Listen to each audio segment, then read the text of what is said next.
Hello. Hello, hello. Hi, Lacelle. Hi, DHK. What is the sun? EU friendliness?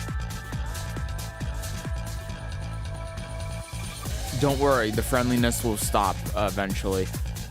I got home from work and started to clean my bedroom until I chlorine bombed the place. Didn't expect Seven's dream while waiting for the air to be breathable again.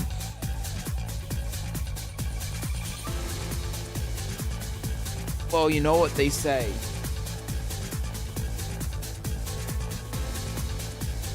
Don't breathe in chlorine gas. That's what they say. It's really bad for your lungs. All right. Hi everyone. Hello, hello. Well, okay. So about like 15 minutes before I started the stream, it's one hell of a say, and it's factually accurate too. I'm getting really dizzy, and my vision is going like whoa, whoa, whoa every now and then. So I hope that's not going to be an issue. That's not good. Yeah, I know. I don't know why either. Hi, Evo. EU Frog's eating good again. Hi, welcome in. Did you also chlorined yourself? I might have. Yo, what up, Statty? Hello, hello. All right, I'm gonna switch scenes. Oh, hi. Yeah, I don't know. I'm just like dizzy. It's the only way I can really put it. I'm feeling. If I was standing, I think I would pass out. Thank you for the follow. Thank you. When was the last time you slept? I woke up at 3 a.m.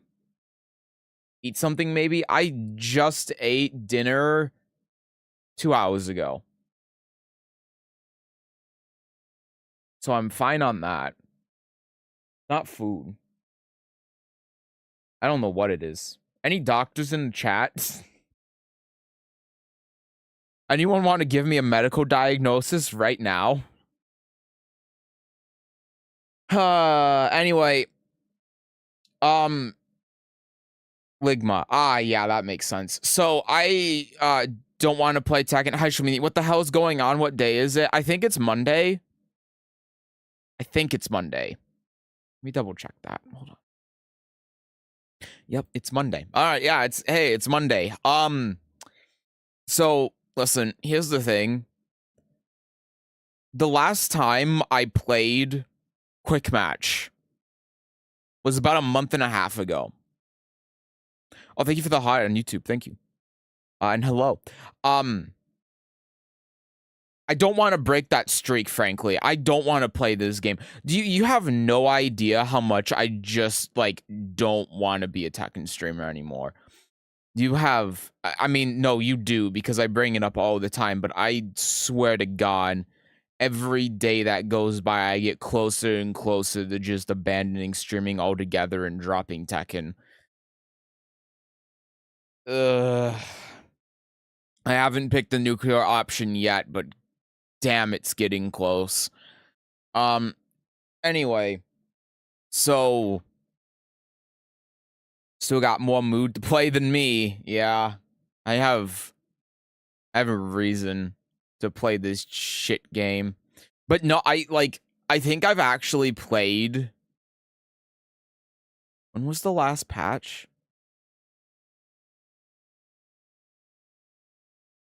I don't know. I think I've played the game twice since the last patch.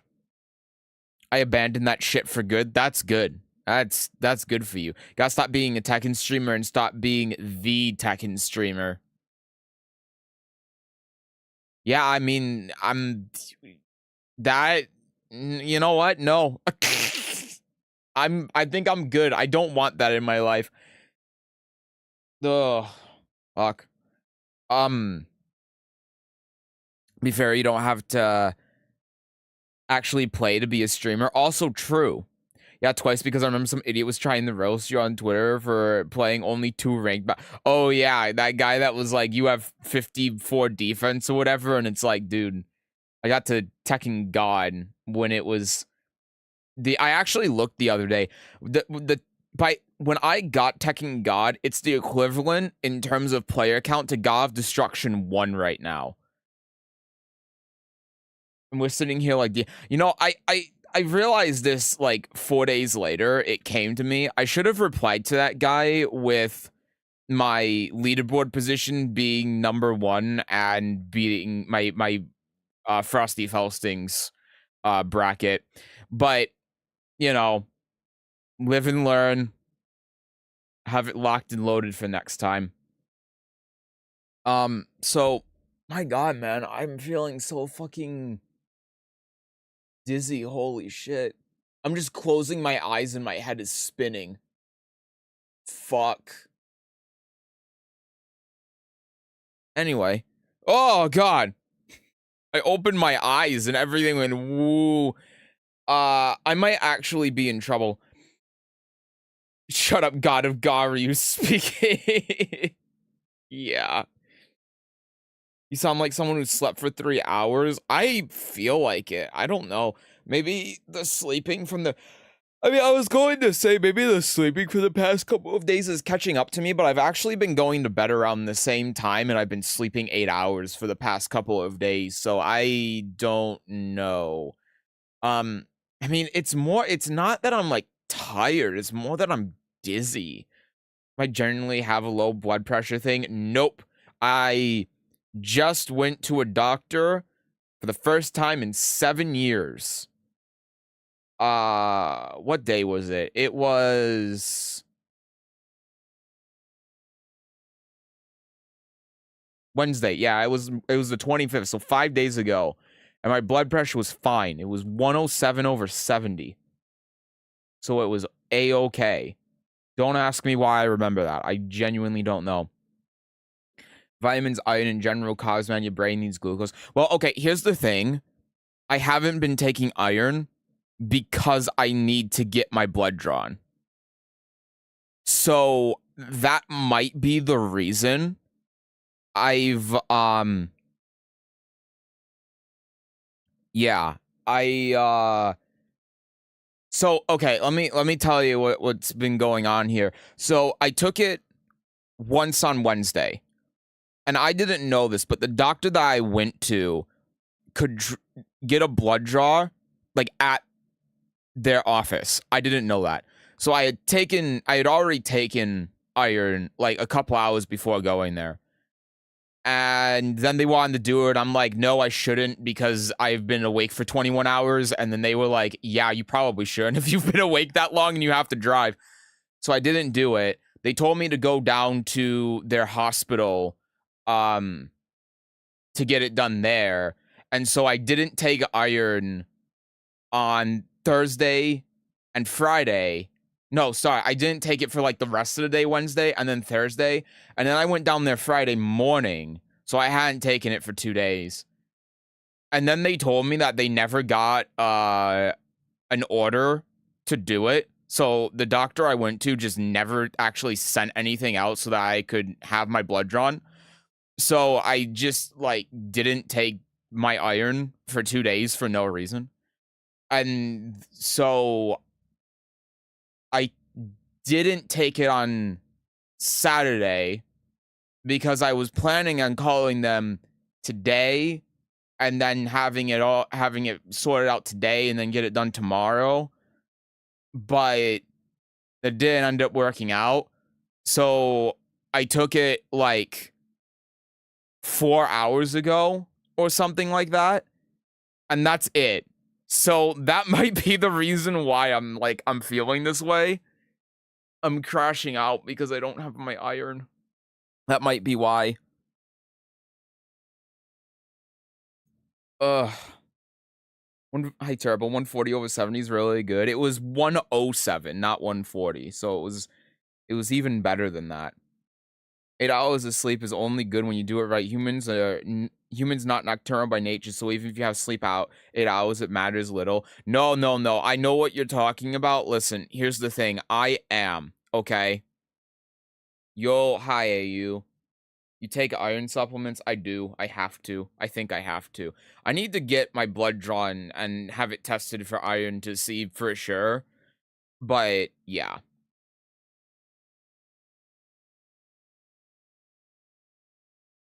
Especially for a gamer.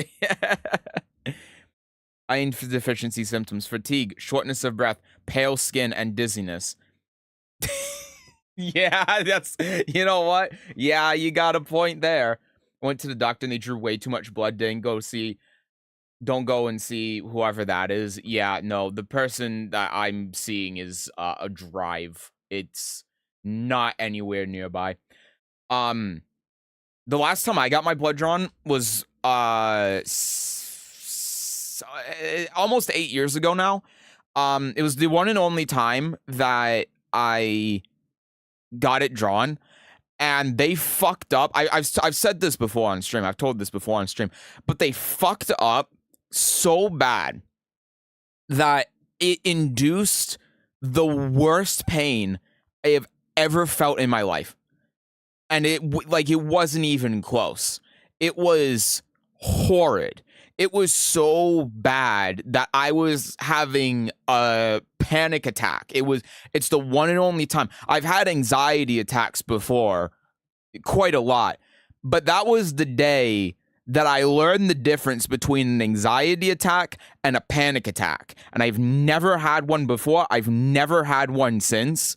It was that bad, and I had phantom pain in my arm where it was taken for 6 years after it. So I get a little bit nervous now trying to go get this done. I know I need to get it done, and I'm going to get it done because feeling like this all the time is shit and I hate it. But yeah, I'm a little nervous because I don't want that to happen again. I just got over that pain that I had from that happening about a year ago. So I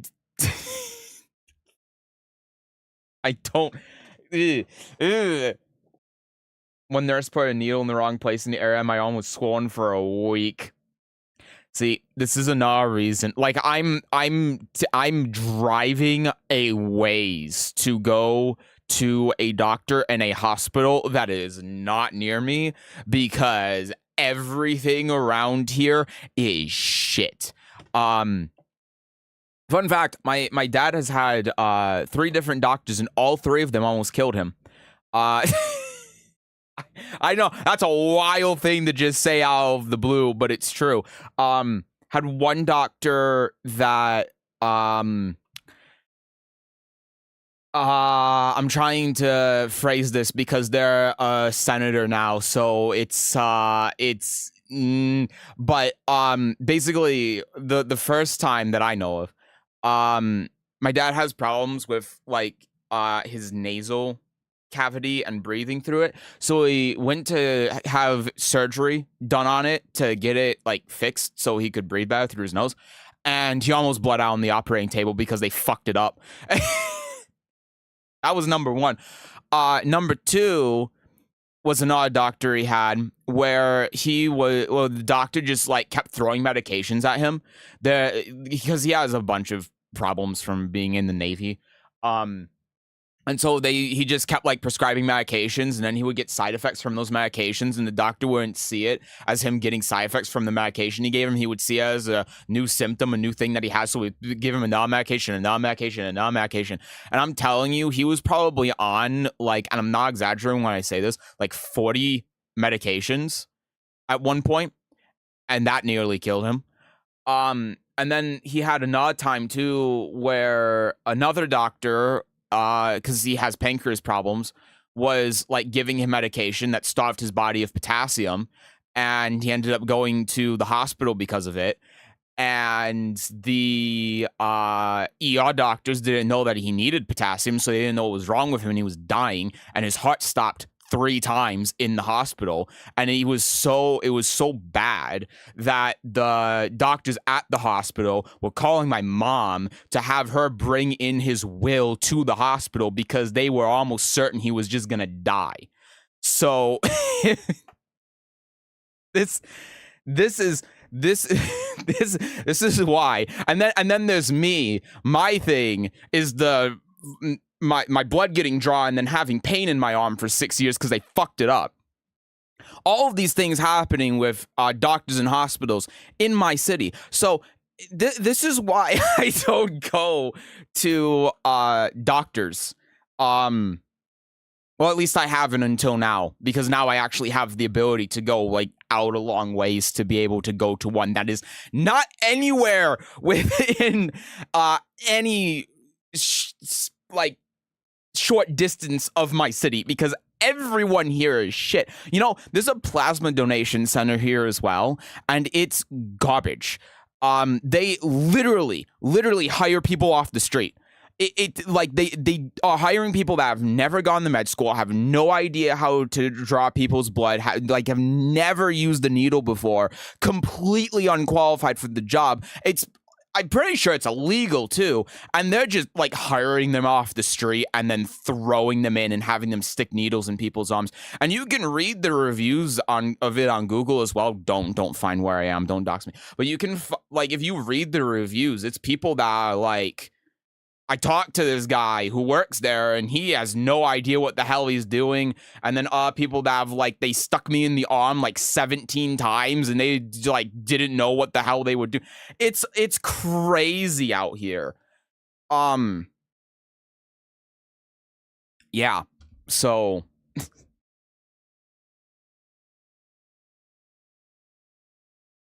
Phantom Pain Metal Gear reference? Stop. No, that's not. And they say EU healthcare is worse because it's free. That's traumatic. Yeah, it is. It's terrible. Amazing American healthcare, best in the world. Yeah. No, like my mom doesn't go to the doctor at all, and that's why. Yeah, she only ended up going to one like a couple of years ago because she ended up having anemia and it almost killed her. But that's like the only reason why she's gone to one. But it's like, my dad, thankfully though, goes to the VA now because he's been declared 100% disabled by the VA from his military stuff, so he doesn't have to deal with any of that shit anymore, thank God. But yeah, it's tough. Sound like you live in the third world country. If you knew what city I lived in, it's pretty bad. you would look at it and you would go, yeah, yeah. Hi, Alan. Everyone's labeling Lidia as toxic. What do you think of it? I think that they need to learn the matchup. Quick Google search says there's a technique for injecting into the arm without hitting a nerve, and you can sue if they hit a nerve. Yeah, but like, it's been so long. I don't think that I could. Even though I think that, like, honestly, if it happened now today, then I probably would. But at the time, it's like I can't like prove that they did it because like the doctor I was going to was shit. I mean, I can give you more of my own experience from like going to this doctor that I went to a single time. So like the first time that I saw him, he tried putting me on like 7 different medications. I was filling out that sheet that you fill out the first time you go to see a physician, and you have to fill out like medical history and stuff. And I have asthma. Well, I did have asthma. I don't know how that works, but I had an asthma attack when I was 5. I have really bad problems with like pollen and stuff, and that triggers it. So I put that down there because, you know, I had it, and it's important to know that. It's probably one of the reasons I had when I got COVID in 2020, it was awful. And I almost ended up going to the hospital because of it. But regardless, I haven't actually had an asthma attack since I was 5, but I have a history of it, so it's important to put that down. And then, like, the first thing he says when I go into his office is he's trying to put me on asthma medication. It's like, I'm trying to explain to him I haven't had it in, well, I guess at the time it would have been 15 years. And then he's like, okay, but I think you should go on this medication. I'm like, why? And so then we keep going through it, and then like midway through, he brings it up again, and he's like, "You should go on asthma medication." I'm like, "This place is fucking wild, man." It's, and I never saw him again, and I never went to a doctor again for 7 to 8 years. Yup. You say he's full of ripper dogs. Damn, living in the cyberpunk dream. Yeah. Yeah, no, like I said, the first thing I talked about with my dad, the guy who almost killed him for doing the nose surgery thing, he's a senator now. I'm not even kidding. I'm not kidding. It's wild. Sorry, also, Alan, I'm sorry if I got off track for answering your question. I think that people that are labeling Lidia as toxic are, like, not wrong, but every character in this game is toxic and not fun to play against. So it's like, it does, I don't care. It doesn't matter.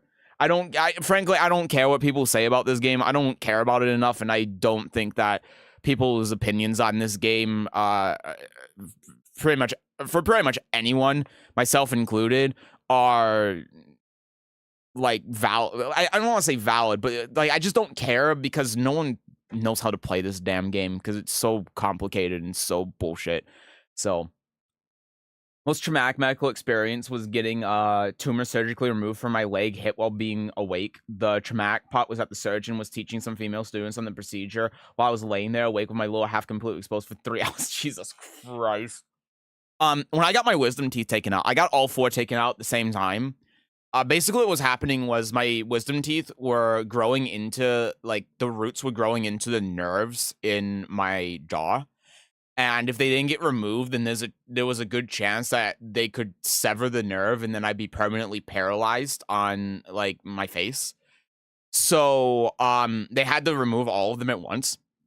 And it was shockingly, like, this is where you expect me to say, like, some awful shit happened. No, it was, like, fine. It was smooth. Nothing bad happened. It was crazy. Yeah. So, how could someone like that become a senator? It's America. But yeah, I did end up waking up in the middle of it, but it was like fine. It didn't. Nah, it was fine. Game is fair and balanced. You just need a better PC. you just need to run the game at 120 FPS and it'll be fine. A little same thing happened with wisdom teeth, all 4 in one session. I demand to be completely out like elephant drugs. I mean, I didn't even demand it, but I was, yeah. Yeah, that's what they did for me too. And everything went fine and was smooth and there were no problems at all. All right, let's launch Tekken. I know. We're launching the game. So I have an idea. I have a thing I want to do. Yeah, I know. It's better if we just stick to the just chatting, but this is where we're at, because unfortunately, Tekken doesn't offer enough content to make content out of. So the only thing that we can do if we stream this game is play the game, which sucks. There's nothing more that I want than for Tekken devs to actually communicate with us more. Not so, like, we know what's going on behind the scenes, although that would be nice, but just so in these moments I can make content out of it. You know, like, I have to wait until Wednesday for Murray's Tuk Tuk stream. I don't want to wait until Wednesday for that. I want to read an article about it right now and talk about it on stream for 45 minutes. You know how much better that would be than if I have to play the damn game? And yeah, I know we could read some Harada tweets, but he hasn't tweeted anything recently. He is the only source of content that we have that we can read on stream, and it sucks. Anyway. Nothing is one the mood for Tekken 8 more and discussing medical trauma. Yeah, see, this is how bad Tekken is for content, where like the content that we have right now is talking about medical trauma.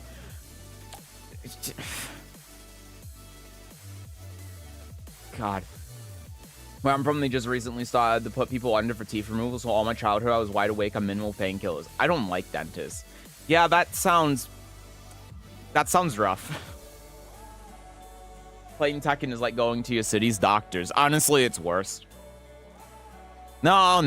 Okay, it won't kill me. It feels like it'll kill me, but it's not going to actually kill me. So, yeah, no, you're right. It's similar, but it's not quite that bad. Okay, so, plan for today. We're gonna play Tekken for like an hour, maybe.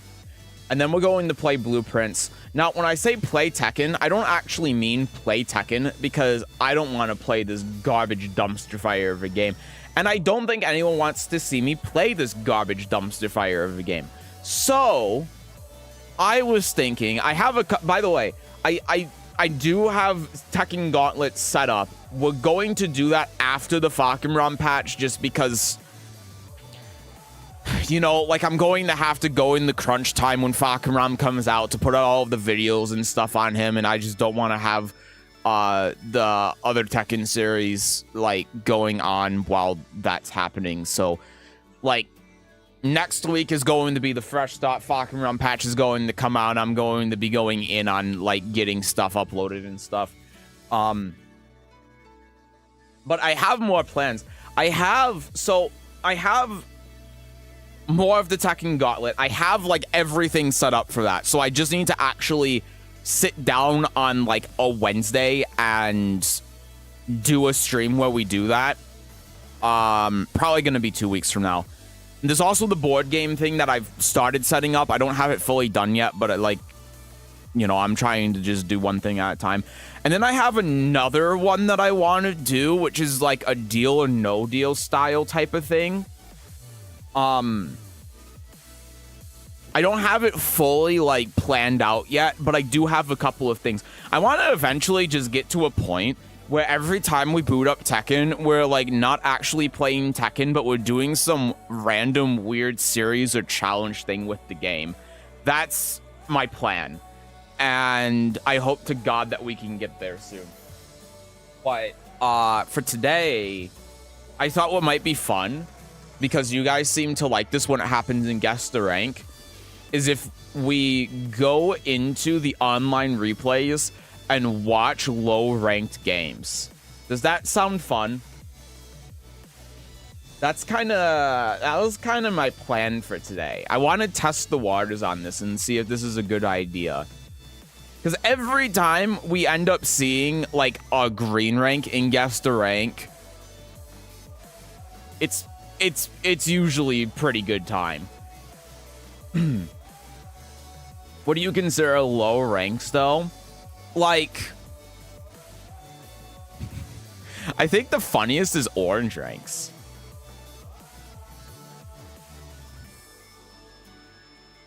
Can you believe some people are still believing Tekken 8 can be saved and updates will do something? It's been years, people. It's time to wake up. See, it can, but I think for a lot of people that are saying that, they think that the game is going to transform and become a game that they like, and it's not going to happen. If, like, this is something, again, I really need to make a video and discussion video on. But if you don't like the baseline of this game right now, which is for a lot of people that are complaining about it, you're never going to like this game. And I say that saying that this game is already in an okay spot. Like, as Tekken 8 is right now, it's fine. It's better than it was in Season 1. A lot of the egregious problems with the game are no longer here. And the main problem is, like, balancing and risk-reward and stuff like that. And so, if you're still looking at the game in the state that it's in right now, in that way where it's like this game is still like awful, it's a kusoge, it's going to take a year for them to fix it or whatever, you're never going to like this game because you don't like the fundamental foundation the game is built on. And that is not only it's not going to change, it can't change. It can't change in the way that a lot of people are thinking when talking about the game being saved. In that regard, they've already done that. The game is already fine. For the game that it is and it's trying to be, it's fine. So if you don't see it that way, that's fine, but you're never going to like this game. Just straight up. If you still like play this game and you hate it and you still have like all of these issues with the game, and it's never going to change. Even if they do a complete overhaul of everything in the game, the fundamental foundation is still going to be the same. Like, it's the same people that are saying, like, Power Crush should be removed from the game. That would make the game actively worse. You don't understand just how shit this game would be if Power Crush was removed from the game. Because it's fundamentally built around this mechanic. And without Power Crush being in the game, there is so much shit that you can abuse. There would be, like, characters like, what's a really good example of a character that would just instantly become SS tier if Power Crush was removed? Probably Leo. Leo would just people already say Leo is top 10. If Power Crush was removed from the game, like, WoW Rating 3 would be a real true mix-up. That shit would be broken. Back 1 forward, if you don't sidestep it, that would be a true mix-up. The Oki situations would be insane. Shit like some of these charge moves, like Oscar's charge moves, you can Power Crush through them, right? That's the intended counterplay when you wake up. If Power Crush isn't in the game, that shit's just a force block. It's guaranteed. This game would be broken. And that's what I mean. A lot of people that are saying that, like, Tekken 8 would be saved if X thing happened or Y thing happened.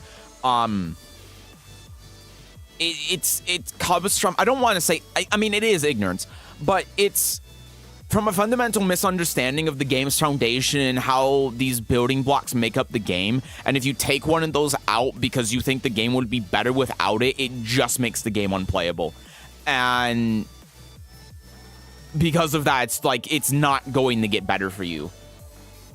So Virtual Fight needs to hurry it with crossplay. I agree.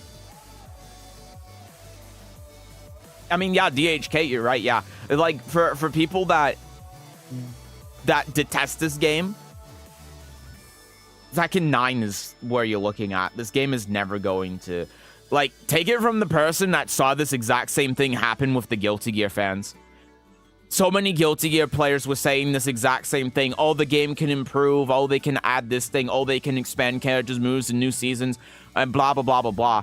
And it never happened. And what's the reason?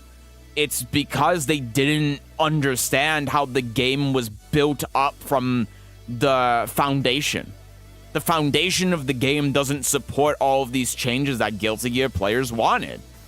And so if you were already that far gone from your enjoyment of the game, then it was never going to get to a point where you were going to like it. And that's why I stopped playing Guilty Gear Strive and didn't pick it up again, because, like, at some point you gotta recognize that just the way this game is built, I don't like it. And that the way the game is built isn't going to change. You can build a house, but at the end of the day, you can't change the foundation unless you, like, go somewhere else. If you don't, like, we're talking about, like, I don't like this house because I can see the mountain out my window, so let's rebuild the house. The mountain is still there. You have to go somewhere else if you don't want the mountain to be there. You gotta get the hell out of Montana and go to Louisiana or something if you don't want to see mountains. You can't. That's the problem. That's the real issue.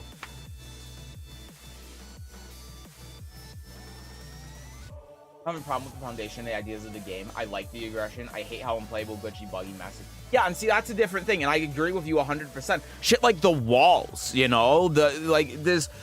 How inconsistent the walls are in this game, where, like, Lidia's 1-2-2, for example, will whiff on hit. The first two hits hit, the third hit will just whiff at the wall. It doesn't make any sense.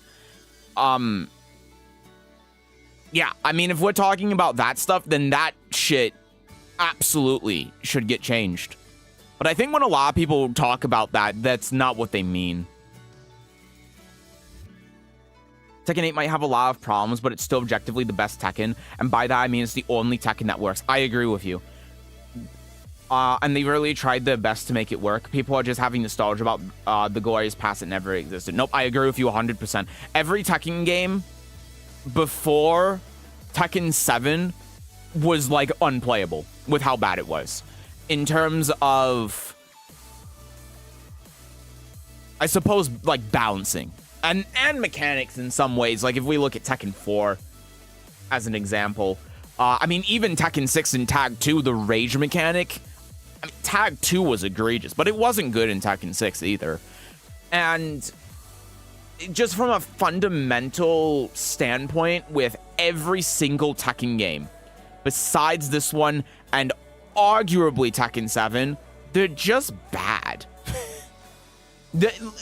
If you made Tekken 5 and you released it in the modern day, that would not fly in the state that it's in. And of course, like, we're going to say yes, but modern update practices and stuff. Yes, 100% you're correct. But I'm talking about the games in a vacuum, because that's how people are looking back on them, in a vacuum. That's how people are going back to them on emulators and stuff. And yeah, it's fun to play and mess around in for like a couple of days. But when it's the main and only Tekken game that you're playing, no, it's not. And it's the same thing that happened with Tekken 8. You remember how people were when this game came out. I vividly remember, because I was saying the shit that people are saying now about this game. Now it's Season 2's out. But back in when this game came out, people were like, no, guys, it's not a big deal. It's a brand new game. Shouldn't be complaining about things. We're still figuring stuff out. We're still discovering things. For a lot of people, that was true. For me, it wasn't, because I played Soul Calibur. So, you know, like, I already, like, knew how this game worked from the get-go. But, it's the same thing, right? And if there was like a Tekken 9 or a Tekken 10, people would be coming back to Tekken 8 and be like, oh my god, this game is amazing. It's the same thing as people going back to Tekken 7 and saying, guys, look how in Tekken 7 you could like backdash out of things and you can't do that in Tekken 8. People are making that same complaint about Tekken 7 and comparing it to Tekken Tag 2. The exact same thing. People are going into Tekken 7 and saying backdash is so bad, it's been so gutted because you can't backdash this one specific move against the Lisa or whatever the hell when you can do it with Law in Tekken Tag 2. It's the same thing. So, really, what I'm trying to get at is that the only competent Tekken games that have existed is this one and Tekken 7. And maybe you can argue Tekken 6. Tekken 5 is not Tekken 5, Tekken 6, sorry. Maybe you can argue Tag 2. Tekken 6 is a little bit weird because obviously Bob and Lars. But for the most part, it was kind of fine. You had extremes on both ends. Bob and Lars at the top, Zafina and Yoshi at the bottom. But it was like, you can maybe argue it's serviceable. It definitely was for the time. But, I mean, if we're looking at like modern fighting game balance, it's this in Tekken 7. And even then, Tekken 7 wasn't great. This is definitely the most well-balanced Tekken game ever. And mechanically, the game at least functions, which you can't say about a lot of Tekken games. So, anyway, sorry, I'm, like, ranting. Super small detail, doesn't matter that much, but Paul's while standing 3-2 whiffing on a back-turned opponent unless they delay it kind of drives me nuts. Yeah, there's the little things like that that are just so absurd. It's stuff like that. I know it's not necessarily on like the same exact situation, but allowing for more consistency with like input buffering sidestep, is good. You should be able to do that, because that kind of inconsistency just shouldn't be in the game. There's no reason for it. And then Tekken players are like, oh, but it's skill expression. No, it's not. Come on. Are we really going to argue that delaying pulse while standing 3-2 slightly so it hits a back turn opponent is skill expression? Come on, man. That is just a stupid character-specific, very niche knowledge gap that shouldn't be there in the first place. Are we going to start saying now in that case that, like, man, if, like, I'm trying to think of a example of this that would make sense. I mean, you know, I guess one way that they've actually changed, where I think this is the case, is like off-axis combos. And that's another thing people complain about, skill expression, but it's random. Like, if you look at Lidia's hop kick, and she does hop kick in season 1, and it was slightly off axis, there was certain angles with certain characters where the combo just drop and you have no way of knowing. It's not skill expression at that point, it's random. And you see this stuff in tournaments too, or sometimes combo drop, like with Keisuke. Like Keisuke's combo dropping on side turned opponents for no reason. That's not skill expression. That's an element of randomness that shouldn't exist in the game. Like, calling random aspects like that skill expression is just absurd. It doesn't make any sense. Hi, CC. Hello, welcome in. Also, hi, Miliardo. Most of the people complaining hate all attacking games too. Yeah, exactly. I mean, like, this is the same thing with, I'm sorry I'm not name dropping here, but like Non-Tekken keeps making these videos about how like backdashing is dead in Tekken 8. And every single time I look at one of these videos, I'm like, first off, you're giving these really specific examples where like maybe you can't backdash out of the situation, or maybe you just backdashed poorly, but you can absolutely backdash out things. Like, you can backdash out of Jin's 1-2-4 if he delays it and then launch punish him for it. You've always been able to do that in Tekken 8. Obviously, it's character dependent because of backdash speed, but you can still backdash out of situations. Movement is not dead. If you think movement is dead in this game, then like you play a character that has bad movement, or you're bad at movement. But on top of that, again, people were complaining about that same thing in Tekken 7. I wish I had a video on hand that I could show you right now, but like, especially towards the end of Tekken 7, people were complaining about backdashing and movement left and right. I mean, you had people that were making videos on YouTube that were going into Tekken 7 and were like, I can't backdash this very hyper-specific situation with Law when Elisa does like this specific sequence, but then I go into Tag 2 with the exact same characters and I can. But then I go into Tekken 7 and I use Elisa and she can backdash out of this. Therefore, Elisa is broken and shouldn't have this kind of movement. And I'm sitting there like, what the fuck are you talking about? And then you look at other situations as well. Oh yeah, it was like Law's down back 4 and the down back 4. That's what it was. It, like, someone made a video that was like, you can't backdash Law's down back. I think it was down back 4. It's that low kick he does where he like raises his arms and he goes, whoa.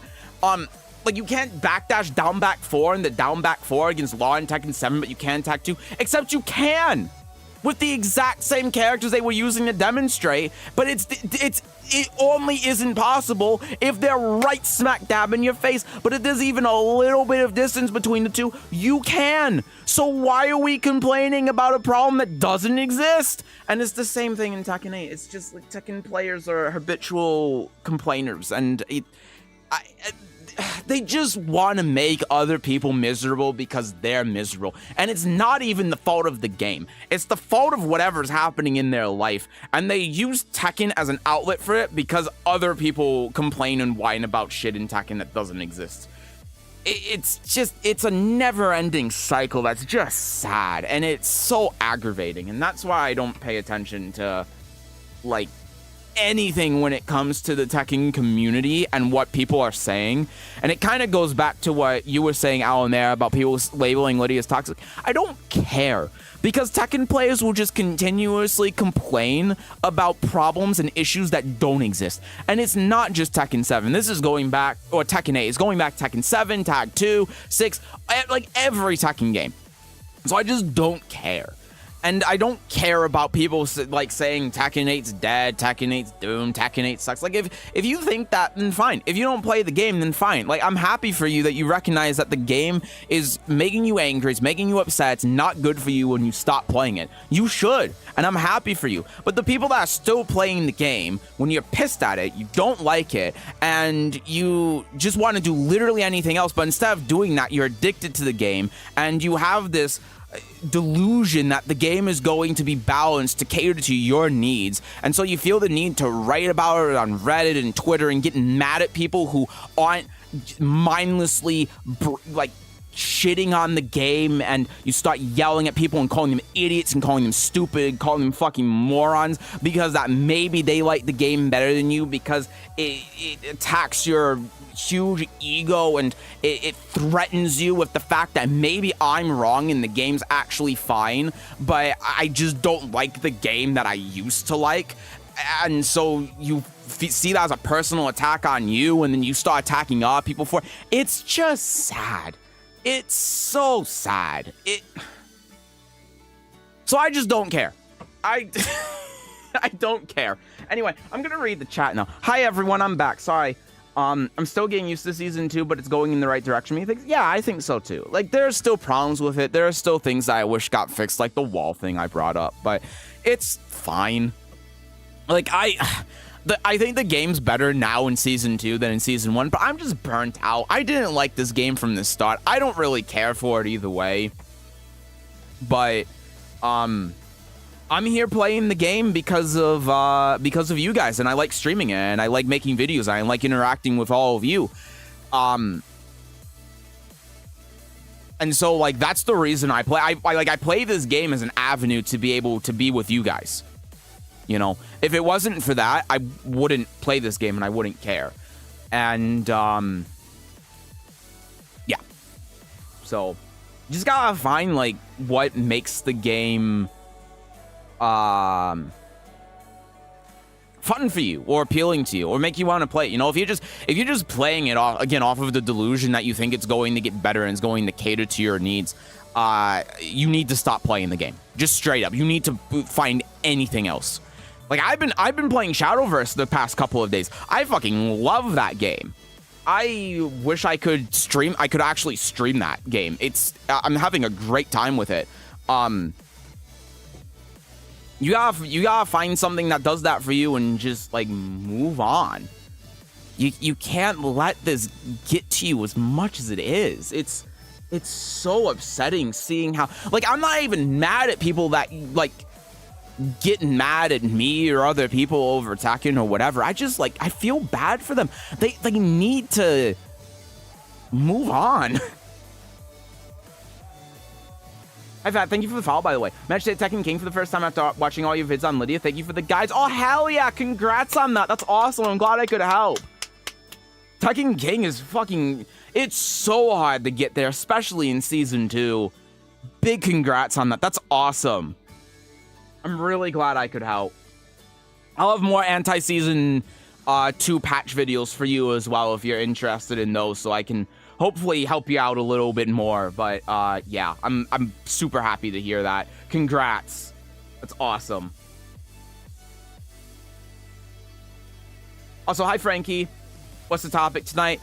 It was like hospitals and medicine, and then we talked about Tekken and the game, like, getting better or not getting better, and yeah, we've been talking for a little bit.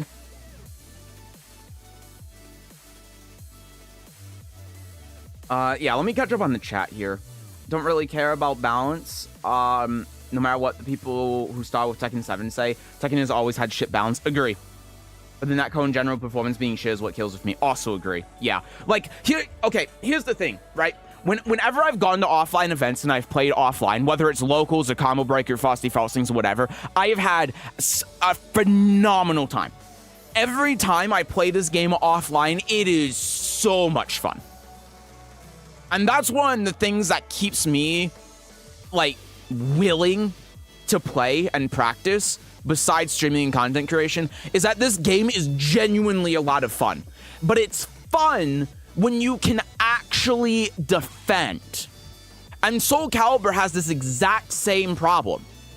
You know, like, I will only play Soul Calibur offline now. And every time I go to an event, there are a few people, there's like a group of Soul Calibur players that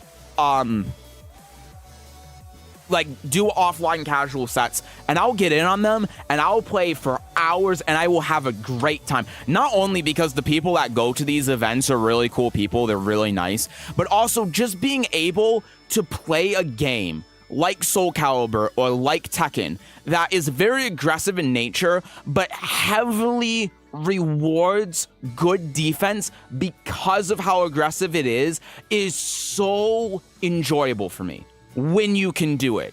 The problem with both games is that the online infrastructure for both of them is so bad that you cannot properly defend a lot of the time. And I think this is one of the reasons why people say that defense is bad in Tekken 8. It's not. Defense is more important and more vital in this game than in any other Tekken game. But when you can't do it consistently, then all of a sudden, and also when you do defense wrong, you die for it, all of a sudden, defense feels like shit. And that's the problem, right?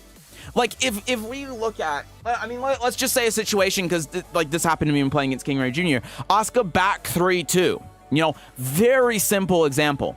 But Asuka back 3, when you're playing Lidia, what's the right option to be able to deal with that? What's the right defensive option? Forward 2, right? Because it punishes if she does the 2, then it counter hits her, you get the heat engager, etc., etc. But if you are even a teeny bit late on it, then you get launched by the 2, right? And so if you're playing online, doing that's going to be inconsistent. And if it's inconsistent, you might have times where offline you hit it right, but online, oops, input got flubbed, now you get launched for doing the right defensive thing. Or, like, look at charge attacks in this game as well. Look at Claudio's forward 3-2. Let's look at it before the last patch, right? The right defensive option there when you have the read is to sidestep, but if you end up sidestepping late or whatever, then you end up getting hit by it and wall splat and whatever. And so that's why you see people that are just attacking into it, because it's the easier defensive decision to make, even though the counter, if you get counter hits, worse and you get less reward, but it's just so hard to defend against online. And then there are other things as well, like Leo's back 1-4, you know, you sidestep it left. I have trouble doing that offline. Online, it's impossible, so I never really get to practice for it. And so then when I play against Leo offline, I'm like 50-50 on the day that I can actually sidestep it or not. But those are the things, right? I think Leo's back 1-4 is probably the best example, where it's like, if you can sidestep that move, if you can make the right defensive decision, then it's great. You know, it's like, okay, there's very clear counterplay to this. You can avoid it, and it's like part of the skill expression with your defense, being able to avoid this thing. The practice that goes into it becomes so important in the matchup. But then you go online against Leo and you try sidestepping, you just get clipped by the second hit when you're trying to sidestep because it was a little bit too late because of the netcode, and then you just have to eat the mix into the mix, and like all of a sudden this one defensive action that you tried taking just leads to all of this bullshit, and it's just like, okay, well then why wouldn't you just back 1-4 as Leo online when it locks down your opponent no matter what, because you can't make the right defensive decision. Like, that's the problem with any fighting game online that relies on a lot of really important split-second decisions, especially in defense, is that you can make the right decision, but then because of the netcode, the online infrastructure, whatever, you make the right decision, you get hit anyway, and then you die, and then the game almost kind of gaslights you into thinking that's your fault, like you were late on this, or you did this wrong, but in reality it wasn't, and if you were offline, then you probably would have been fine, you may have even won the round, but because it's online, nope. And you know, that's the entire reason why I don't play Soul Calibur anymore. You know, even though it's my favorite fighting game, the netcode is just so atrocious. And the game is defense and neutral in Soul Calibur 6 is so important. It's even more important in Soul Calibur 6 than it is in this game. Because the option selects, being able to option select like tier Jolly 6BK and 6BB and stuff like that is so important. Being able to option select like Talm 6AA 6 and 6AB is so important. And that those kind of very quick high execution option selects that don't exist in Tekken. And not being able to do that means that aggression is just much more powerful and defense is much weaker, and then people just stick to hitting buttons and doing aggression. And you just see this when you see even pro Soul Calibur playing online, and you see it reflected in tier lists in Soul Calibur as well, where like if you look at a tier list for Soul Calibur 6 and NA, you'll see Homaru, who is like the premier defensive character because, you know, Samurai Showdown, so he has like parries that give him guaranteed follow-ups and spot dodges and stuff like that. And neutral for him is so important. Defense is so important. And he is considered the worst character in the game. And the reason why is because you can't make use of his defensive mechanics. And also, he frequently on hit will be minus. Like his B plus K, which is his heavy slash, will do like 50 damage on hit, but it'll be left at -8 on hit. And that means you lose neutral. And in the meta, with how it is online in NA, you never want to be minus in a similar way as it is in Tekken, because defense is so, I don't want to say ineffective, but I suppose random, unreliable is maybe the better word, that you just can't afford a character that does that. But if you look at tier lists in like Japan or Korea for Soul Calibur 6, Homaru is seen as like mid-tier, like a pretty decent character. And my assumption, as someone that has played Homaru and doesn't think he's that bad, is that it's because defense can be played more in those regions than it can in NA. And so it completely warps character strength in tier lists. And again, it's similar in this game too, for a very similar reason. Now, the netcode in this game isn't as bad as Soul Calibur 6, and most Soul Calibur 6 tournaments are online because COVID happened, whereas with Tekken, it's offline, of course, so it's not as pronounced, but it's the same exact problem. And I think that is a big reason why people have so many issues with this game, with defense and stuff, because playing it online, and you can't appreciate just how good and interactive and interesting this game is when you can actually utilize defense properly. But when you can't, because you're playing at like 80 or 100 ping on like 3 frames of delay and 4 frames of rollback, and you can't even see what the stupid Kazuya player is even doing on the other end, so you don't know if he's going to do a hell sweep, a forward 2, or whatever. You can't even tell where he is on the screen. He could be in your face, or he could be like on the other side of the stage, Schrodinger's Mishima. I think that like that warps a lot of people's perceptions on the actual state of the game in the competitive sense. So anyway, sorry, I'm like talking and ranting again. My bad.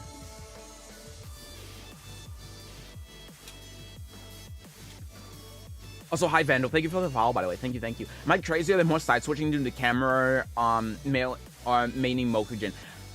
There is no side switching, like after the last change or the last season, there is certain situations that didn't cause side switching and camera angle shenanigans in season 1.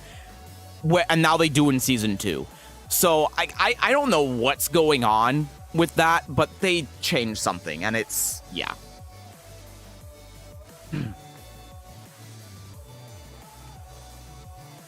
Tekken players are just miserable and want to make odd miserable. Yes, I am. So what? Try stopping me.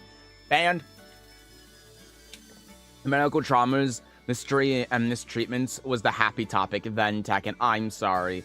Tekken's way more fun offline. Oh, absolutely. Yeah, no, like, every time I play this game offline, I've never had a time, and this is genuinely true, I've never had a time where I've played this game offline and came back from it and went, I fucking hate this game. Okay, no, I did once. That was when I played against Fusion at Frosty Faustings on stream, but that was because of the Mortal Kombat players breaking the setup, and I had no headphones, and the game was a fucking laggy mess. It was awful. That was the only time. But every other time I've played this game offline, I have enjoyed playing the game. It's only playing this game online where I'm like, I just don't fucking want to. So many games that can actually be enjoyed. No point in chaining yourself down with one that only frustrates you. Exactly. Yeah. You gotta find something that you enjoy, man. You have to. Blocking is bad in Tekken 8, not defense in general, IMO. I call it the opponent getting reward for fucking... Yeah, and see, like, the thing you're talking about with blocking, that's a problem with risk reward. You know? All they need to do is they need to tune the risk reward on certain moves. What's a good example of one where they should probably change? Like, Hwoarang's new Flamingo move, right? That move is just better on block than it is on hit. Like, if you see me play against Hwoarang, I will hold forward when I block the first hit of that move to intentionally get hit by the second hit of that move, because it's better for me to get hit by it than for me to block it. The change to Jin's 214 as well. Now that the last hit of that move is better on normal hit than counter hit, because counter hit resets neutral. Normal hit leaves him +3, and like he has down forward 1 and 4 and stuff, so he can work with that. But if that counter hits and he resets neutral again, as obviously as long as it's not a wall, then it's good for you, right? In some ways, it's actually even better for you than if you just block 2-1 by itself. So that's the problem, right? It's like, it's how risk reward is what's the word I'm looking for? It's how some characters have risk reward with certain moves. That's what I'm trying to get at. And I don't think it's intentional. I think it's just that whatever team is balancing Tekken, which might be kind of what Harada was getting at when he tweeted about his whole thing, doesn't know how to balance fighting games. Like, that just might be... I mean, I think that there are people that worked on, like, Jump Force or some shit that are working on the balance for Tekken. But there are so many things. Like, Ozzy Center's running 32 when that got nerfed. Do you remember that? There are so many things in this game that are, like, so unbalanced in many ways, whether it's like risk reward or whether it's the ability to be able to punish it or whatever, that it's not like it's intentional. It is an accident that these things are happening, but it comes down to a fundamental level of incompetence with the balance team. And so my thought is that, one, since the balance team got swapped out, as Harada said, and they've been making these past couple of patches, things are a lot better than they were before. You know, like in the span of 2 or 3 months, whatever team is balancing the game now has put the game in a better and more functional state than the game ever was in Season 1. So that's already an accomplishment. But then on top of that, maybe they can fix some of these things that have these poor risk-reward proposals. And again, they already have on stuff like heat engagers. Heat engager risk-reward, and that's kind of part of what you're saying, DHK. The risk-reward on heat engagers was always just absurd.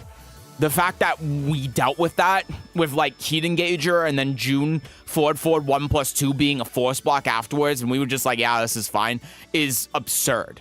And you know, there are other things too. Like I've always said that Hwoarang's stupid low counter hit launcher in heat that's -1 on block while he has an 8-frame move in stance, that is not okay. Like it doesn't make any goddamn sense that that's in the game.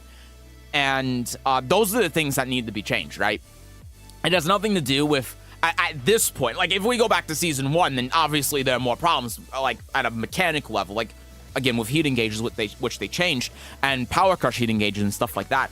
But if we're looking at it from like, what a perspective of what's the one thing that needs to be changed the most to make this game good, it's risk reward, right? Like, defense is fine. The general way that offense works is fine. Because you have answers to everything, right? You always have an answer to something. You're always able to shut down stance mix-ups on block. Movement works. It's fine. Like, there are obviously some inconsistencies and some problems, but it's fine. The main issue is risk reward. And if they just go through and they change all of the problems when it comes to that, then this game would be brilliant. You know, and look back at what they need to do is look back at Tekken 7. Because Tekken 7 had examples, had like, in general, it didn't have this problem, right? You didn't have a ton of moves where the risk reward was just unbelievably disproportional. And it has nothing to do with the system changes or anything in Tekken 8. It just comes down to how the moves are designed. Like, you didn't have moves in Tekken 7 that were better on block than they were on hit. You know, it just didn't happen. You definitely had moves that were way disproportional in terms of risk reward, like Akuma's down 3, you know, FADC cancels. That goes without saying, but it's a good example of it. And Kunimitsu's 2-2 is another example as well. But, and you know, the simple way that they fix stuff like Akuma's down 3 with risk reward, you know, add scaling to it. Add more scaling to it. Because it's still like a low launcher that you get when you have meter, so it's still doing damage. Kunimitsu's 2-2, just make it so that it removes the tracking. All of a sudden, now it's fine. And that's what they need to look at. Yeah, that's what they need to go back to and they need to fix across the board. And if they do that, then it's fine. Like, I can look at Lidia too. You know, like, I hate to say it, but Heaven and Earth 2, that's another example of a move that's better on block than it is on hit. And they did kind of fix that in the last patch where they reduced chip damage. Because now all of a sudden, like, if you see me play Lidia, now all of a sudden you're seeing me, like, go in the Heaven and Earth and like, not even doing anything in Heaven and Earth and canceling out and then doing forward 2 after canceling out of Heaven and Earth, and you see me do the unblockable more and stuff like that, because now without the chip damage, all of a sudden, that move isn't as good on block, so now I have to utilize more things, and it makes the character more fun, and it stops all of these one-sided interactions where the opponent can't do anything. And they just need to do more stuff like that, and then the game would be good. So, yeah.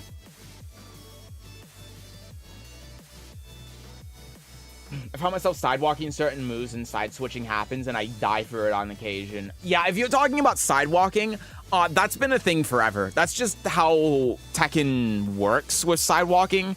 I think that they should change it. I don't think that it should side switch like that, but it's a thing. That happened in previous Tekken games as well. It's not just Tekken 8. Hi, Philip. Will you ever make detailed character guides for other characters, possibly Reina? Not how to play the characters, because I'm not qualified to do that. The only characters I would do that for are Elisa and Yoshimitsu right now in the base roster, if I ever got around to playing them again. And for DLC characters, if Kunimitsu came out, if Josie came out, if Elisa came out, there are a couple of characters that could come out as DLC that I would make guides on because I played them in the past. Wang Jinrei, Peck, yeah, there are a couple of DLC characters where I would do that because I have prior experience with them. Julia. But in terms of characters that are in the base roster right now, no, because I'm not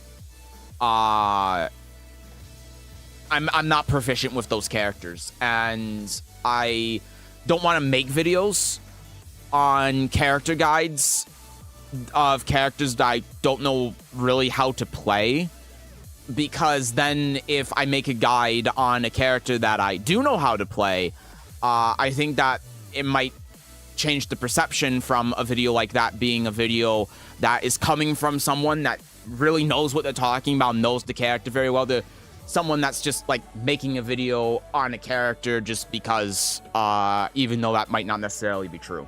So I am planning on making anti-character guides though. Also, hi Gashizmo, do you believe Harada about the old crew being back? the balance, direction, and philosophy changed immediately after season 2, around the time that he said that. So it's either that happened or they were given a direction to like change how they're approaching the game fundamentally. So, hi Birdie, yay Blueprints. Yeah, we'll be playing Blueprints here a bit later. This has just been a just chatting stream so far. I think the biggest challenge ahead for the balance team is the fact that what is most needed now is going through all the characters very precisely and nerfing certain aspects of their kit. System changes just won't cut for characters like Ana, for example. No, exactly. Yeah. Like this is something I keep talking about with Ana. People keep saying that Ana needs to be nerfed, but you can't nerf her. It's a similar situation with Lidia, where like you can't really change anything the character is doing because everything that they have is relying on something else that they have, and something else that they have directly affects another move that they use. So all of these moves that they have are intertwined in a way where if you buffer nerf one thing, then you buffer nerf 20 different things, which on one hand is neat. I like how everything intermingles with one another with Lidia and Ana. I think that's really cool. Even in previous Tekken games, that wasn't the case. And even in Soul Calibur, that's not really the case either. In some specific instances, it is, but it doesn't encompass the entire character. And I think that's really cool. I like that a lot. But at the same time, it makes balancing these characters an absolute nightmare.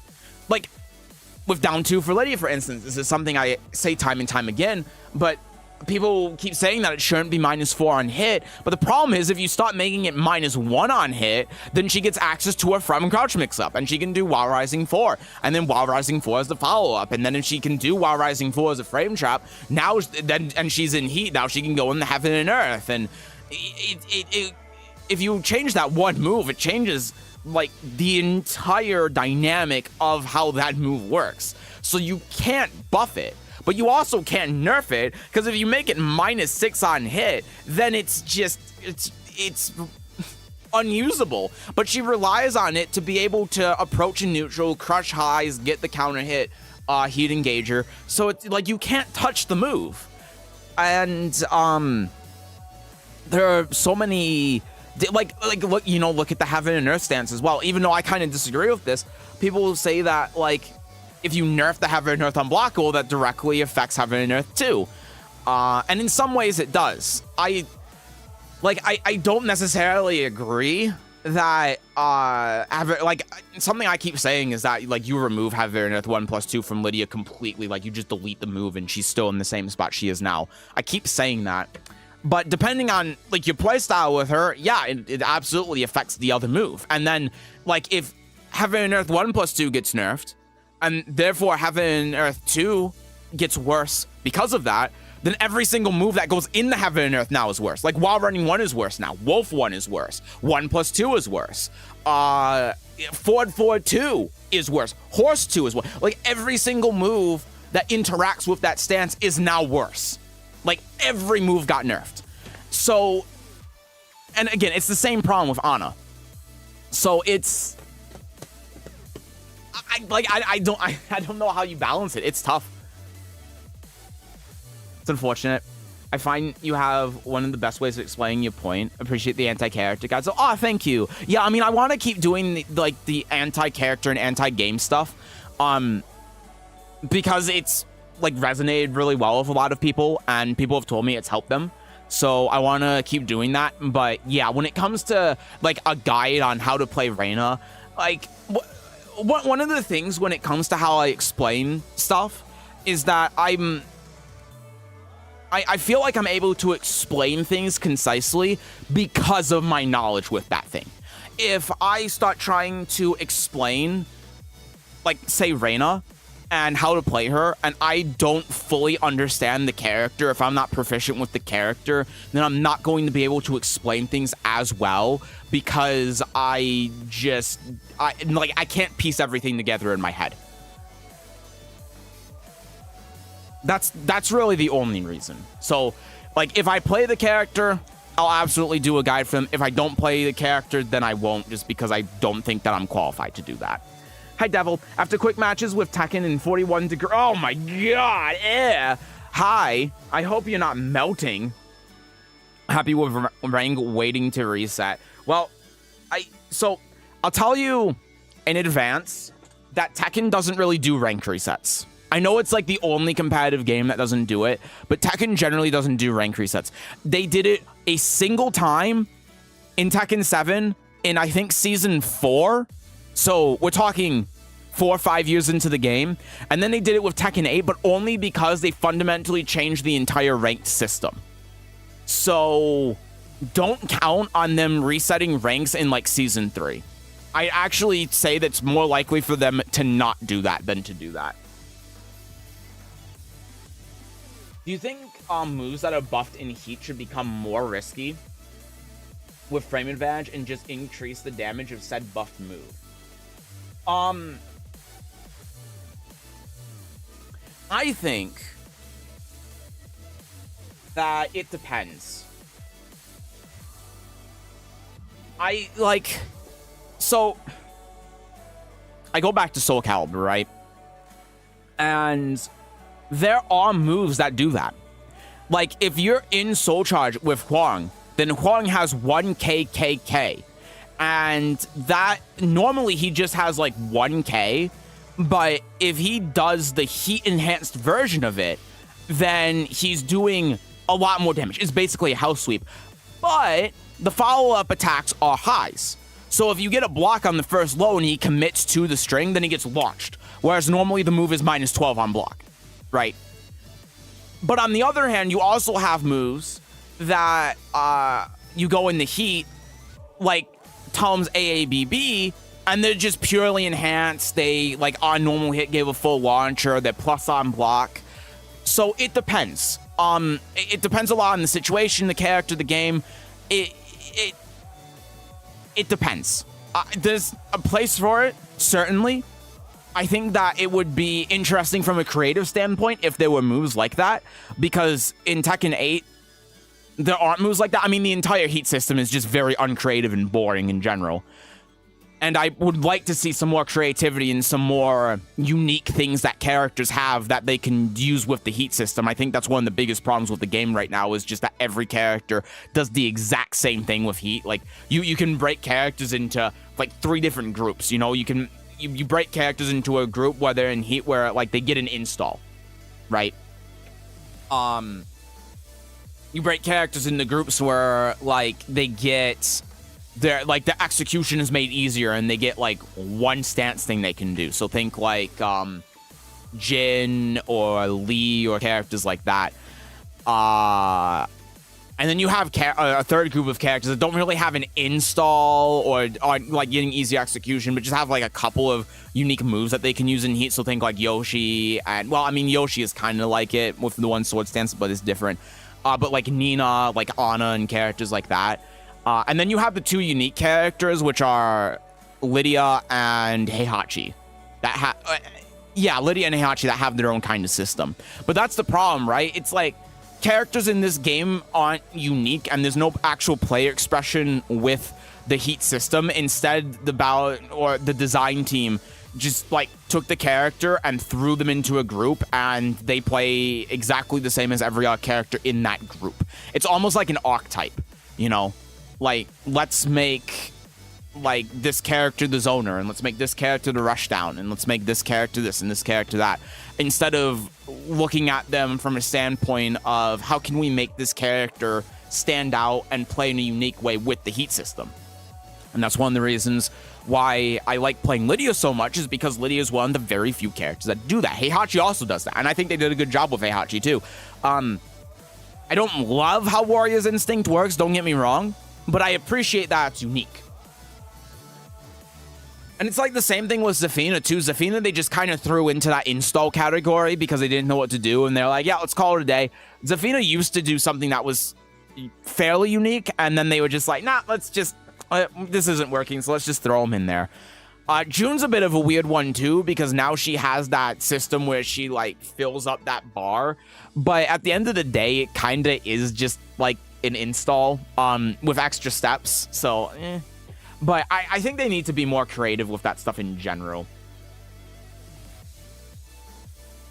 Finish cleaning the bathroom or listening to you agreeing with me. Most rewarding endorphins I've gotten in a long time. Positive reinforcement. Positive reinforcement. Letting nerfs are pretty simple if you ask me. Nerf core circle forward 1+2. Well, yeah, I mean, but that was a season 2 thing, so I'm not necessarily talking about that. Remove gray health or gray removal from counter hit down back 3. Yeah, maybe. I don't know. I think that, like, if you get counter hit by down back 3, then it's your fault. Because you have to be counter hit by it. So I don't think it's that big of a deal. Make Wolf 4 -15 again. No. And fuck it. If you want to go ham, nerf down 1+2 damage as well, and it'll be in a fair state. I think that... I don't think that down 1+2 damage needs to be nerfed. I think that actually them nerfing the scaling on Heaven and Earth 1 made it fine. I think that nobody's complaining about any of that. Instead, they complain about fucking Heaven and Earth 1. True! They can nerf ranges and damage without making the flowcharts worse. I mean, they can. They can. And that, like... But I think that the problem with Ana isn't with damage and stuff. I think it is just how her moves function with frame data and such. Hi, Acro. When is patch notes again? Next week. Still have a hot take that they should unify some punishes. Like, counter hit launcher should be -12 on block minimum. Well, a lot of things are like that. I mean, and again, I don't think that every counter hit launcher should be -12 on block. I think it depends. But a lot of them are. Like, Claudio's down 4-2 is -13. But then other stuff, too. Like, you're right that there are some that are ridiculous. Like, Ravens while rising, too. Why is that the way that it is? Quarong's counter hit launching low, like we talked about before. Why is that the way that it is? But yeah, I'm also going to tell you with Wolf 4 being -15, no, fuck that. No. No, dude. If Wolf 4 is -15 again, I didn't know how badly I need Wolf 4 to be -14 until I played against Keys Victor. Dude, that shit. Like, when you go up in this game against characters where you just die if you get launched a single time, and you have to rely on Wolf 4 with it being -15 to be able to do stuff, especially because the chip damage has been nerfed and characters have more health now, Wolf 4 being -15 would be... No. It's already bad enough playing against characters that can launch it at -14. If I don't have matchups where I can throw out that move and threaten with that move more often, I don't know what I do.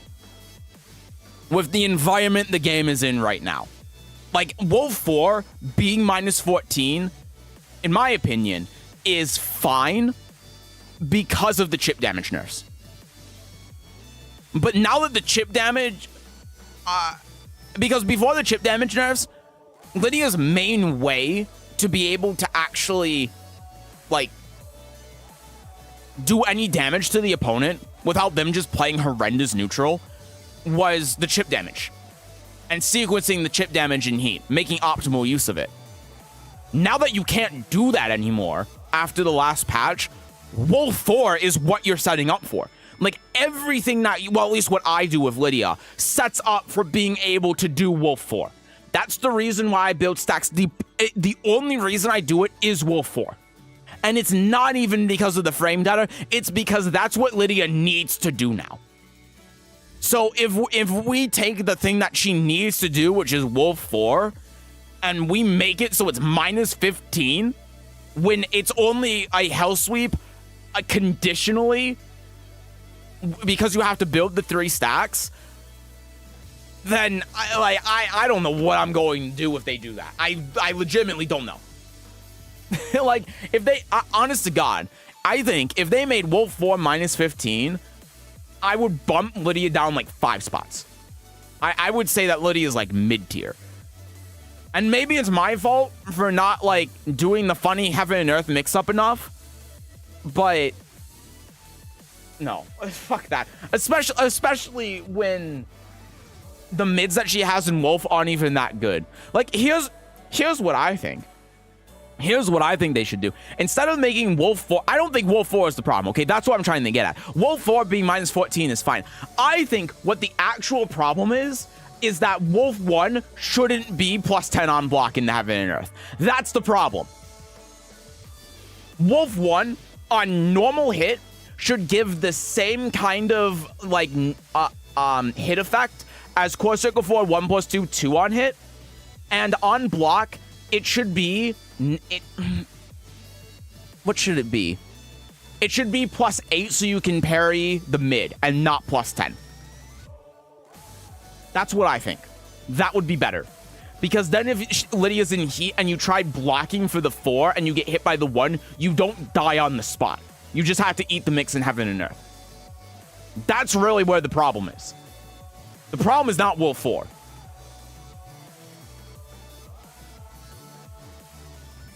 Also, sorry, Miyato.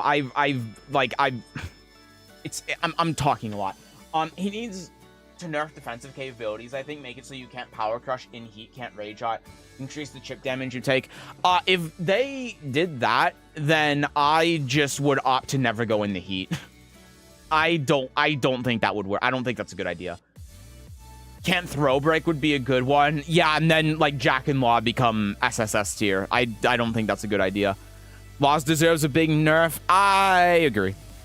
But I just hate Laws too, so. Hi, Ice Cream. How do you lab a character to know how to play against them? So whenever you play against the character, look at the one thing that you had the most trouble with, lab that, figure out what you did wrong, figure out how to beat it, and remember that for the next time you play against the character. Don't try to figure out every single thing that went wrong. Don't try to figure out every single thing that hit you, all the frame down, every little thing. If you're playing against a Raven, and Raven keeps doing, like, his power crush, and you're not punishing it, and that kept, like, he kept doing that over and over and over again, it kept hitting you, you kept blocking, you weren't punishing it, then look at that, and be like, oh, this is minus 13. And then next time he does it, I'm going to punish it. Just as a really simple example. And only look at that. Don't look at all the odd bullshit he's doing. Don't look at, like, that you can duck his down 4, 2, 3, and he was throwing that out for no reason. Don't look at, like, how his parries work. How do I beat his parry in this specific situation? Blah, blah, blah, blah, blah. Just look at the one thing that was tripping you up the most, that was causing you the most trouble, and figure out how you beat that. Figure out that situation, and only remember that one thing. What you need to remember when it comes to learning stuff and remembering matchups and stuff is that if you try remembering 10 things at once, the next time you play against that character, you might remember 3. And those 3 things are going to be random. They're not going to be the most important things that you needed to know in that matchup. But if you remember one thing and it's really important, then you'll remember that one really important thing. As soon as they do the move, it'll come back to you. Be like, oh, I labbed this. I know how to deal with this. And even if you don't, you'll recognize that you're losing to that, and then you'll be like, there is a way to deal with this, and then you'll focus on that in the game. So that's what you gotta do. Just, like, focus on one thing. Remember, one really important thing, and then whenever you play against the character, even if it's 2 months later, your brain will go, oh yeah, I remember that the last time I played against this character, they were doing this thing, and then you'll beat it. That's what you gotta do. Don't remember 10 things, remember one thing.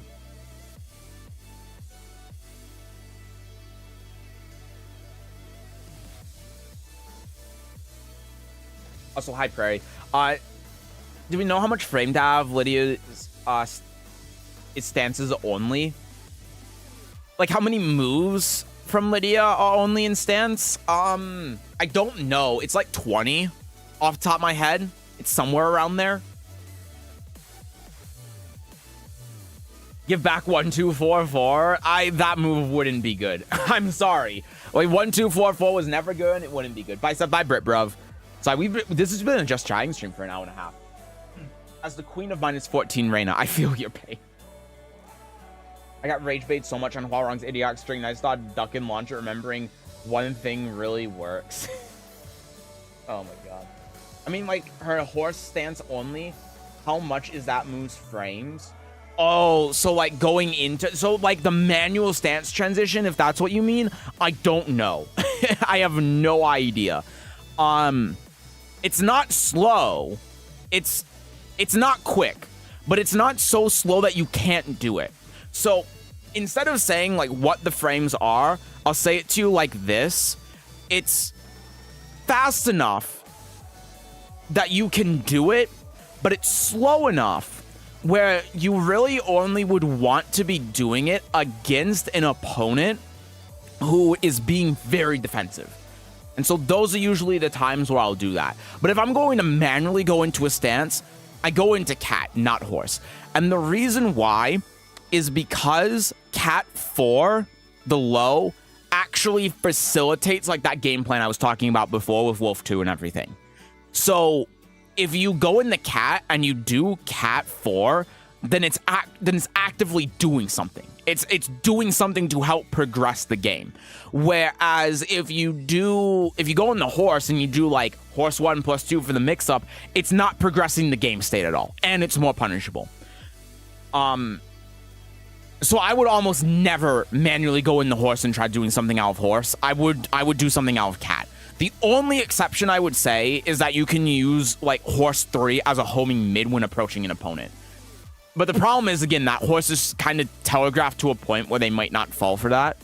So, yeah, it's generally speaking, like there are like, yeah, we can go back and forth, and like, yeah, there are some times where you can go in the horse and do things in horse. 99% of the time, I'd say just go in the cat and do something out of cat if you're gonna manually go in the stance like that.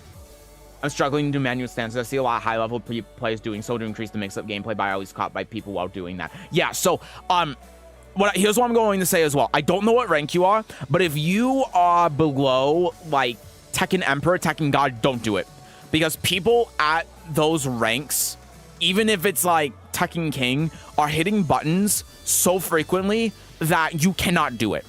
Just straight up. Like people that are Fujin have ADHD. You know, they just gotta keep hitting buttons. If they go for more than 3 seconds without hitting button, they will explode. So you might see them playing a little bit of defense and like sidestepping a little bit for 1 or 2 seconds, but then they're going to hit a button. Just like look at, just stand back and wait at like range 3. They will either teabag and key charge you, or they will run in and do some sort of while running move, unprompted, because they need to hit a button. So it's something that you can really only do at super high level. And it's because the stances are slow enough where you can only really do it, again, against an opponent who is being very defensive and is being patient and is waiting for you. So, at those ranks, you're relying more on counter hits. You know, like the reason why you manually go in the stance and mix up the opponent is because you can't whiff punish them. You can't punish them for doing a move and you sidestep it or whatever. And you can't counter hit them with like forward 4-2 or down 4-2. You know, like your neutral is being countered by their neutral. They're being very defensive. They're not opening themselves up. And so that's what you're doing. You're facilitating an avenue to be able to open them up. So, yeah. No wonder it's easy to do at offline tournament. Yeah, I mean, it's because the caliber of player that's playing at a tournament is usually going to be higher than what you're going to see normally online. So, yeah. I'd say don't worry about it.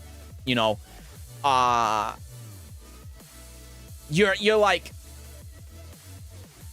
there's an analogy somewhere in my head that I just can't quite get out, but you're working way too hard to do the exact same thing you would do if you just do forward 2.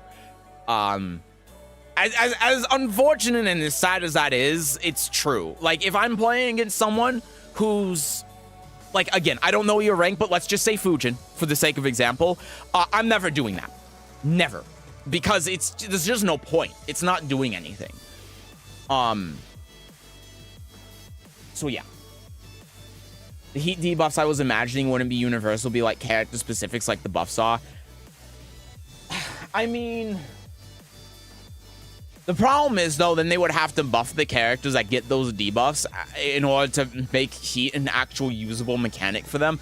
And I don't know, like it feels bad for both players, because it feels bad for you because now you lose out on being able to do things, or like you can get grabbed or whatever, and then it sucks for the opponent because now they just have to deal with unrelenting offense for 13 seconds. Not a whole lot of moves and stands. Horse has 6, cat 4, wolf 4, heaven or 3, so 17. Hey, it's close to 20. I'll take it.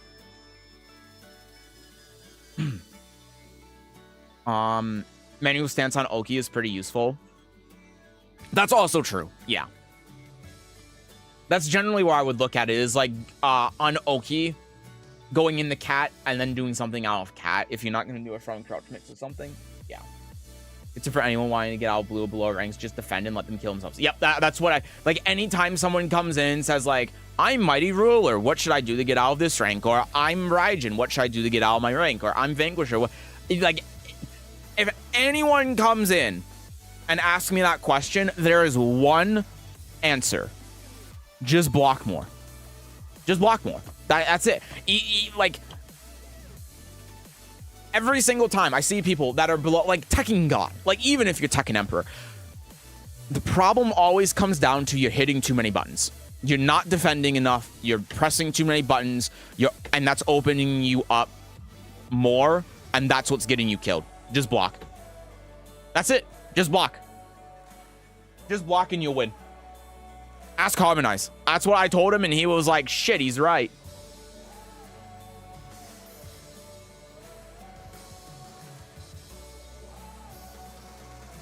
Uh-oh, I think we had a keyboard slip. Uh-oh. Oh, it's alright. I appreciate the follow. Thank you. Mokujin, Tetsujin, Sesujin. Yeah, that's me. I'm the third one in there. We forget about Kinjin, but that guy's weird anyway. I don't like that guy. Side note, Safina has like 15 moves in a Scarecrow alone. Yeah, she has a lot. A lot of them are useless too. Some played the ranks on, now they boosted everyone in the blue ranks. Nah, this was the case in Season 1 and even like in Tekken 7. Have you... Did you ever play against Tekken 7 players on console? Oof. Practice mode equals punishment training against all characters. You'll never lose again ever against the lower ranked player. It's not even punishment training. Like, you don't need to know. Okay, you should know that Power Crush is like -12 and Hopkicks are -13. But you don't need to know specific punishment yet. Like, you don't need to know that Raven's WoW Rising 1 is like -14. It's good to know those general rules, but they're just gonna do stuff that's gonna get them killed. Like, you got people that are in Fujin that are doing moves that are like -12 and then hitting a button afterwards and they're getting counter hit. So yeah, just like wait, be patient, take your turn, and then wither them down with small Tekken and then you win. Oh, you're the Jack? Oh, that's so funny. Oh, I recognize your name now. Yeah. I see. Hello. Dude, I swear to God, when I played against you, I swear to Christ, I remember you vividly because playing against you was the moment that my brain flicked from like Season 2, I don't think is that bad, to this fucking sucks. Like, in the middle of us playing, I just gave up. I don't know if you remember it because it was so many months ago, but it was to a point where I was just like, I don't want to deal with this shit anymore. So I got knocked down and I spring kicked, even though it was absolutely the wrong option. I was like, if I die, I die. If I die, I get to go home, and I'm okay with that. And if I live, then fuck it, we'll try something. And then I blocked it and I died. I could tell you didn't care. Yeah, I was like, dude, because I had to play against fucking L-Train playing Lars, and I was just, I didn't know it at the time, but I played against L-Train playing Lars, playing against fucking old server, and then you playing Jack. I was going through it, man. I just was like, fuck it, I don't want to be here anymore. It's loud. I have to deal with these damn Lars players. I'm like, I don't want to fucking be here. I just want to go home. Maybe I'll come back again though, now that Season 2's kind of calmed down. But yeah, when everyone at the end of that said Tekken fucking sucks, I was like, yeah, this fucking sucks. Fucking LJ. Yeah, with the Season 2, the fresh out of the oven Season 2 Lars. Yeah. And I remember afterwards too. I was like, I won 2-0. I somehow 2-0'd him. Yeah, I 2-0. Wait, so you and I were the two that beat him and got him out? That's so funny. Yeah, I 2-0'd him, and afterwards I was like, does it really matter because it's season 2 and this sucks and the game's unbalanced and whatever. Little did I know that Laws was fucking busted.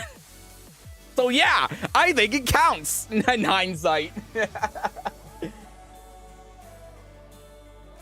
But yeah, if you guys have another one, maybe I'll come back. It's just a bit of a drive for me, and it's so damn loud in there. Oh my god. It's so loud. And then it was kind of weird too how there was that one guy in there that was like, hey, you can get these like breath mints, so if you get pulled over while drunk driving, then like you'll be okay, you won't be arrested. That place was wild. A lot of really good players there though. That was at least fun. And you were one of them. Like, you kicked my ass with Jack. Was busted his fucking counts. Yeah, if he was playing any other character, I'd be like, whatever. But yeah, Lars is, I didn't know at the time how broken Lars was.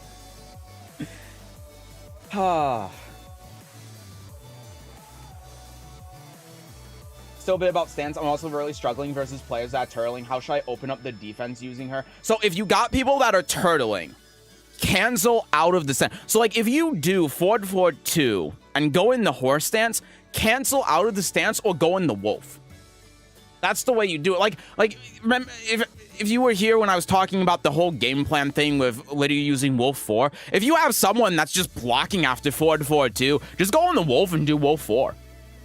It's better than any of the mix-ups you have. Like, you gotta remember, the mix-up out of horse stance is horrid.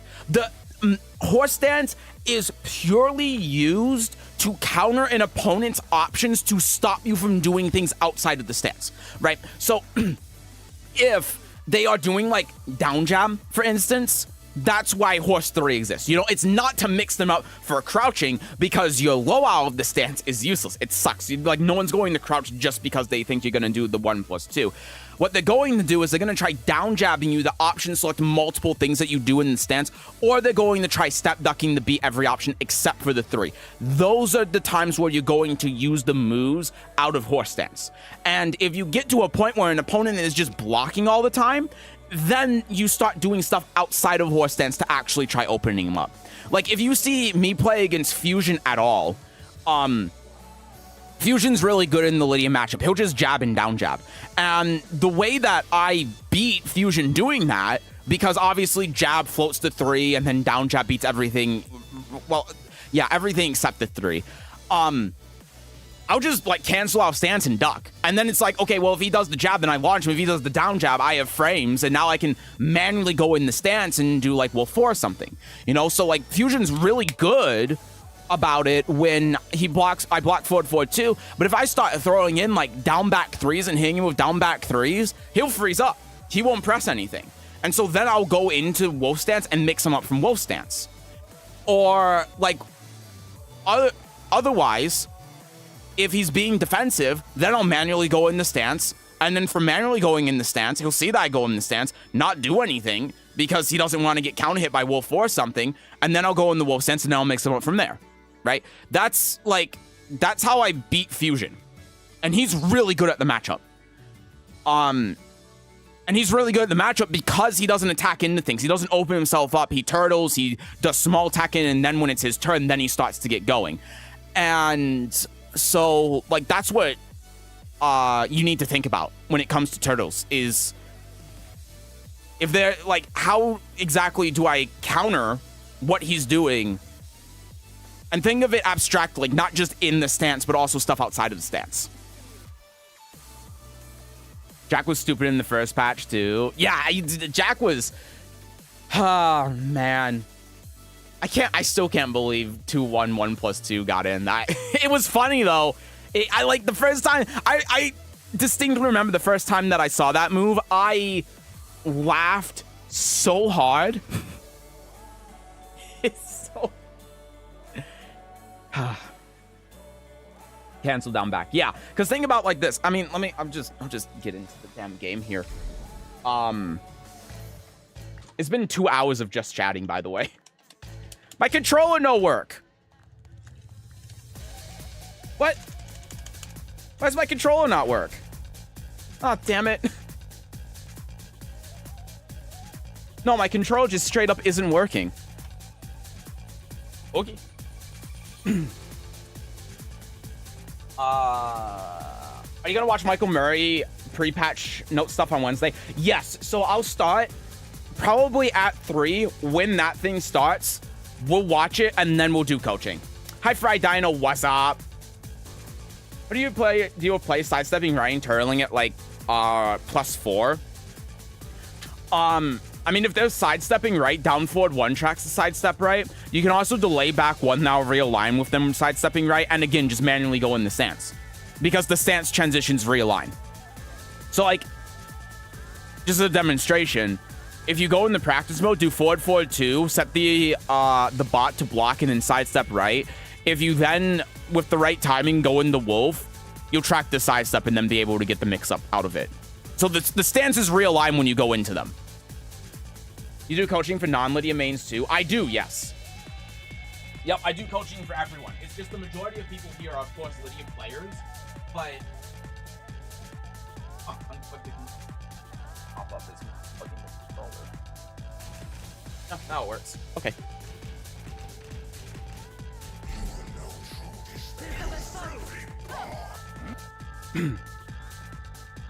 Just forget about Stans actually does. Yeah. So I can actually demonstrate this while we're in practice mode here. Dude, this has been a 2-hour just chatting. So this is so much better than playing Tekken. Jesus Christ. Yeah. So if I do this, see how that realigns? As long as I time it right. Now, if I do it immediately, then it whiffs, right? But then the other thing too, like you see how back 1 realigns there. So if the opponent,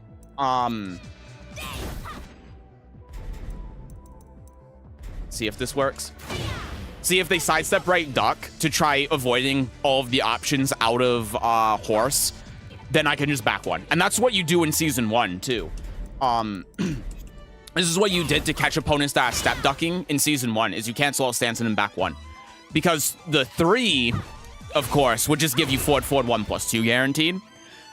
Which was fine damage-wise, but it doesn't give you the heat engager. And that's one of the things I keep talking about when I say, like, I don't think this is as good as people make it out to be. Because you were already doing this in Season 1. And I still do this, you know? I'll still do like this because of the timing aspect for it. Because if the opponent jabs here, and I do the same thing, because of how the recovery frames work... A second. See how I'm mashing back 1 and I block it? Oops, sorry. But you see how I'm mashing back 1 and I block the jab anyway? It's because there's a disconnect between the block frames and the recovery frames from stance that allow you to be able to block jabs. So if I have an opponent who's like jabbing or sidestep right ducking to try jabbing me out of the horse 3, then I just hold back here and then I can back 1 for free. And there's no... Well, there is risk to me if they do it, but it's marginal. So yeah, like that, like I keep going on and on and on about why horse 3 isn't actually that big of a deal, and that's why, because that's just what you were doing in season 1. And yeah, this is the same thing with defensive opponents too, because like let's say this Kazi is defending, right? I do this, back 1 +2, still able to keep the pressure up. But then I can do this, and I can like mix it up with down back 3, and then I can maybe do this, and then go here, right? And then I do that, and then I can keep the pressure up. Because forward 2 with 1 frame link beats heat burst here. So like if I set the bot up here, actually I think I need to do this as a crouching punish. Let me get out of here and let me do this, and then do this. So like if I do this, oh shoot, oh my god, it's on. Fuck, I think I was frame 2. There we go. Need to practice that a little bit more. I haven't played in like a month. But yeah, if you like link the forward 2 properly, then it beats everything, including heat burst. So, like these are the things that you gotta think about against a defensive opponent, you know? Like, how do I do things to be able to keep my offense going? How do I keep the pressure going? And that's why Wolf 4 is so important, because you can keep the pressure like this. And yeah. But yeah, also, never thought of manual stance changes at long range. Yeah, so like one thing that I'll do as well, you'll see me do a couple of times, especially if I'm in heat, is I'll do like this. Because you see how far that reaches? And on top of that too, if I'm like working my way in here, and I think that the opponent is going to hit a button, then I can go in the heaven and earth.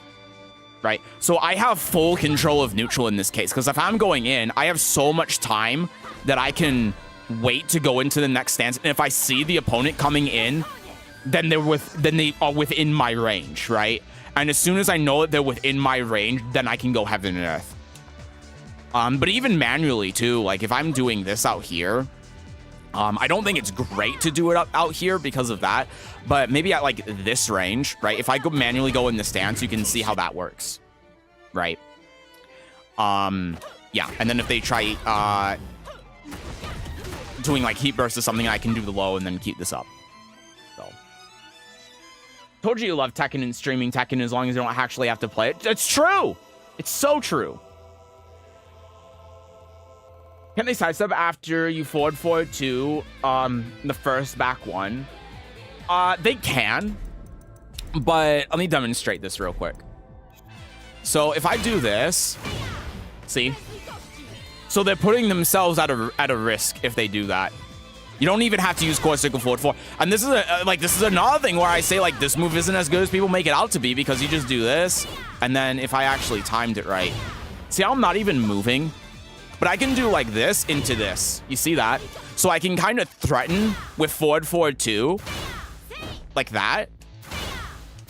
And then, oh my god, and then I can have that realign. And also, while running 2, realigns as well. Oh my god. See, like that. Yeah, that's what I'm trying to get at. So yeah. Just a couple of ideas. Hi. Parada taking nerf notes. I mean, I am... I did essentially create the Season 2 Lidia, so... Quick, now show Kazuya sidewalk left forward 2 when he's -6. Oh yeah, we gotta show how Lidia actually needs nerfs. Ah shit. I'm trying to do this with the 1-frame link. I don't use this move very often. No, guys, Lidia needs nerfs. Guys, Lidia. Guys, no, Lidia needs nerfs. Lidia. Don't sidewalk left, Lidia. No, Lidia needs nerf. Don't sidewalk left, Lidia. Just don't do it. Don't. It's a terrible idea. Don't do it. Guys, Lidia needs nerf. Don't sidewalk left, Lidia. Just don't. Like, don't. The sidestep trial is wrong. Don't. Linia Sobieska. Never mind the fact also that if they step left, then it tracks. Bro, stop. She has enough nerves already. It's okay. It's fine. Nothing bad's going to happen. I don't know why I was doing it off of down forward slide 4, by the way. Oh, I guess off of while running 1, this doesn't track. That actually I didn't know. Huh. Just trying to make sure that I'm hitting the link right. I am. Yeah. Okay, well, ladies and gentlemen, Lidia is officially bad. Sidestep left is wrong, except for forward 2, and maybe forward 3.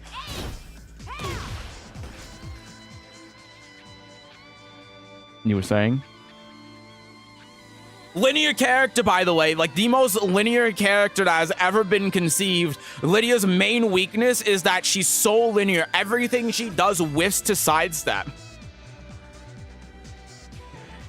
Like, can you believe people say that? A parallax sidestepping forward 3 left and right, but also why the fuck does that shit? Why that hits near back turn?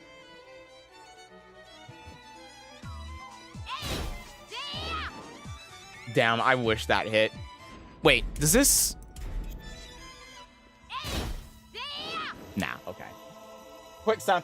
What do I step and where? I got bamboozled by a Lidia friend a few days ago. Step right. Always. Step right always. Yep. Just remember to use sidestepping to my advantage when fighting Lidia. Yeah, like I'm joking about it a little bit, but if you got a Lidia that's just like throwing stuff out like this without trying to realign, then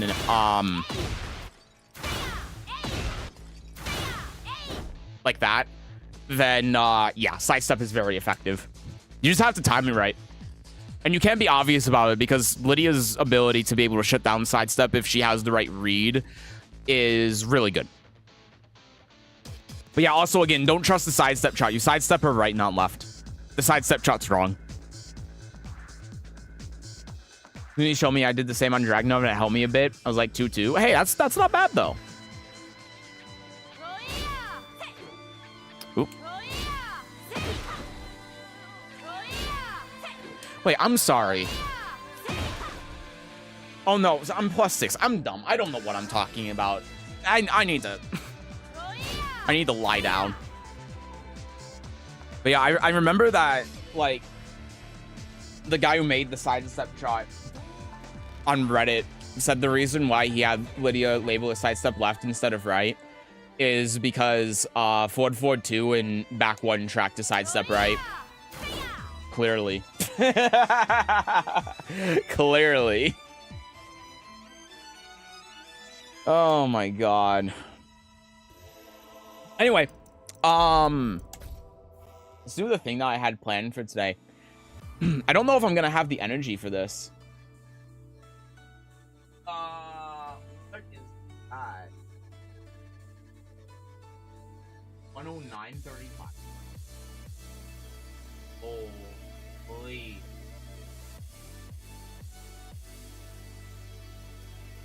All the time stamp.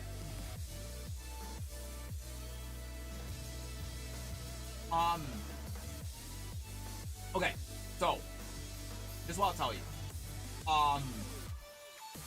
I don't do coaching on the spot like this because too many people would want coaching. But every 3 to 4 weeks we do public coaching, where if you submit your Tekken ID or submit like that or whatever in our Discord, !Discord, then I will give you coaching on your game for free. So if you want to join the Discord and submit, we're doing it this Wednesday. You just have to submit your thing before the stream starts because there's already like 18 people in there and I'm going to die when we do that. So my bad. No, you're good. You don't know, man. That's why I'm letting you know. If I was mad, I just wouldn't tell you. But no, all you gotta do is join the Discord, and then it's really easy to find. There's a thread in the events channel that just says public coaching for whatever the day is. 7-2, 7-3, whatever. You just go in there, and then you throw in your case, that link, and then I'll coach you on the game on Wednesday. I would genuinely be sidewalk left Lydia's at -6 if one Oscar could actually avoid forward 4-2 at -6 and 2 other Lydias actually fucking tried doing forward 4-2 to shut stepping down. That's true, yeah. No Lidia tries doing the link. Oh yeah, down forward 3 is also a good way to track. Yeah, you're right. For free in this economy? Yeah. 16 people, therefore no dying. No, it actually is 18 because Turbo told me at locals that he wanted coaching. And then there was the other guy who, unfortunately, because my computer or my power ended up going out, I don't have his Tekken ID anymore, so he'll have to tell me when we actually do the coaching stream if he comes around. But there are 2 people that aren't on the list who want coaching, and I said yes. So let me check the turbo stick and add him to the list. Thank you. Hi, Sesujin. Hi, P-Foon. Hello, hello. Welcome in. This is we've been streaming for 2 hours and we haven't played the game at all. We've been just chatting. You're PST, right? No, I'm EST. I'm in Michigan. Now there's 17.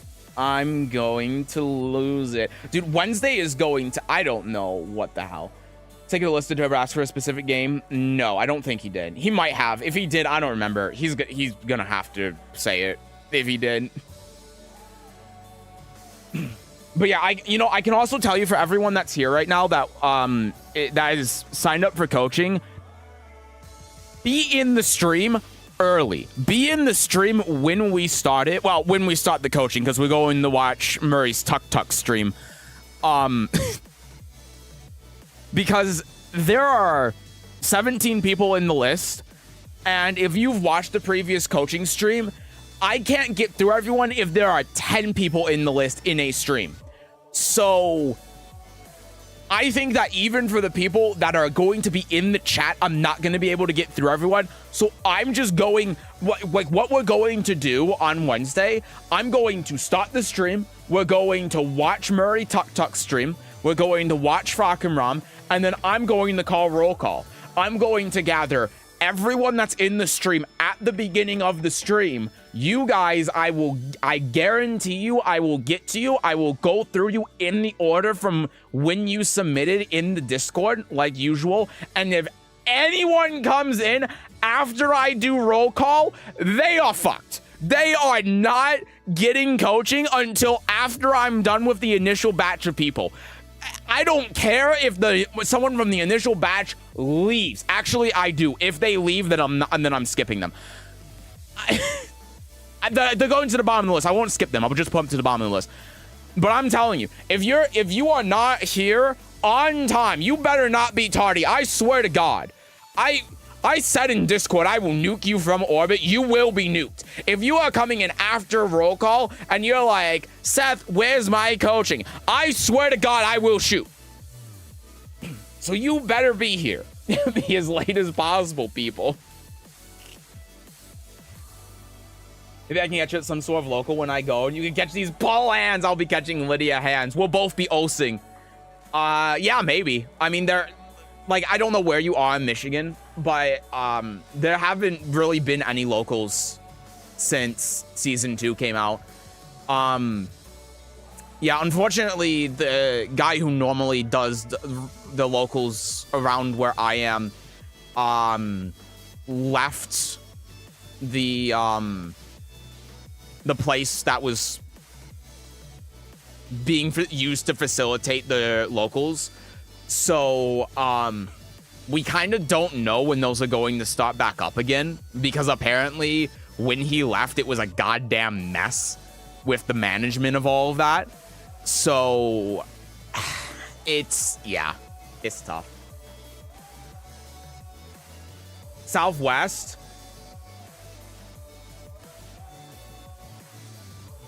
I'll tell you what. You probably know where Odyssey is then. If you're in the Kazoo FGC Discord, there are 4 of us that will message in there on Thursdays to go down there to play casuals. Get in the Discord so you can be a part of that. Because we are pretty damn close to each other, yeah. Obviously, we don't want to dox each other, because I'm not in Kalamazoo. You're probably not in Kalamazoo, otherwise you know. But get in the Kalamazoo FGC Discord, and on Thursdays, we go to Odyssey Games. Sometimes, not every week, but sometimes. They don't have an official tournament for Tekken, but the 3 of us, well, 4, well, 3, because one of the guys just moved, but he hasn't had time to come around. So there are like 3 of us that will go there. It's me, Turbo, and Ralph. Oh my god, I'm losing my mind. I'm so damn tired. I'm sorry. And we'll just message in there if we're going to stop by. We usually go there around 7 p.m. So, yeah. Yeah, that's basically it. Just join the Discord. I'm sorry. I'm trying to be very careful so I don't dox myself and where I am. I'm trying to be very careful, so I'm thinking very hard about every single sentence I say. I'm already in that Discord and haven't really been in it. Yeah, just keep an eye out. Take a look on Thursdays if anyone's messaging in the Tekken channel, because that's where we organize everything to go down there. So yeah. I'll probably, if Turbo comes into the stream, I'll ask him if he wants to come down on Thursday and meet up then. But yeah, that's the best place to go for locals around here, because obviously there aren't any tournaments that are going on right now. At this point, just dox yourself. The amount of dancing around you do gonna accidentally spill once 100%. Oh no. The damn I already got doxed by a commentator at a local at one time. So when did Turbo ask? He asked like 2 weeks ago at locals. I don't remember. I don't.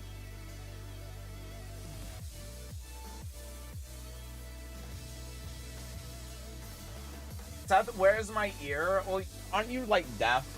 I don't know. We date earlier, so minimum match once and wait 10 p.m. to 5 a.m. for my turn. Yeah, like, okay, you didn't wait that long. But, yeah. These shows you'll always double stream, including the for free coaching this week? Yes. Yep. Every stream that I've done for the past couple of months...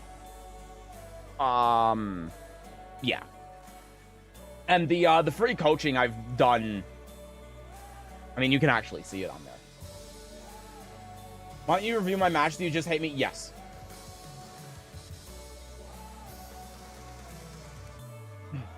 Guy said, aren't you like deaf? Deaf people have no ears, confirmed. Yeah, they're all Picasso. I love saying tuck tuck. I do too. I understand English 50-50, but I try to understand you anyway. Only have to go to diversify the game for Lidia. Do you have any tips? Oh, practice. Sorry. Go to practice to diversify the game for Lidia. Do you have any tips?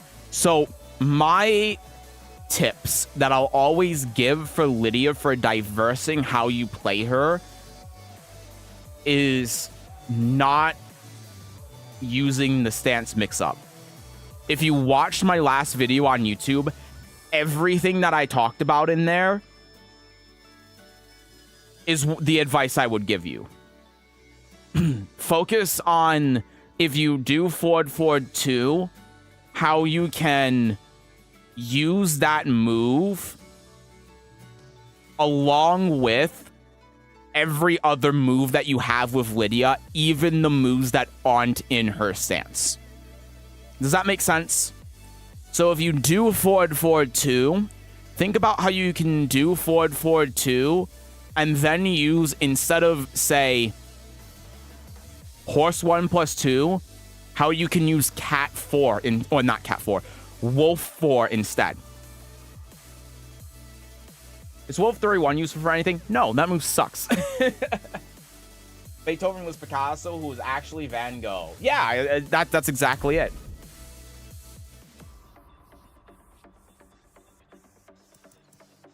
All right. Let's try this out. Okay, so I want to try something out similar to Guess the Rank, except with no betting, that I think just might be a fun thing for us to do. I wasn't expecting to do just chatting for 2 hours, but here we are. It's fine. I like chatting. I want to try out watching some low-level Tekken and see just how chaotic, rambunctious, and ridiculous it is. So it's better than actually playing the game. Let's give it a try and see if this is funny or sad. Oh, I'm also going to hide their names.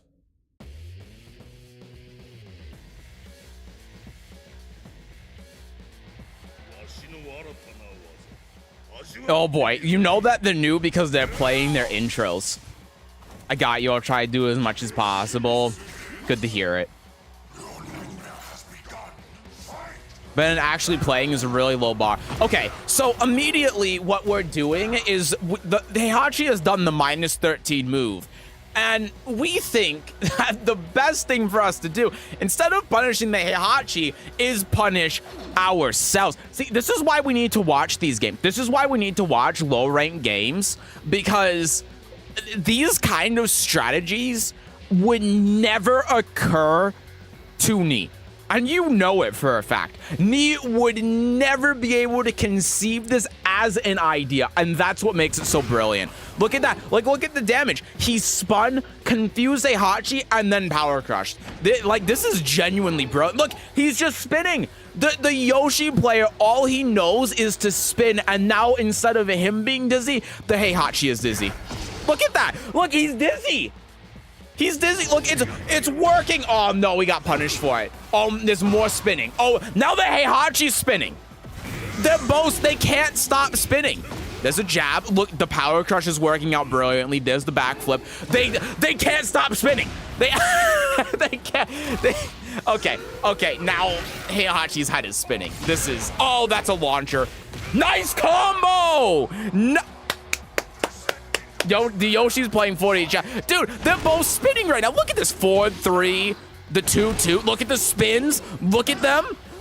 Again, Ni would never come up with these strategies. Call this Yoshi spin because he is moving. Look at this. I wouldn't have it any other way. Damn, the Heihachi knew the punish. That's shocking. I even see Tekken gods who don't punish that right. iMusician should take coaching from this Yoshi. Yeah, take it as the guy that played against iMusician. I agree with you. Look at these spins. Look at this evasion. I'm watching a Mania Highway video. Oh man, but the homing. Oh no. What's he going to do? Is he going to die? 4-3 in the Fubuki. More spinning. The down 4-2. The combo. You gotta give it up to him though. Being able to recognize that situation and do a combo like that without just doing heat smash, well done. Well done. Now look at this. More spinning. More spin. Oh, he got hit. Oh, he broke it. He broke it. You'll never see that from Leroy players. Unfortunately, the power crush wasn't the play there. Heihachi's up 2 rounds now. I think this is going very well. Look at these down jabs. The Yoshi is observing the Heihachi. He stopped spinning. He has decided that he does need to actually see what's going on. 2-2, 2-2. While rising 4 to interrupt. Look, it's going a little bit better now. Nice grab. The power. Dude, these baits are crazy. He canceled the stance. Lidia players could learn a thing or two from this Heihachi. This Heihachi is operating at a level that Lidia players can't even conceive. What if it isn't Yoshi who spins, but the game world that spins instead? Well, I've seen the cameraman do enough 360s in this game to know that both are happening simultaneously. I think both players thought they're playing a Beyblade game. Well, the Yoshi definitely is. Watch this spin. Oh, he didn't spin. Oh, the charge, the jump backwards with punish. That was crazy. Dude. He was trying to do the unblockable to kill the Heihachi, and he rage on punished him. That's absurd. The Soul Calibur slide, the power crush. He's jumping. He's jumping. He's hoping. He's a little rabbit. Did it work? Oh, and he knows the punish. Damn, I was hoping that would go to the final round. That was pretty good. All right, let's watch another one. No, this is actually hilarious. I love this. Is this ranked only? No, that was a player match game. Check it out, my medical history stream. What else do we got here? Oh god, this is just going to be painful. This is a ranked game too. This Vanquisher, Huarong, and Dragonov. What a horrorism are we going to witness in this?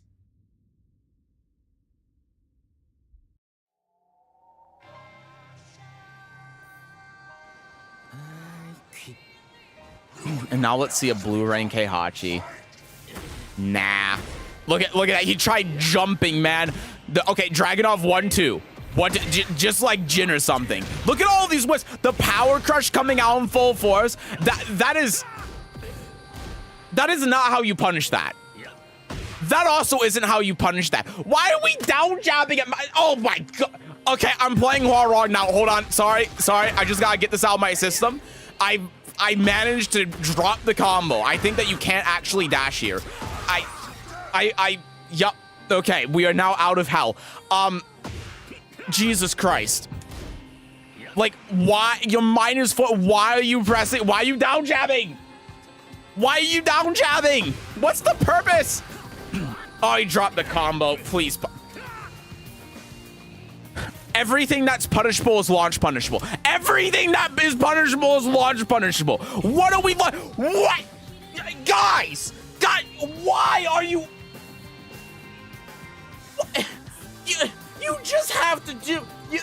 Take whatever wires are in your brain that's causing you to use these actions and cross them, and you become the greatest Tekken player alive right now. You just had to do the wrong punish again and you would have got the right punish, but you somehow managed to still fuck it up. Oh my god, you're a hit. He's -9. They traded? How? He's -9. He didn't. Understands how drag lives in this time dilation. His punish is one move delayed. After seeing some of this, you might be right. Oh my god, you gotta duck that. Duck the high. Duck the fucking high. Duck the high. Okay, you know what? That works. That way, down forward too? Sure. That time it works. Yeah, flop on him while rising kick. Please duck. Please.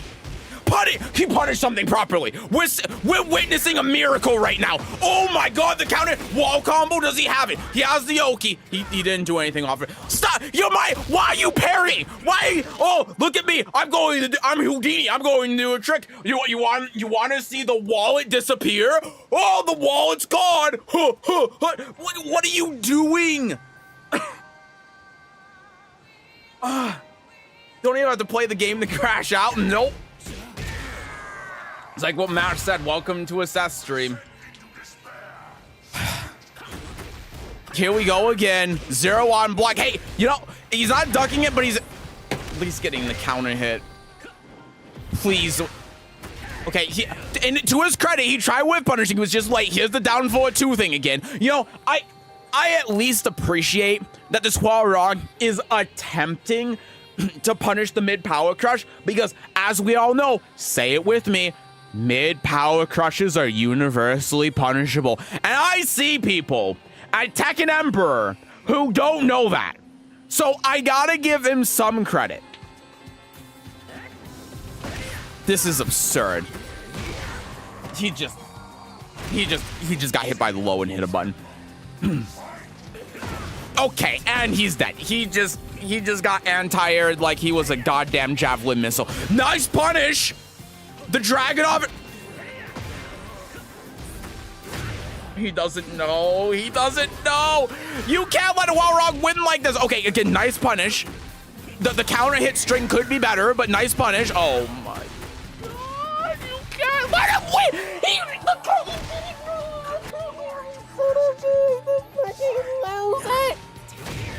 Okay, forward. That's fine. Oh my god. Stop attacking there! You're getting hit by a low. What do you think? He's K charging! The Dragunov is key charging! I'm gonna fucking lose it. What are these inputs? I just saw. What are these inputs? Does he think that he's operating a fighter jet right now? Is that why he's doing the stupid flop attack? Because he thinks he's in an airplane and he's sitting there in the cockpit on the controls trying to launch the missiles out of the wings? Like, what? No, this is fine. This is okay. Yeah, nice defensive backwards hop kick. You get a guaranteed. He just poked him in the eye and then said, you know what? I'm not going to go for the eye. I'm going to go for the shin. Okay, it's working. He knows the combo. He knows the he jumped. He actually is a goddamn missile. Did he? There's no way. There is no way. They trade. There's no way. They just traded. There's no fucking way.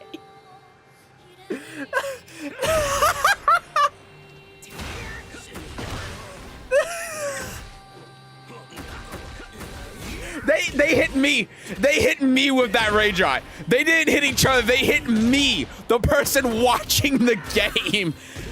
Oh my god. You could have just rage on there too, please. I can't. Thank you. That.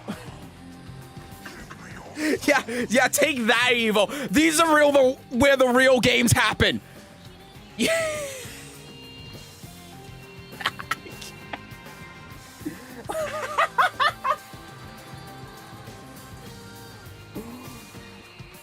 Oh my god, I need to watch another one of these. This is amazing. No, this was one of the best ideas I ever had.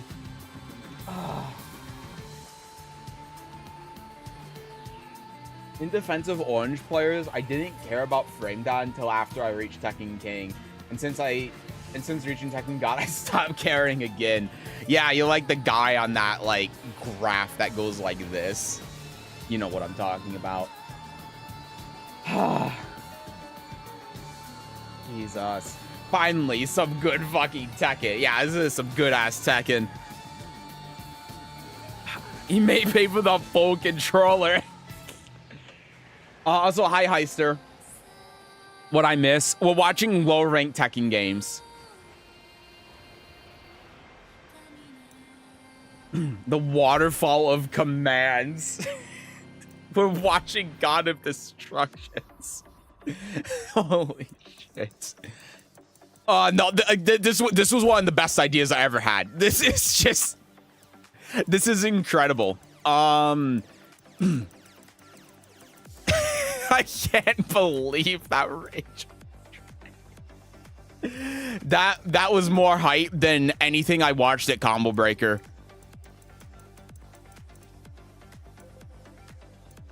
That's Edge versus Ulsan on this server account.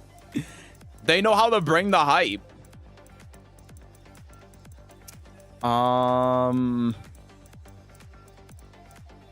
Oh, I saw it. That's why I couldn't find anything. I saw it by Tekken Prowess by accident. Oops.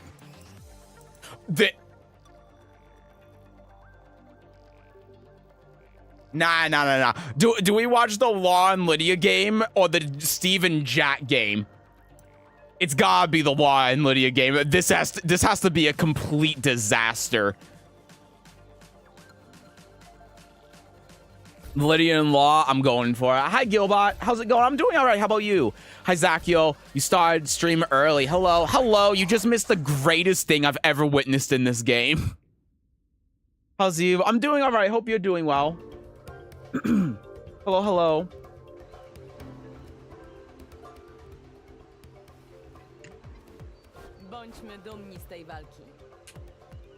What was it? A Rage-Art trade. Okay, -12, and we're 1+2ing. Hey, there's the 2-2. Nice. That's -10, and we're attacking at -10. I'm seeing a common theme. Political storm, political. The 3+4 attacking at -24. There's the broken stance mix-up character. Oh my god, we're just attacking after that. The nunchucks are coming out. This is a fast-paced game. Dude, did you look at this absolute precision right here? Look at this. Hold on. There it is. There, you see that too? Followed by 2-2. Trying to do a heat burst, but doesn't have heat burst available. Oh my god, he doesn't. This wasn't even intentional. He's still trying to do heat burst. He's still attempting to... He died. He's not dead. He has a pixel. Oh, punish it. Not like that. That's not the punish. Okay. Excuse me. This is okay. I mean, he tried to whip punish it. That's something. Okay, the political storm walk-in is crazy, but it's what nice bitch slap. Law players deserve it. Okay, the max special. That's fine. The Lidia players still have to see everything's gonna be okay. You know what? A for effort. Unfortunate it didn't work. Doesn't even go into heaven and earth. You're -10. You're hitting heat smash. You're -12 and you hit. It's fine. The law player only has 2 rounds. It's not going to be that bad. Oh no. Nice back 4. There's a frame trap. Gets caught. It's fine. Look at that power crush. It's unbelievable. She like this Lidia player is beyond the realm of understanding. She is using see, there you go. There's the stance mix up. She is using political storm as a command dash. There's the max special. What do we do? What? Whoa!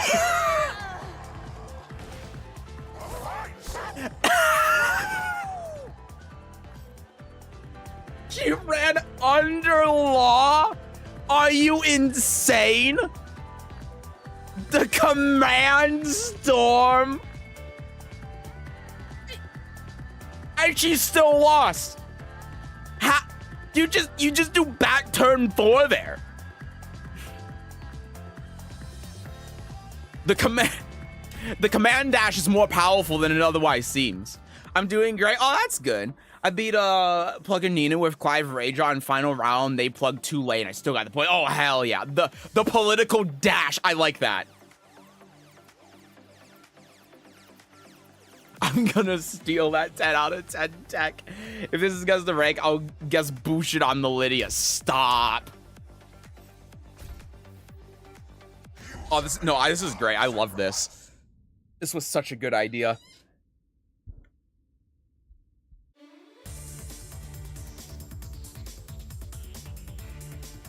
It's not political storm, that's a tax invasion.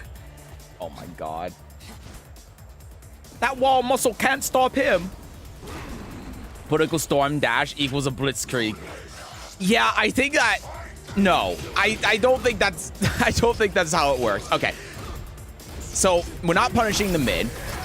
Steve, you know, the Steve is playing small tech and I can get the Jack has sat down. The Jack is on the ground. He's getting ready to play his local. He's sitting down on the setup. There's a lot of Tekken going on right now. I can tell you that. Oh my god, the body shots. Was that a setup? What was this? This Jack's a Mortal Kombat player. He tried to down 2 to do the Mortal Kombat uppercut to punish. And you have to do down 4 to it. He's a Mortal Kombat player. Oh no. Okay, you know, he got the launch though. It was a setup. It was a very elaborate setup. It was a setup. Dude, look at that armor. He's beating the Steve's ass. Was it with the low ranks and Metal Gear customs? I don't know. That's a good question. Jack's going off right now with that down 4 too. He's teabagging. What? He's trying to do the full circle input. Look at this. He's trying to do the 1, 2, 3, 4, 5, and he didn't get it. Oh no. Okay. Also, do you really think that's gonna work on this Steve? Nice grab, nice break. The Cossack kicks. Did you know it was a high? I didn't. Why did that whiff because he wasn't holding back?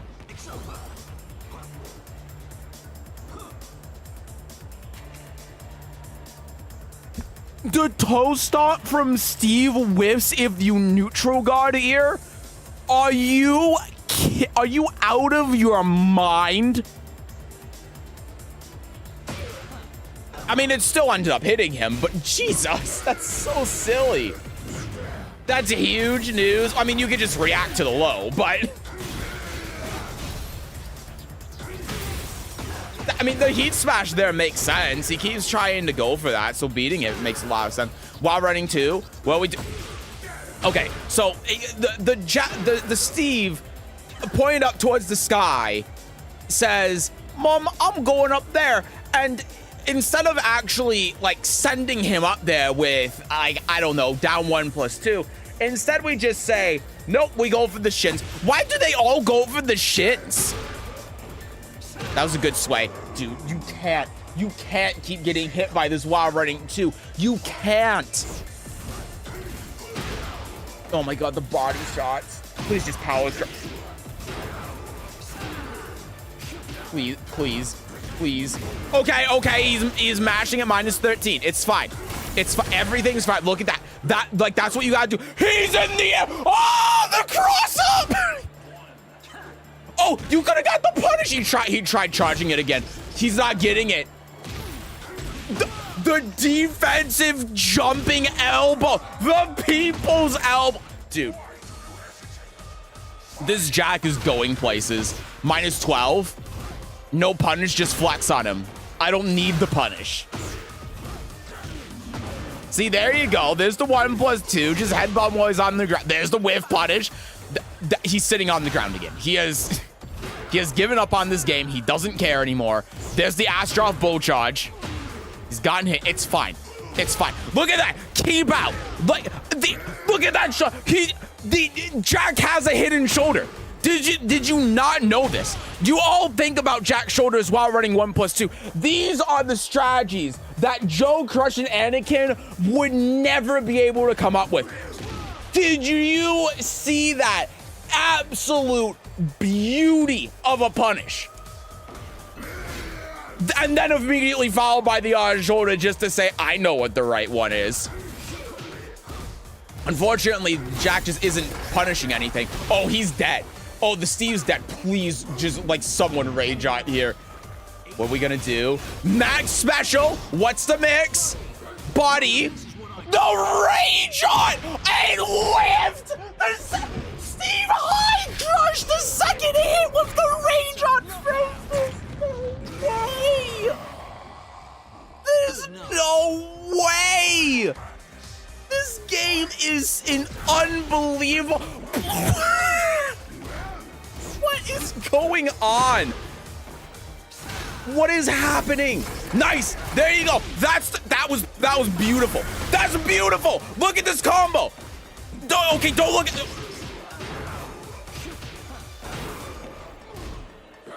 Jack's Russian dad would be very upset by what just happened there. Oh no, it's anyone's game right now. No, he held back. The rage on afterward. He held back and got hit by the token, but he just hit rage on. It worked. Is he dead? He's dead, right? He's dead. Absolute cinema. That was incredible.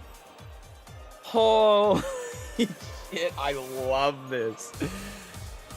Hi Puma, is this coaching? No, we're watching low-ranked Tekken games. I never liked Jack, but at least I never got smoked by him. I don't like Jack players, generally speaking. He needs to learn a Volcano Buster. He's ready for Evo. Did the same thing as well. Yeah, I mean, the Rage Out does make sense. Did I learn Steve's Rage Out high crush? Yeah, same. Oh my god. Incredible. Watching lower rank games, we learn a lot of stuff. Yeah, I learned so much. Jack did back 1+2 and punch my Rage Out out of range a day or two ago. Jack is a war crime. Man, to be first Don rank again. All right, let's watch one more of these. Dude, I don't think I want to watch a King and a Claudio because you know exactly what's going to happen this game.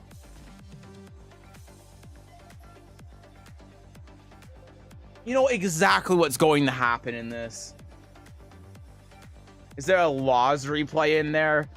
Laws replays would just be... I already know what's going to happen with that. Claudio over low rank won't be able to do anything. Exactly. Actually, that might be funny. The more I think about it, the more I think, you know what? That might actually be kind of good to watch. Let's see. Every single one of these so far have been hits, by the way. We haven't had any misses.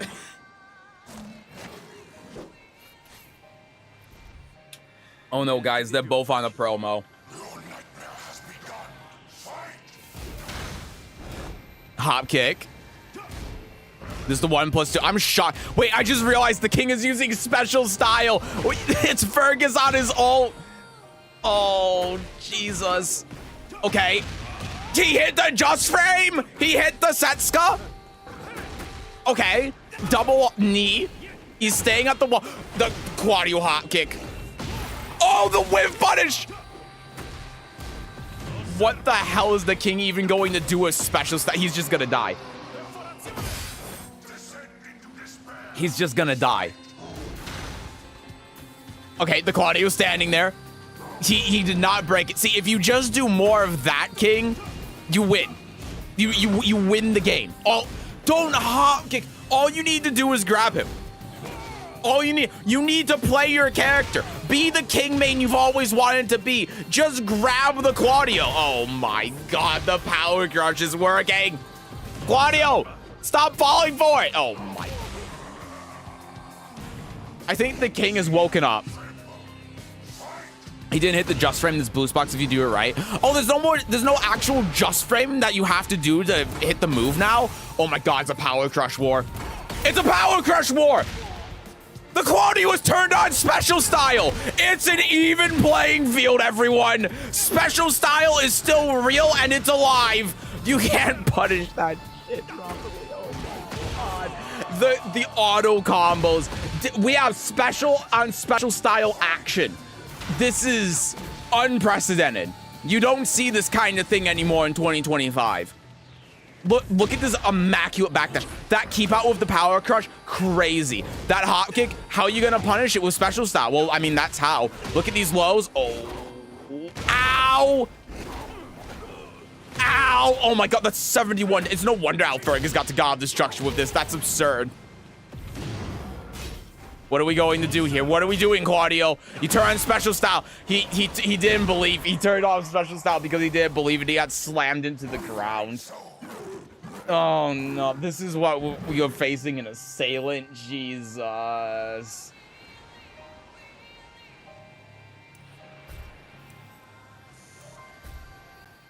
Claudia's me, utterly enthralled with the idea of landing 1+2, 1+2, 2. And now he's special style because he couldn't land it. Sad to see. Disappointing. Tisk. The Claudio is a Tekken 7 player. Can he even choose grab? Yeah, there's an option in there to be able to grab. This is God of Destruction King. Sure.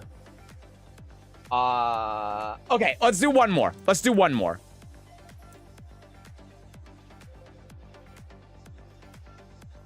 What are we thinking? Yay or nay for this one? Let me find a nah one that we can compare it to. That, I mean, that's a beginner. That's not going to be a good one. Green rank Jin and Heihachi. That actually might be better. What are we thinking? Green rank Jin and Heihachi or beginner Quadio and strategist Steve? Jin Heihachi. Jin Heihachi's lore accurate. Jin Heihachi. All right, let's do it. This is, last one. This has been really good. You shall make a fine sacrifice. Well, it's not mashy. Won't be fun. Yeah, that's what I was kind of thinking too. That's a God Destruction King fighting a Mighty Real Devil Jin.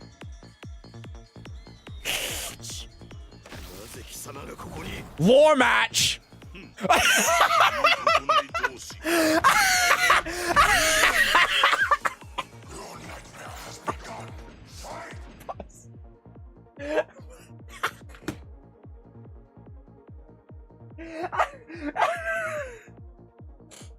No, this Heihachi is a pro. This Heihachi has to be a pro God Destruction and oh,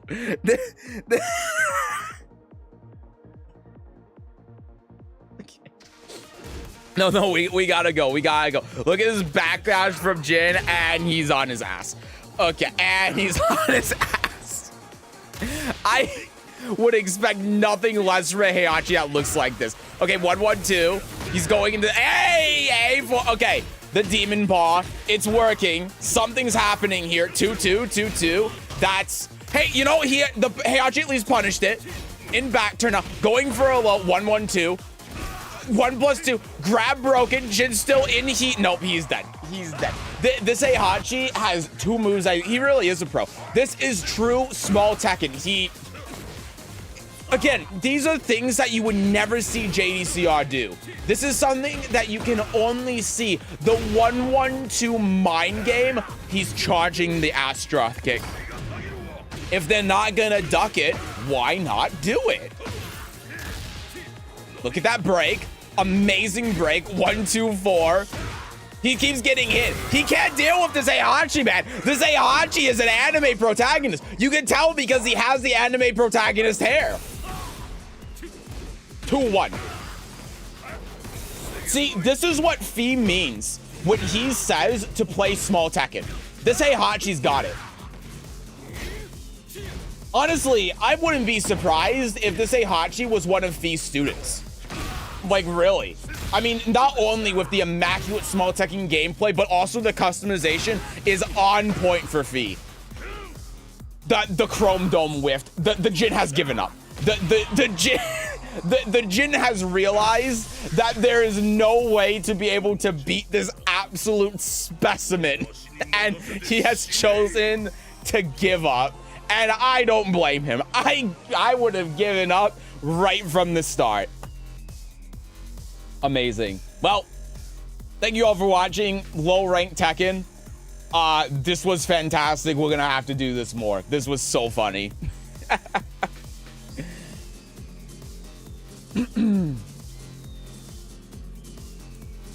Just stepping the right way too. Honestly, the Heihachi, this Heihachi has watched some Fee videos. Him just doing 1-1-2 over and over again was beautiful. Punch my 16 with 1-1. Mishima gameplay. I got run back to work. Thank you for the morale boost. It's been a hell of a Monday. Oh yeah, man, of course. I hope you have a better day. Thank you for stopping by. I appreciate it. I approve this replay. The customization is what did it. The pink is giving him buffs. Oh, yeah. He didn't even hit confirm one of the 1-1-2s, but he knows Jin's going to press, so he's like 2 steps ahead. Exactly, yeah. Like, it's not a hit confirm, it's a delay. Christ. Nah, I'm gonna end it here while I'm in a good mood. That was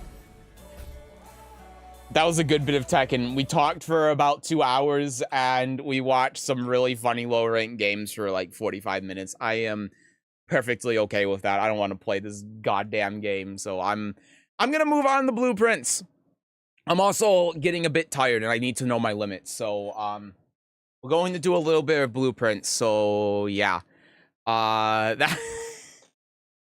No, we gotta do low ranked replays more. That went so much better than I imagined it would. That was incredible. I'm definitely uploading that to the main channel too later. But yeah, we're going to move on to play blueprints because I gotta actually finish this damn game before Far Cry comes out. So for anyone that's just come by for Tekken, we will have more Tekken on Wednesday. Wednesday is going to be public coaching, and then we are going to have viewer games on Sunday this week. Normally it's on Saturday, but we're doing it on Sunday because I'm going to be finishing Clair Obscure. We've been playing that game for the past couple of weeks, and I'm at the end of it. Obviously, I'm not going to spoil anything, but we're going to be finishing it on Saturday, and I'm doing it on Saturday, so whoever wants to come by can hopefully come by. It's just like allowing the most amount of people to be able to stop by for the stream for the whole day, and we're dedicating the entire stream just to the game so we can make sure to finish it. So yeah, so that's kind of the plan for Tekken for this week. Wednesday is going to be we're also going to we're gonna start when Murray's Tuk Tuk stream starts. So that's at 3 p.m. Eastern. We're gonna watch whatever that is, and then we're going to do public coaching. And then the next Tekken stream after that will be on Sunday for viewer games. And then next week is pretty much only going to be Tekken because we're gonna have patch notes, we're gonna have Far Cry, we're gonna have everything. So I'm kind of like, yes, I'm kind of avoiding just touching Tekken for right now because I don't want to get burned out on it and be like, oh, fuck this game, I don't want to do this shit. So that's the plan. So yeah. Anyway, so again, and for anyone that's here for Tekken as well, I apologize that Tekken has been a bit on the back burner. I've been burned out of it. I'm sure if you've caught any of my streams in the past couple of months, you know that. And I've been just feeling a lot better not playing Tekken and like just taking a break from it. So yeah, I'm gonna get back to playing it more on stream after Far Cry comes out. But yeah, ever since Combo Break, I've just been done with the game, and that's why I haven't played online or anything besides viewer games since Combo Breaker. So yeah, that's how it is. You know, I don't want to force myself to play because the stream's not going to be good if I force myself to play Tekken, and that's kind of what we're doing today. It's like we can talk about Tekken, we can do stuff around Tekken, but I just don't want to play the damn game. So yeah. That'll be it. But yeah, anyway, again, anyone who came by just for Tekken, I appreciate you guys. I hope you guys have a great rest of your day. I'll see you again on Wednesday. For now, though, we're going to continue playing Blueprints, and I'll tell you as well, the reason why we're playing Blueprints right now is because I want to finish this game before Far Cry comes out. So I'm going to try getting through a chunk of it today, and then on Sunday after we do viewer games, we're going to try to wrap this game up. So that's the plan. Thanks for directing me to the Discord. Just got with those guys about the Thursday locals. Yeah, no problem, man. I'm happy to help. If they're going to, I'll go. I go there when there are other people going. It's a bit of a drive for me, so I don't like go out there because I don't play any of the games that the guys run for tournament. But yeah, if there's anyone else going on Thursday, then I'll be more than happy to come out there. So, but yeah, again, no problem. And yeah, like Lisetto said, if anyone wants to that's here wants to participate in public coaching, I will show you guys how this works real quick, so you all know. If I throw up my display captcha, whoop, that's not it. My display. Oh. There we go.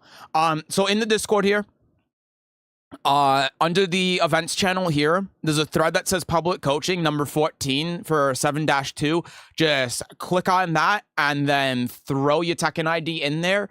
And the way that we do this is we go in order of when people have submitted. So whoever this is at the top, if they are in the stream chat, they will be first, right? So we go by that, and then we go by whoever is in the stream chat when we start, because there are so many people here. It takes me about half an hour to get through one person. So if there being about 20 people right now that are signed up for it, that's like that's a lot. That's like 10 hours of coaching for me. So that's how we do it. So just be in the stream when we start doing the coaching, and as long as you're in there, you'll be in the queue. I promise you that if you're in the queue, unless like I start feeling really ill or something in the middle of the stream, I will get to you, and then we'll just go in order if you are there at the beginning of when you submitted. If you come in later after we do the initial attendance / roll call, then you'll be put at the bottom of the list. So just keep that in mind. Please be here if at the beginning of the stream. And I'm sorry if that doesn't work with your schedule and you're like at work or something. I apologize. I know it's not going to be fair for everyone, but it's the most fair thing that we can do to make sure everyone has an equal and fair shot. So that's it. And again, it's just ! Discord and Twitch. Lisetto put it in there. On YouTube, the Discord's in the description. All you have to do is join and go in here. You don't have to be subscribed. You don't have to do anything. And you'll be good to go. So yeah.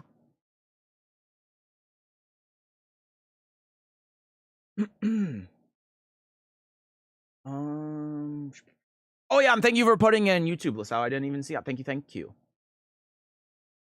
And yeah, I don't remember if I said this, but coaching is after the Tuk Tuk Murray. We'll do it immediately after the fucking Ram gameplay demo thing, whatever they're doing for that ends.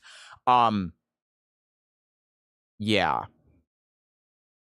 I don't know how that's going to go because apparently it's a showcase from Bandai Namco, so like I don't know exactly how long that's going to be or what it entails, but yeah, that's the plan. We're going to watch whatever that is, and then we'll get into the coaching. Hi Medusa. How do you feel about...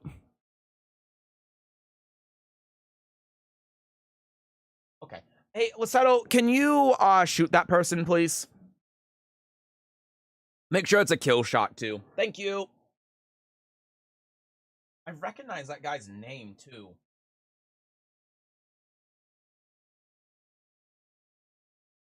I can refuse someone else. No.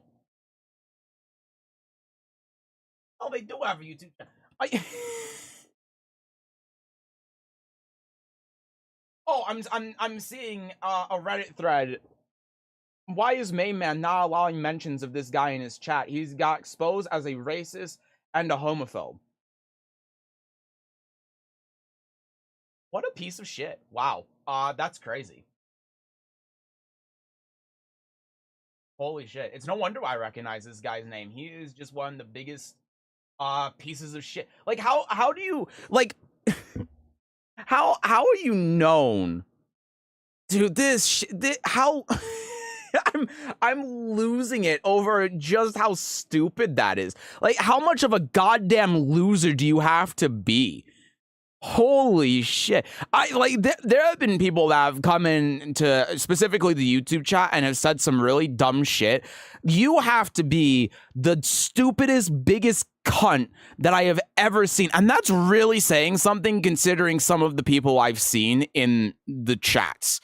Like, really, it's your parents' fault. Like, your parents should be ashamed that not only you exist, but also you are such a vile, awful, disgusting person that people know you, including myself, because of how much of a cunt you are. Like, it's one thing to just be a troll in people's chat and say stuff like that. It's a whole nother thing to be known for that. Your parents made a mistake when they conceived you. That is unbelievable. It's just one of the most heinous and vile things I've seen, not just in my stream, but in the FGC in general. You are a real piece of shit, and I hope that you never interact with any community ever again, because you don't deserve anyone. Jesus, you're a piece of shit. Fuck you.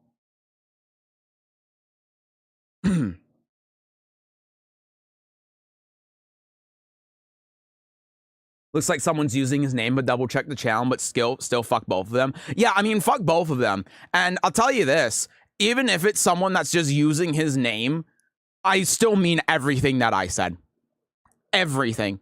It's if anything, it's even worse if you're trying to impersonate someone that's known to be kind of a piece of shit in the community and then saying that shit. You know, it's actually even worse.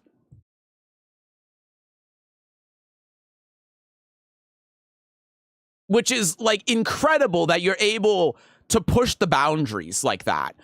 But yeah, go fuck yourself. And I hope that you don't have a brother or sister. Because that would be sad.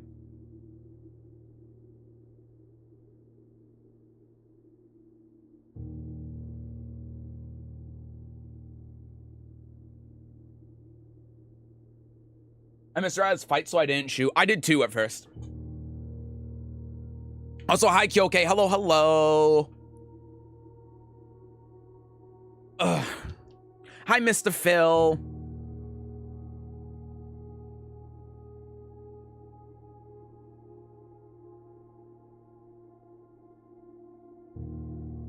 Guys in our server as well or not? I mean, if he is, like, Lissetto's always had my permission to shoot people. We've had this conversation with him. She only doesn't shoot people because she doesn't know if it's right or not, and she feels bad about it. But she absolutely has my permission to shoot, and if that guy's in the Discord server, then yeah, take him out. Make sure it's a kill shot.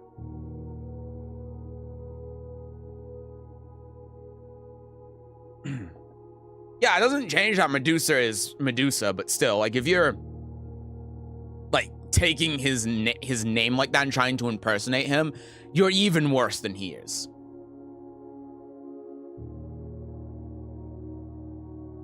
But anyway, yeah, we're switching the blueprints now. So also sorry, Mr. Phil, for you just joined in. But yeah, we were and Kyoke, but we were just switching the blueprints. But hello though, it's good to see you guys.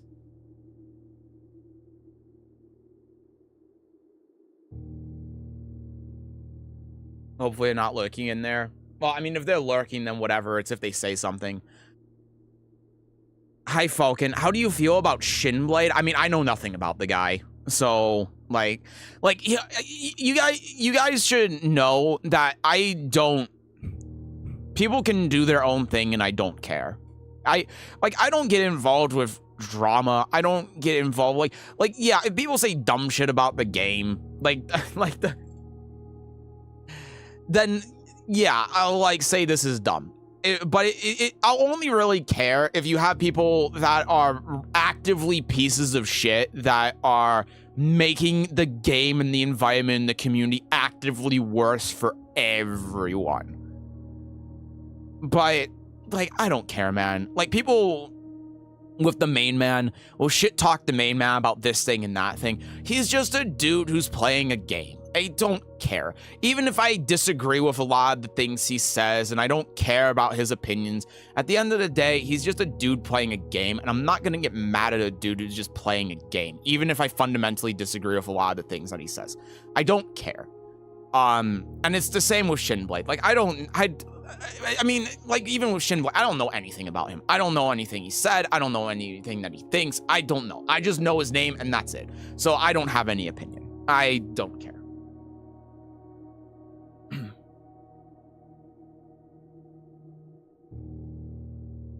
I feel like the one that's so with the game is the one that actually loves the game the most. So focal with the game is actually the one that loves the game the most. I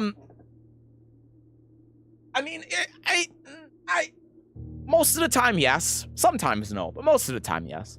I mean, it actually acts as age outside the game, which is much more than the average Tekken player does. Yeah, dude, like, yeah, I think that main man can be a bit cranky about some things. I think that sometimes he'll say some, like, okay, I'm not trying to police him. I'm just like, there's a point to this. I think that sometimes he can be quite childish about things that happen in the game, but at the end of the day, it's a game. Who cares, right? He's an adult. He has a family. He's responsible about his family. He cares more about shit that's going on in his life than the game. So if he is like, yeah, I'll look at some of the things he says and some of the things he does about Tekken, and I'll be like, that's quite childish. But at the end of the day, who cares? He's being childish about a game. It doesn't matter. But and a lot of Tekken players, like not just in general, but I mean even known Tekken players, will do and say things that are childish, but then they'll extend that to like Twitter and whatever, and then that extends to like their personal life, and then there's all this other shit and this other drama that revolves around this, and it's because they're just making Tekken like this core part of their life where it reflects directly on them, and it's just like, why are we doing this? That's the difference.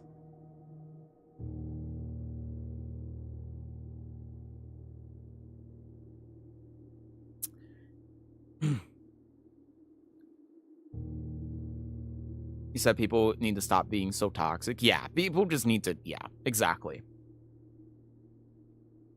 And, you know, the odd thing with Main Man, too, is that, like, I feel like that in the past, Main Man used to be really toxic towards, you know, people when he shouldn't have been. That was another thing that I thought was quite childish. And then that extends beyond the barrier of the game, right? But he's not like that anymore. He's, like, he's matured in that sense where he's not, like, getting mad at people for playing Xiao Yu or something like that. You know what I mean? So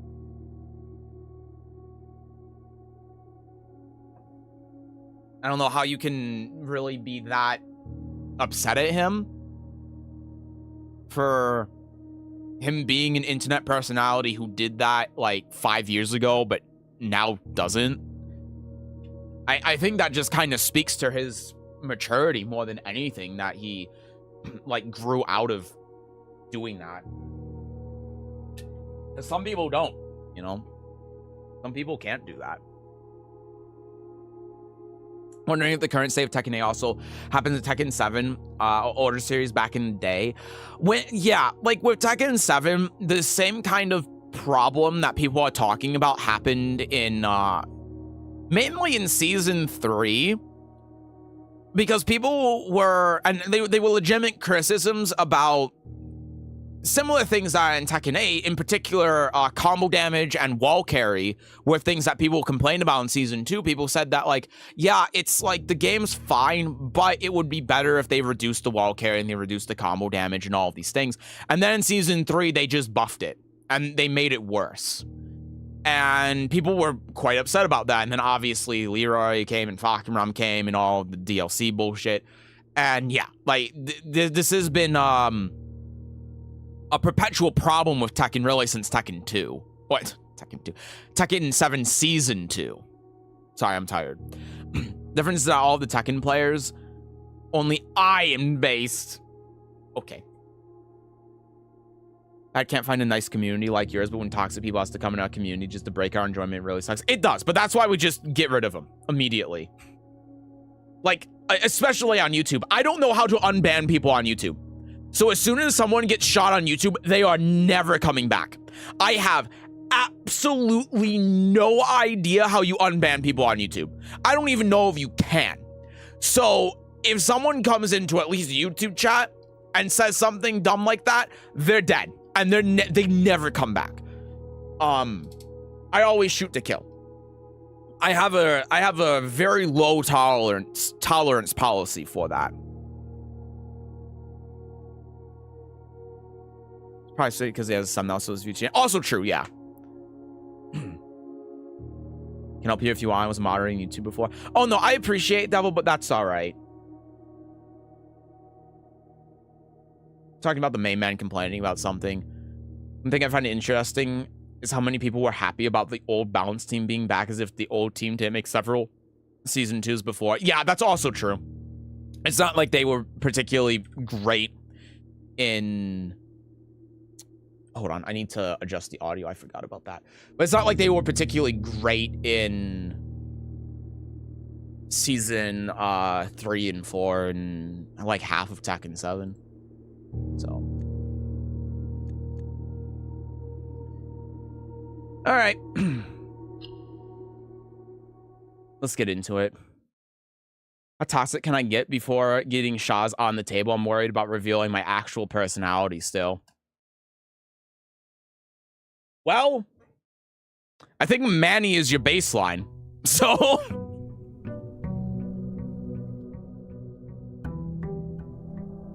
don't talk about people that aren't here. I'm just saying it as a sake of example because it's actually relevant here. But yeah, obviously let's not talk about that.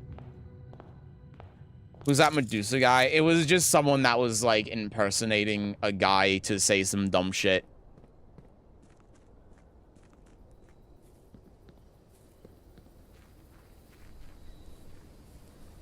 Don't worry about it. All right.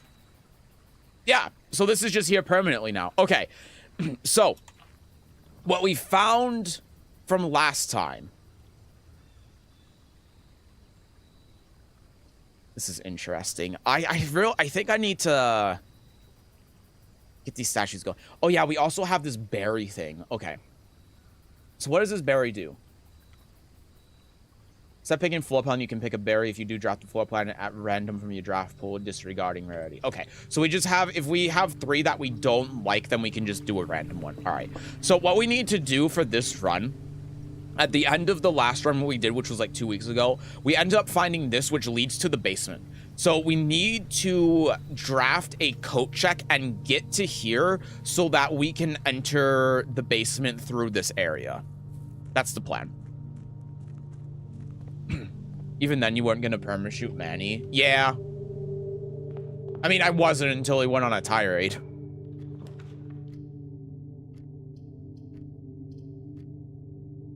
I mean, you always gotta pick a den here. There's just no reason not to. Yeah, bedroom, a nook, and a hallway. I mean, it is pretty important that we try going up to the foundation, but it's also important that we get a key. The den, like, the den already goes this way, so it's pretty important that we go up. I'm gonna take the nook. We have so many paths that we can go down. I'm not too concerned about it. And then... I don't want to spend the gem. I'm gonna wild berry here. I'm gonna give it a try. Okay, we have 3 in total. All right. This ended up working brilliantly. A drafting studio? Holy shit, man. I need a magnifying glass for this. Oh, treasure map.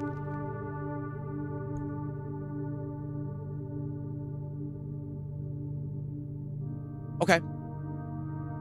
It's a weird out-of-pocket fucked up path this argument took even for him. Yeah, I don't know what was going on there. Okay. So what do we got? We could get the classrooms, we could get the casino, or we could get a vestibule. Whenever you enter a vestibule, 3 of the doors in this room unlock and the 4th one becomes locked. And it costs 2. I don't know, man.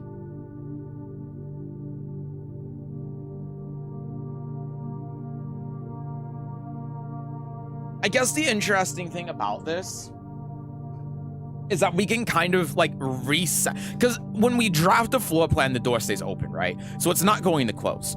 So what we can do, if we enter this and then there's a door that that's locked that we need to go down, then we can just exit and re-enter and then it will reset.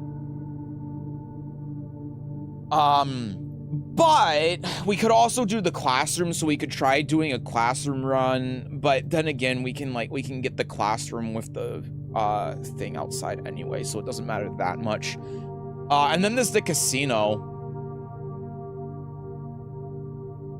which we could utilize. It costs 2 gems, so there has to be something in here that is actually important. Usually these 2 cost rooms are.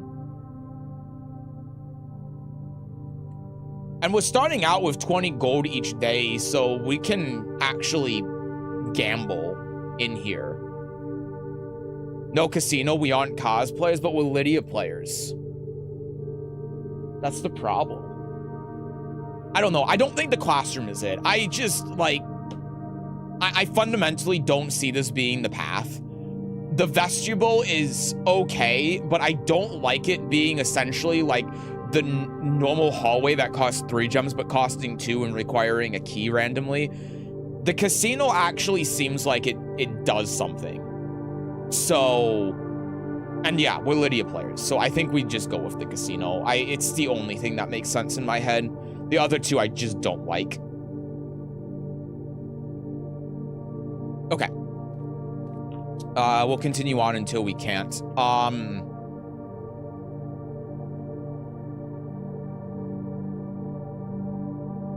I'm not gonna lie to you. There's a part of me that's tempted to do the locksmith, but we have to go up this way to get to the foundation, so we can't. I'm gonna do this. And I think I'm actually going to go backwards now, so I can get the other stuff here before we progress too far. I know footsteps, but... I mean, this is unfortunate, but I'm not going to random draft this. I just don't see the point.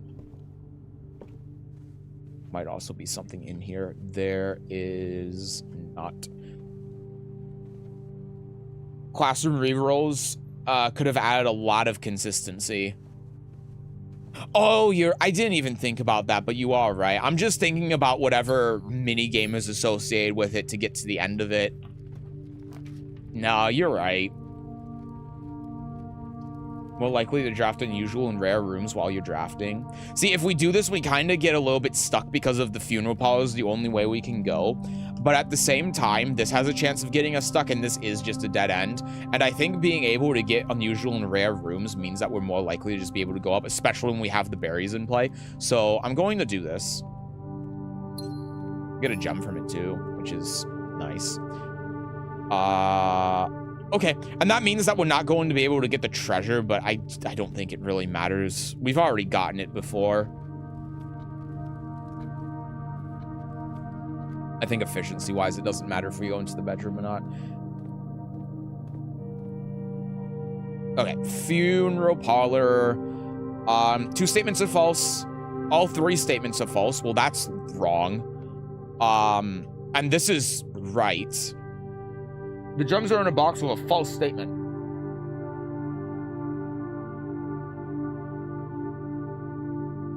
So that means this has to, well, I don't need this right now. I'm not going to worry about it.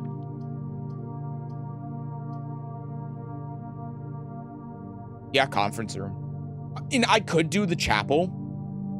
The money doesn't really matter. And I could do the chapel to give me more gems from the funeral parlor. Yeah, I like that, actually. I think that spending, like, even if it's 4 or 5 coins for an extra gem is worth it. Now, the next part about that, the tricky part, is that I actually have to figure this out. So, this is a false statement. We know that. Well, this could be true or false.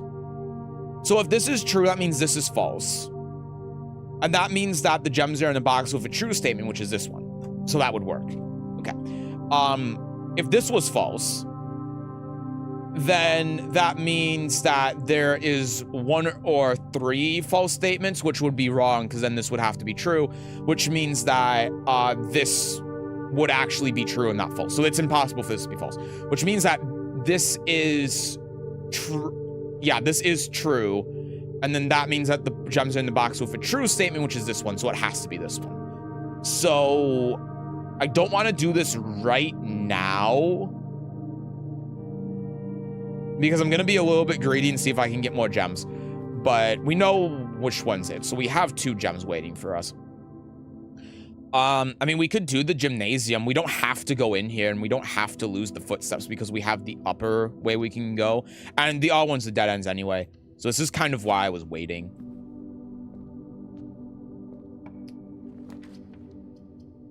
And yeah, we only have 1 way we can go. I mean, we could pick a berry, but then that's at risk of ending the run. And we have 3 gems that are just waiting for us, so we'll do that. We also get access to the experiment with the computer too, which is nice. And we can remotely access... Well, let me do this first before I get into that.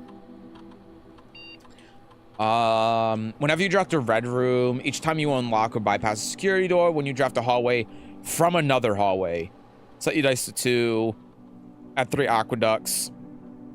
A lot will be delivered to the mail room. I think setting the dice to 2 is probably the right one. I think, like, whenever we draft a red room, having the option to be able to get 2 dice just off of that is pretty good. It's scary losing the 5 steps, but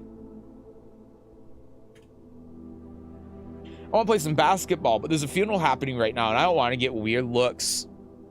I want to play basketball in the basketball court that's right outside the church, but there's a funeral happening next door. It kind of works, actually. All right, remote access, view the terminals. We just always go to the security or the laboratory. I think it's always just the best thing to do. So we are going to, from here, set the key card, set the key card level. We're going to set the security to low. And then we're going, oops, my bad. And then we're going to change the offline mode to unlocked, because we don't have a key card and we don't have a way to turn off the power yet. Okay. Cool. Well, may as well. Hey, security. And there's also archives. But I won't be able to see all 3 of my floor plans, which is annoying. But it gives me another gem, and it gives me another way up, and it gives me 2 rerolls.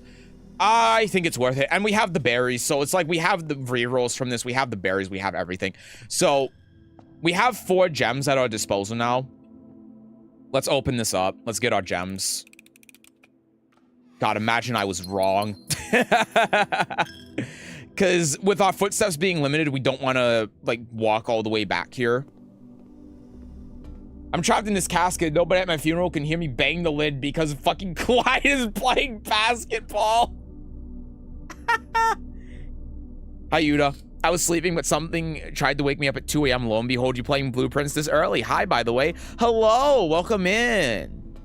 Yeah, I know it's a little bit weird, but we just started.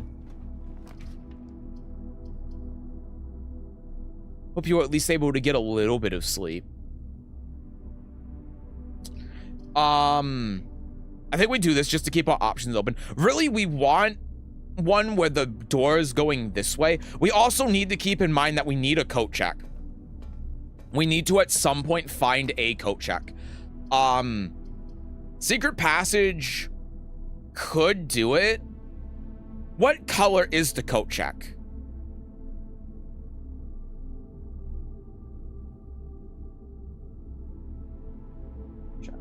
Because that's where our basement key is. We could also try to unlock the antechamber, but I'm not doing that. It's nothing special. It's just a normal blueprint. So we could do this to get 2 more rerolls, which I think is actually pretty good. Or we could go here and then try drafting a hallway, but it costs a gem. We do get a free gem from this as well. So I think we do this.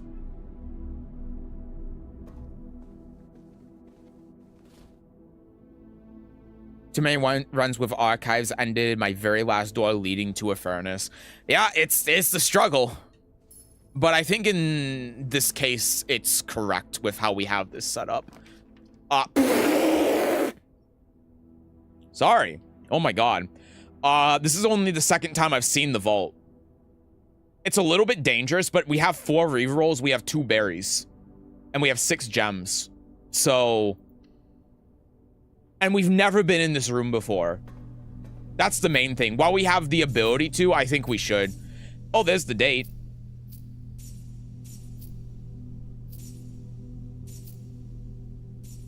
So this is day 22, Saturday, November 28th. Yo, it's Egypt. Don't have a deposit box key, right? I do not. But yeah, that's what these go to. So if we end up finding one, then, you know, bada bing, bada boom, we have access to this. But yeah, I guess we do need the deposit box key to actually be able to open any of these. So yeah. It definitely wasn't worth it, but I went in there because, well, we have all of these gems, and it's the first time that I've actually had the ability to go in there. So let's just hope that we find a safety deposit box key and don't get punished for it.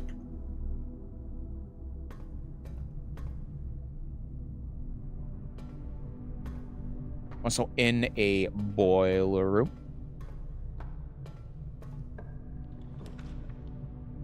Is the pool. We obviously don't want weight room. But pool is exactly what we want. It costs a gem, but that's fine. And then we just need something that's going to lead us in there. Requires a key. This doesn't, thankfully. This is... yeah, this is a reroll. Plus 3 gems, closet. Again, the problem is that we need a coat check. I don't think this is it. Yeah, the East Wing Hall will work. Money, money, money! Oh, wow, that's so unfortunate. Well... our run might be done early here, because that's not good. We've only had the ability to get 1 key, and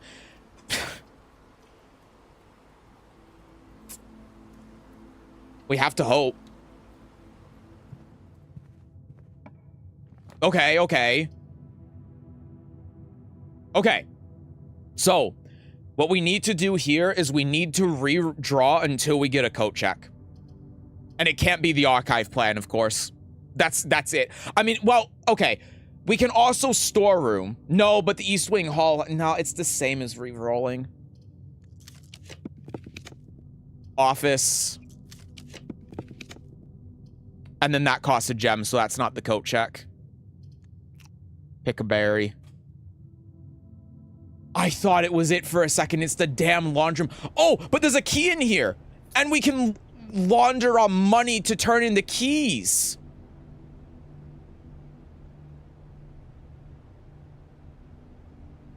It costs 10 and will swap all of your keys with your money at a 1-to-1 rate.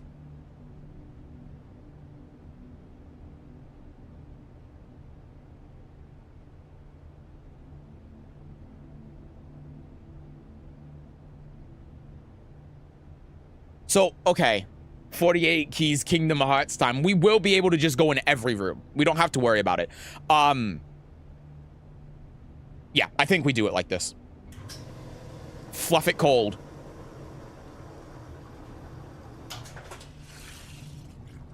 Keys! When you walk away, you won't hear me say. We can just do this. Okay. We do have to be mindful of our steps at this point. Don't get me wrong. Like, this isn't... We're not home free, but...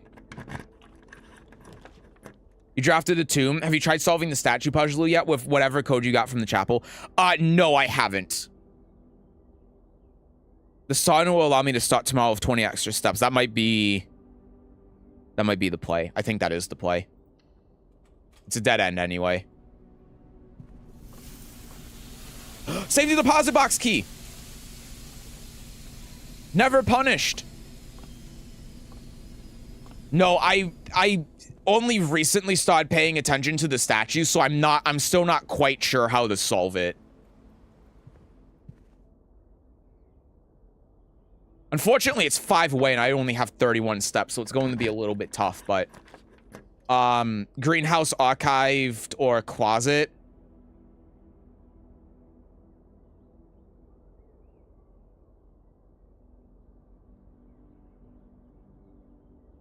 Take the archive, man. I'm not even gonna go in the library because the steps right now are a bit of a concern.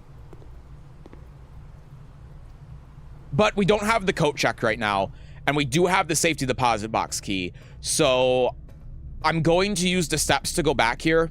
I didn't even notice that lever.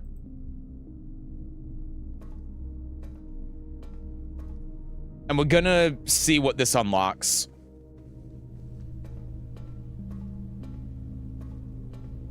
I think it was 333. No, 220 or 233. My bad. 233.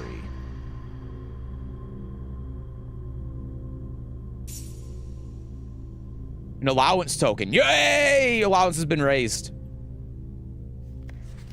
Passport from Fen Ares. Yep, so this is... That makes sense.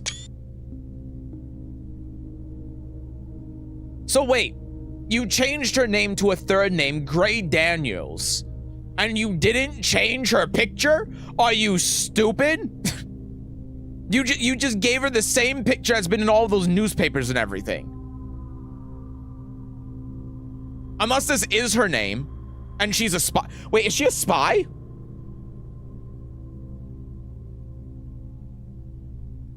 No, because this is an international passport, diplomatic passport. There's a number on here, 455.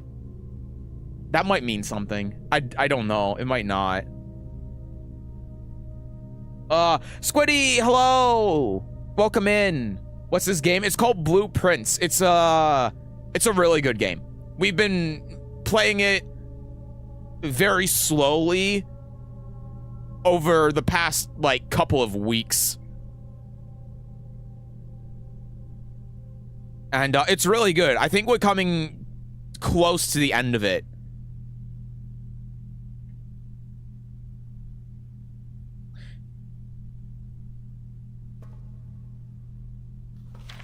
Yeah, I just wanted to make sure there was nothing else in there. Okay.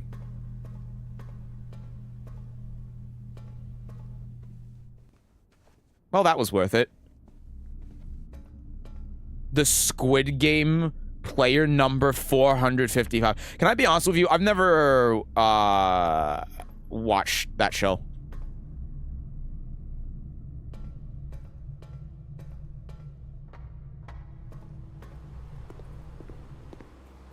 Never watched it. Never bothered. I hate rich people. Squiddy! Yippee. Oh, for 6 months in advance? Thank you so much. Jesus Christ, man. Thank you, thank you. Yippee! Thank you very much for the six fucking... You know, someone... Someone subscribed the other day for 3 months in advance, and I just said, you don't see that every day. You definitely don't see 6 months in advance every day. Thank you so much for that. I appreciate it a lot. Thank you, thank you. That's so kind of you. You gotta remind me to give you your 3 cheers every month. I gotta write this down at the end of every month. I need to give Squiddy a 3 cheers. I also have to give the 3 cheers to, oh God, who was it that subscribed in advance the other day? Oh no, I'm gonna have to write this down later. I hate rich people. Thanks for reminding me to subscribe again, Squiddy. Jesus, I feel like the 1 year was just like 2 days ago. Probably because I haven't been streaming as much recently. But thank you so much, Lissetto, for the Prime as well. Thank you for the 14 months. Fucking hell. Thank you, thank you. Appreciate you guys so much. Really do. It helps me out a lot. It means a lot to me. Thank you so much. I think it was Axon. I think you're right. No, my arch nemesis, a key card. No. It's bound to happen eventually. I mean, we could go up with the observatory. We could spend our last 2 on whatever the hell this is. I mean, this isn't going to go down unless it's a casino. If it, you know, if this is a casino and I die to the casino, that would be very funny. Been 14 months well spent. Aw, thank you. Been nice being able to do this for as long as I have. Every deposit box you have a different content. My note said that you once had 304 deposit key before. I don't know. That's tough to say. You couldn't die to a casino. We all know gambling's good. Yeah, gambling is good for your health. I think we just do the observatory anyway because it gives us a benefit and it allows us to use more options to be able to get out of this corner that we're painted in. So, let's go here. Let's observe. Everything's 50% off, and the slice, the missing piece by Rogue Doll. We have keys galore. Damn, this is like the worst possible outcome. Dude, honestly though, I have 46 keys. Do I just do the locker room and open every single locker and hope there's a key card in one of them? Because I can. I absolutely can. I watched your previous stream and turns out you missed an upgrade disc in the fountain. I did? I got one from the fountain. I missed another one? That sucks. Unless I picked it up and then just forgot about it, which does sound like me.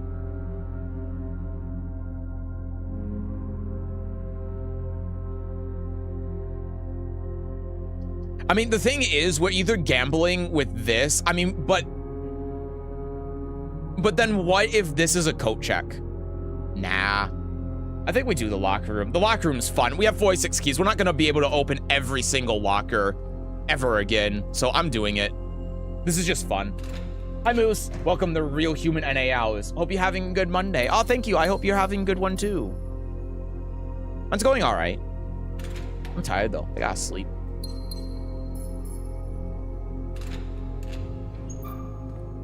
Man, if we find a key card in one of these, It's gonna go crazy.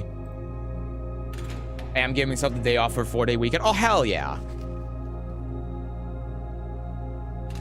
Because tomorrow is Canada Day. Oh, Canada. Our home and native land.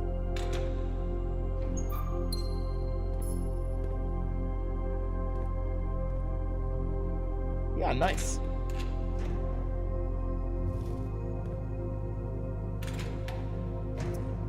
Lots of movement stuff, but no key cards.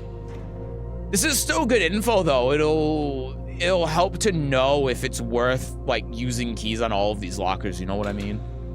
And we'll be able to definitively say that we've looked at everything in this room so we never have to draft it again. Because it is kind of a waste of keys.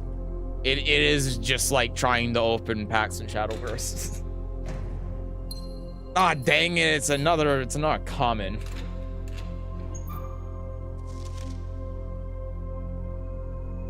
This is new. 6 or 0. What?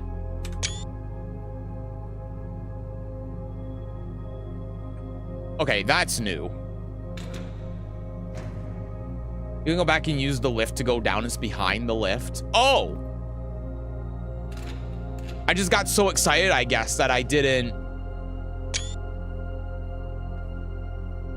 notice. Okay, well, that's good to know. Thank you. I'll make sure to do that next time then when I have easy access to that and a computer. Key. Okay. So we opened all of the lockers now in the locker room, and I can safely say that there is fuck all in here, and they're not worth opening. I was kind of hoping there would be a key card in one of these, but there's not. So I think that's the run done.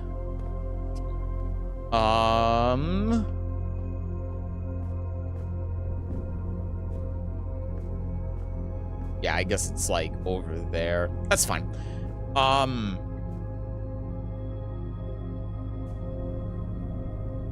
Oh, sorry. Go down from the lift and then do it. Okay, sure.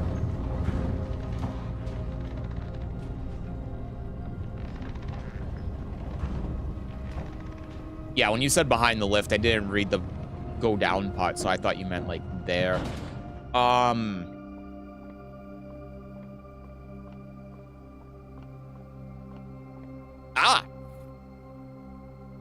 You are 100% correct. I did miss that. Thank you.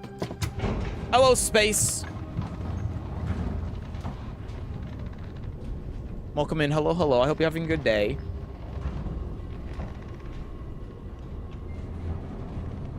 All right, so let's go back to the lab then. Don't go this way. And let's pop in this upgrade disc. And, you know, even though we're not accomplishing our goal, we're able to do something. So that's not bad. I'm just making sure before I commit to this that there's no other place I can go. But yeah, that's locked off, and we completely stopped ourselves there. Yeah. So we learned a couple of things too. We learned that the locker room is not worth using keys on. It is a trap. And we also learned that the vault, we only really want to draft if we have a deposit key. Because it doesn't do much. Also, because steps don't matter, I can do this. I don't know what one I haven't done.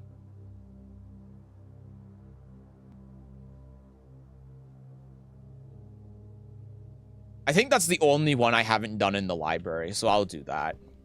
Sure. I don't think it's really going to matter, but...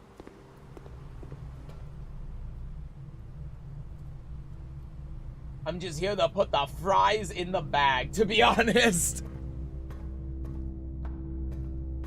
Immediately made me think of the SpongeBob thing where he goes, put the money in the bag. Put it in.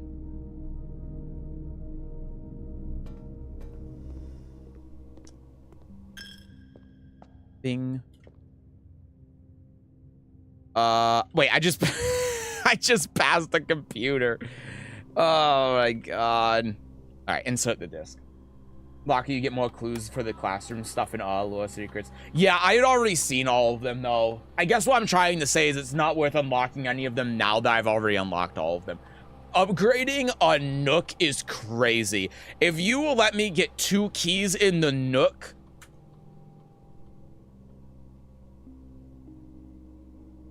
You always draw library while drafting this room. No one asked. Bacon plus bacon and eggs. What does bacon and eggs do again? My name Jeff. Oh my god. Stop. I mean, 2 keys is huge. What? Hold on. I'm looking this up. Just because. I can't remember if this is one of the like more expensive ones.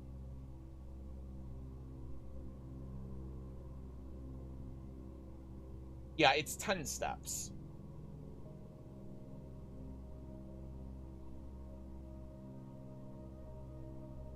It's 10 steps. I don't know, like...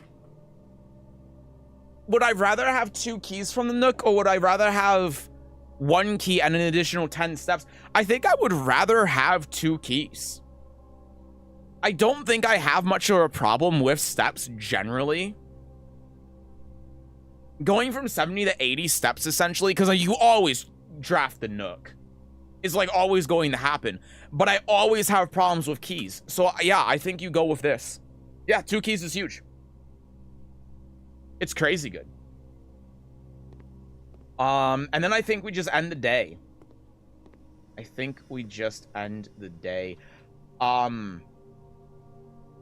Yeah, I need to, like, in the future as well, I need to make sure that I'm actually taking screenshots and notes of these statues. Actually, let's do this. Before we end the day. Ding. Keys is huge. It is, but I can't get 3 keys right now. I want 3 keys, though. What's that? Reading sharpens the mind. I'm a Yu-Gi-Oh player. I don't read. Speaking of steps, you have enough to go to the tomb to solve the puzzle. Yeah, but I don't know what direction all of the statues go in, is the problem. So... let me... real quick, go to my screenshots here.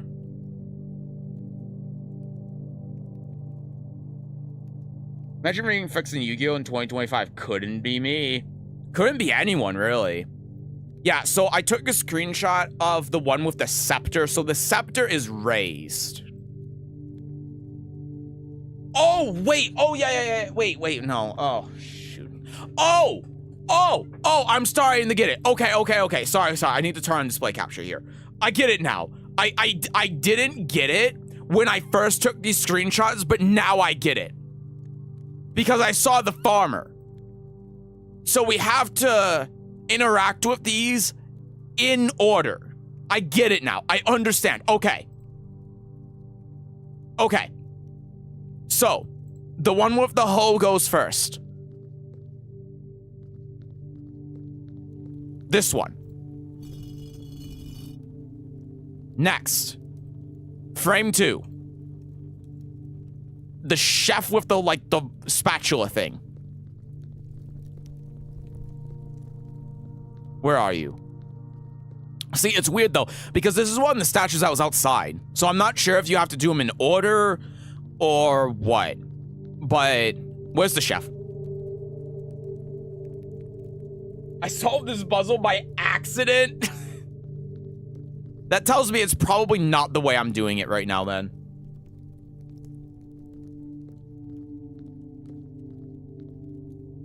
Dziękuję.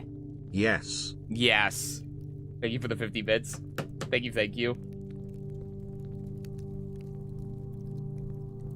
Why re-effects what if everything relevant in a combo deck with 5+ negates? Dziękuję. You're welcome. Thank you for the 250 bits. Appreciate, thank you so much.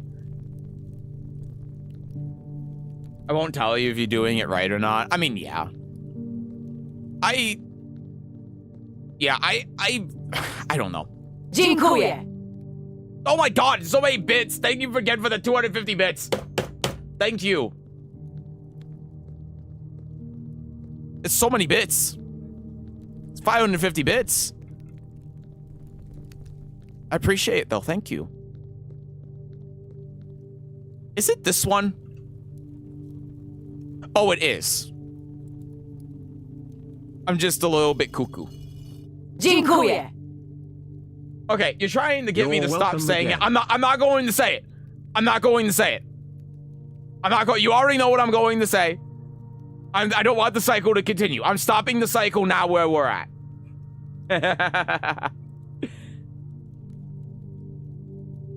Hi, Irony. Is this blueprints? It is, yes. Got a farmer. Dziękuję. Oh my god! Say what? I'm getting the hammer out. I'm getting the hammer out. You know exactly what I was going to say.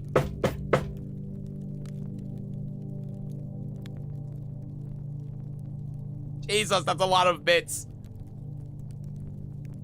My instinct is to say the thing, but I know if I say the thing, then I'm just going to get punished for it, so I'm not going to. But you know what I want to say, so...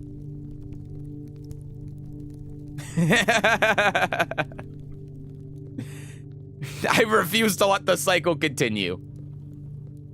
But seriously, though, thank you. Where the hell is the one with the pitchfork? That's the one that's next. Sorry, by the way, that I don't have it on screen while I'm doing it, but yeah, it's just how I have this set up. That's the way it is.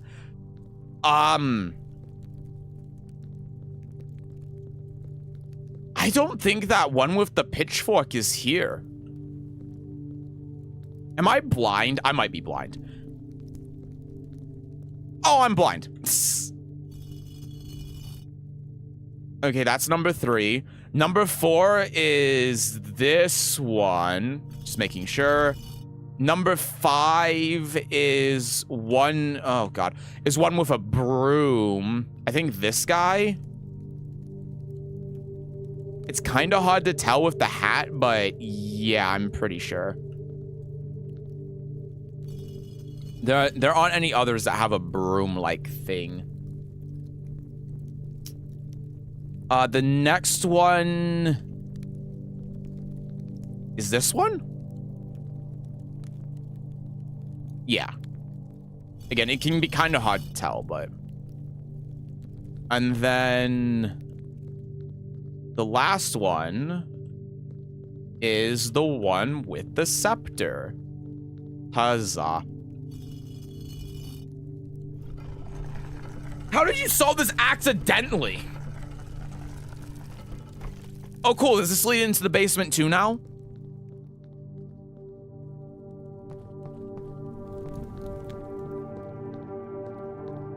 I mean, it leads into a catacombs, which you could call a basement.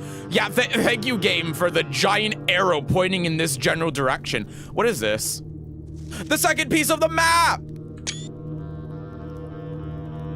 Oh, boy. Okay. Shame I can't pick it up, but... Cool. Yeah, well, I mean, the stained...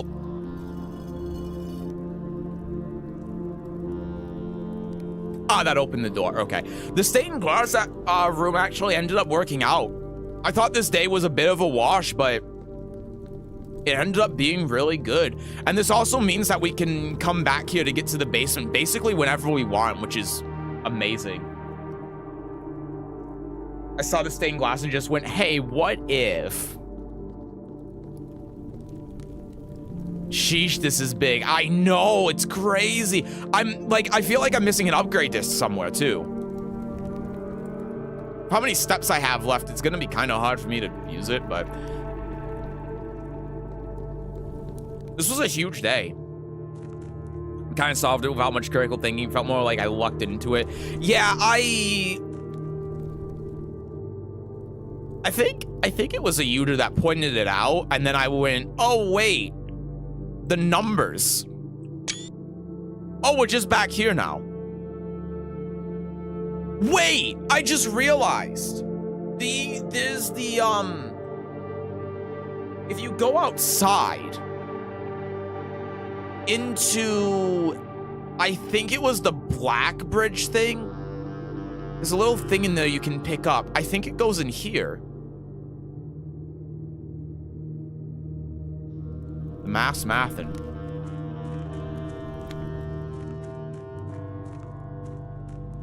And because we deflated the reservoir, dude. Oh my God, you can see down there. All of the luggage and the moons. And that's the other end where we enter in from the fountain, and there's a staircase that allows us to go down there. So, I forgot the reservoir thing. Yeah, we drained the reservoir. So here's the interesting part though. How, because this is kind of what, I don't remember if you were saying it, but someone was saying, we do need, oh, we moved the minecart, didn't we?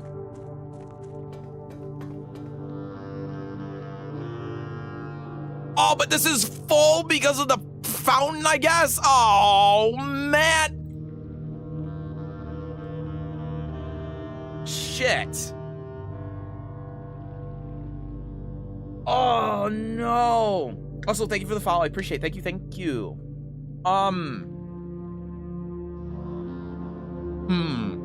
Okay.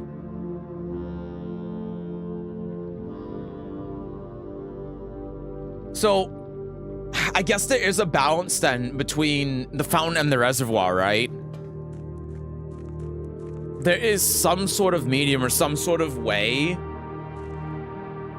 to be able to do that. Or I mean, maybe what it could also be is we need to lower the water in the fountain again, which will raise the reservoir, and then that'll allow us to go through here and then do something through here that will stop the water from getting in on this side when the reservoir is drained. Maybe. So either way, we need a pump room again. We need a pump room again. The main hurdle was just getting all of the water into the reserve tank through the boiler room. We've done that, but we do need to get down here. Okay. And I think the way, I think the way that you do it is that by going, well, there was that little turntable that was in the middle too. Whatever the case, that's clearly not flooded, but that's where you come in from the fountain entrance. So we need to drain something here to be able to get in here. Ugh. And the only thing that would be is the fountain.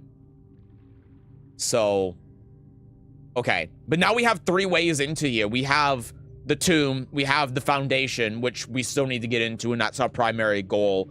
And then we have the fountain. And we just need the basement key to be able to get into either the fountain or the foundation. So, 2 goals for tomorrow then. We're gonna call it a day.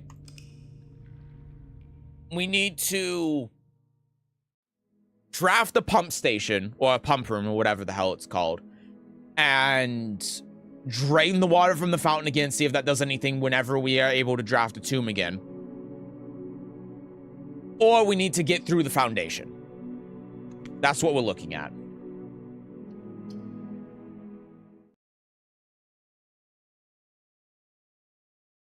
Okay.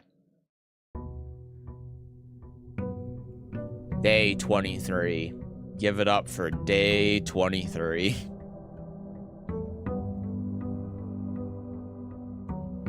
Alright. Yay, and the sauna gave us extra footsteps, so we're at 90.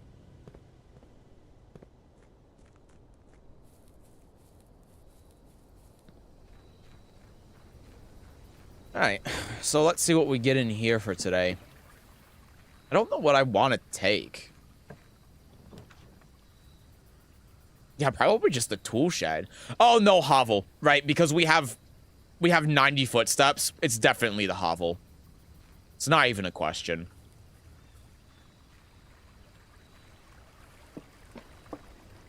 The hovel is a pretty good get, what we have going on right now. So, cool. We just have to be mindful of the footsteps. All right. What's in here first? I mean, obviously we take the den. That's just, like, that's always the start. That's the play. Security... The storeroom definitely matters for the key, but security also matters for the lab experiment, so we'll do that. And also it doesn't cost a gem, so... And then we can... Honestly, yeah, give me the hallway. We can't be too greedy with our footsteps. So, let's start with the security first. Let's get our lab experiment going and all of that.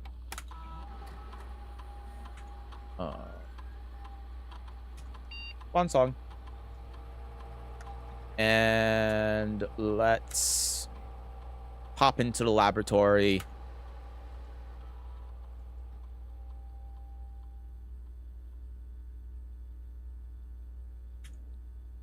All right. What do we got? Spend 2 or more gems drafting a room immediately or whenever you draft a shaft. A shop. Lose 10 steps, gain 20 gold. Spread during the driveway. Permanently add 1 gold to your allowance. Question, if anyone knows. No, this definitely wouldn't work with footsteps, right? Because footsteps aren't gems. And we still have gems on our inventory. So I think it's just whenever we draft a shop, add 1 gold to the allowance.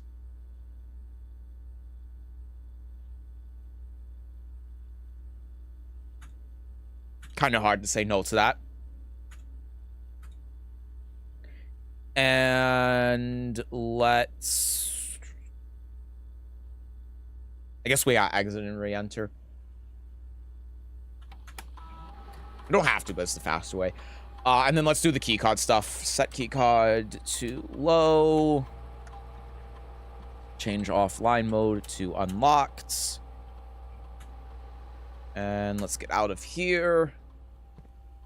Remember the draft study and drafting studio when you see them? Oh, yeah. 100%.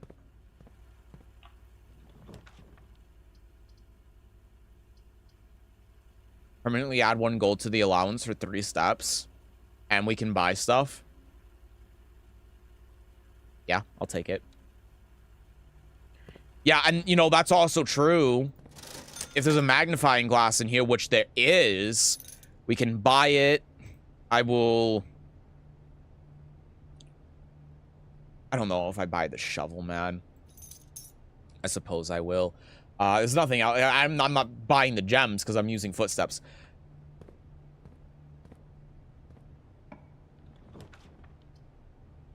Add a pump room to the draft pool for today.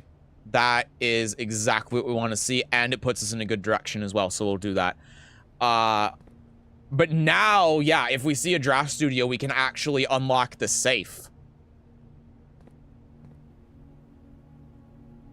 So that's good. We don't need to actually go to the den for the gem. And we want to go this way anyway. So let's conserve... Like, I know we have 75 footsteps, but we gotta use them. So we gotta conserve them as well. Observatory nook. I mean, we do the nook for the 2 keys. This is a no-brainer.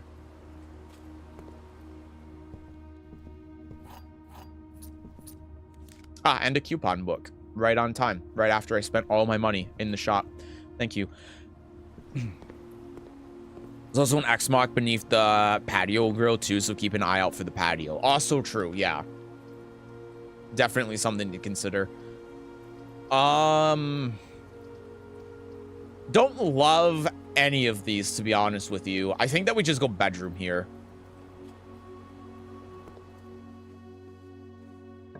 So then we'll get footsteps back. And... yeah, chapel to keep our options open. We could definitely use more keys. Hallway hooks into here. That kind of takes this off, but that's fine. We could also consider going back down to the den to try getting more resources down here, which I think I actually want to do while we're here. I mean, I should have gone like that way, but it's fine. Because we can go down here, we can go through the den and go through all of this. We can go through the hallway, and if we hit a dead end, then it's no big deal, because then the chapel goes down. So this works. Go here, go here. Go here. Here. Don't open that chest. Ah! Study. Yeah, this is the one, right? While drafting, you may spend gems to redraw floor plans up to 8 times. Wait, have I been in a study?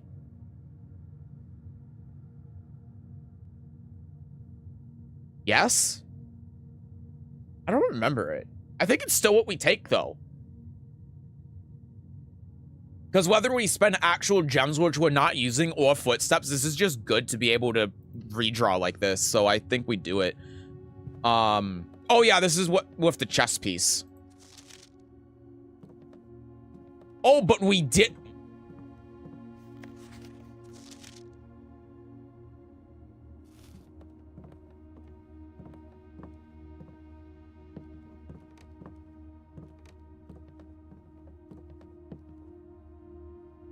Okay. So here's a question then. What the hell is the code?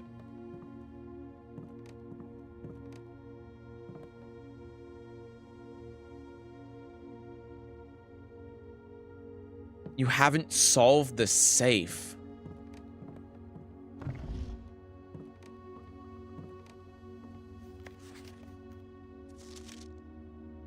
I'm struggling to think of what the combination for this safe could even be.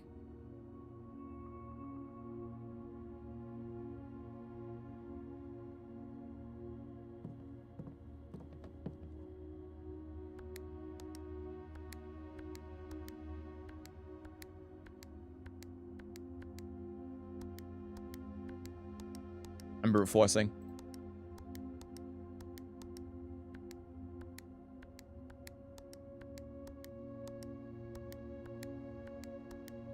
It can only be 360 possible combinations.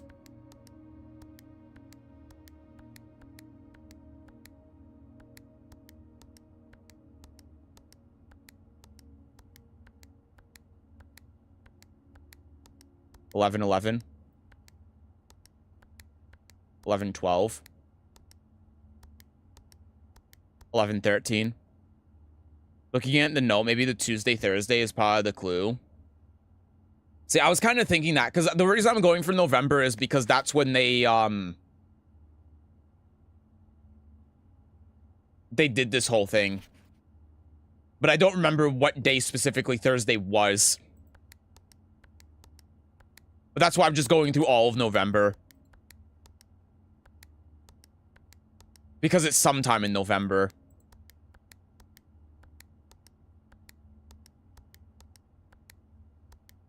Right. It was November, right?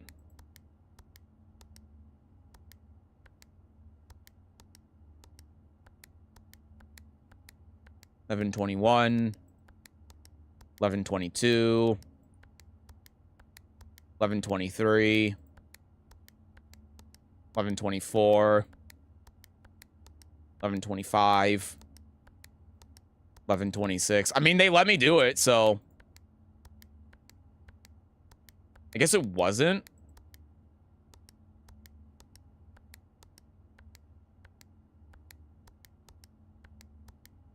Yeah. So that doesn't have anything to do with it because 0451. Sure. Oh yeah, the 51st day of April. Yeah, that. Is it day, month, or month, day format? It's month, day. We know because Christmas was 12/25. So it is month, day.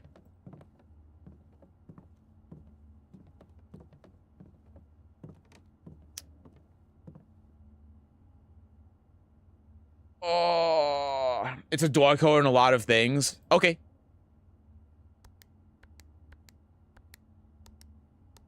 Damn. I'm tempted. Like, here's the thing. I can just brute force all of them, right?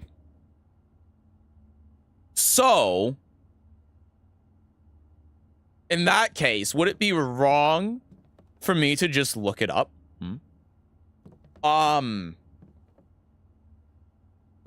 So, I mean, I guess the other thing, there's nothing on the globe. The other thing is that there's the queen piece here. And, like, if I'm really stretching, maybe the room that has the queen piece in it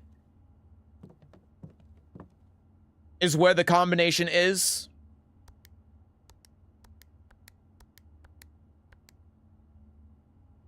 Maybe.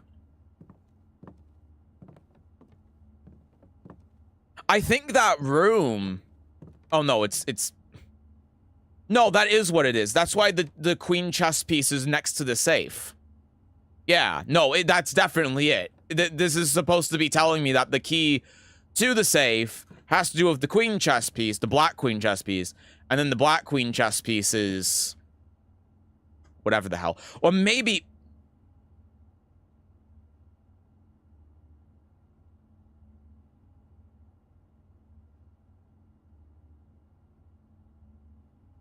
No, that doesn't make any sense. I was thinking for a second, maybe this has to do with the placement of the rooms, but that's impossible. Yeah, because there's no orientation where this would even remotely be similar to a chessboard. 5, 6, 7. Yeah, because this is 9 and a chessboard is 8.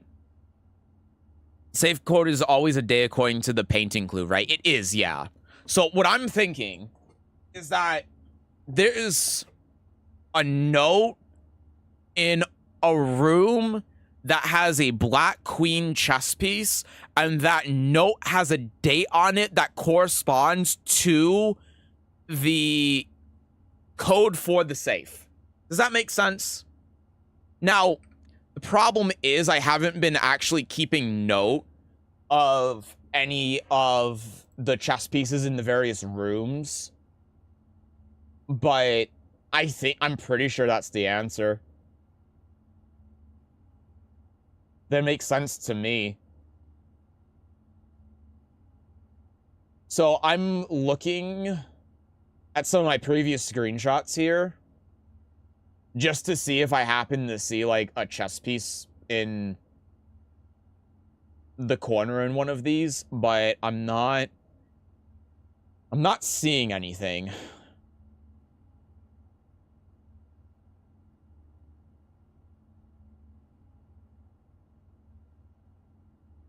Not seeing anything. I guess I can, hold on, I guess I can activate display capture so you can see these two. But I don't... I mean, there's nothing in here that stands out to me. I mean, again, I'm pretty sure that I remember the queen piece being in the boudoir or the ladyship's chambers or whatever it was. And then that had the locked diary in it. But then maybe that means that what the key to that diary is in the safe? Maybe?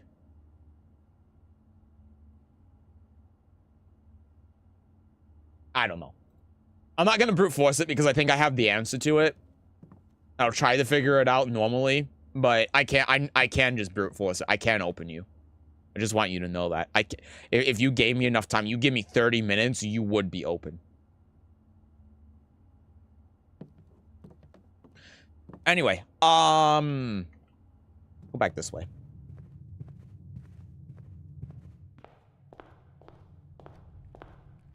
We really do have to keep an eye out now for chess pieces in these rooms.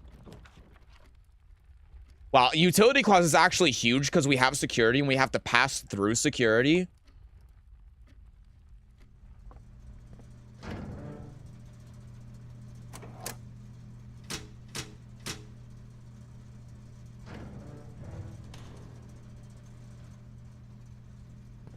That's really nice. Okay.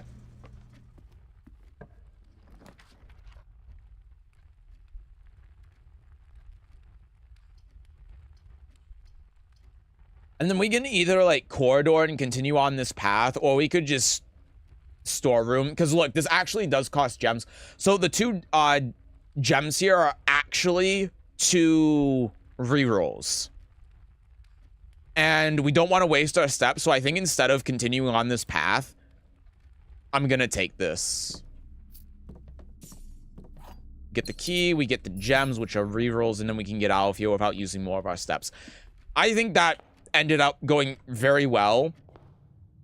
And now because the security doors are off, we'll go in here, keycard system, settings, set security level, bop this over the high. There we go. Exit out of here. And yeah. All right. Now we just have to actually... One more room. Now we actually just have to get the... We have to do a couple of things. We have to get to the foundation, of course. But we also need to get our coat check, and we need to get a pump room if we can. That's a bishop.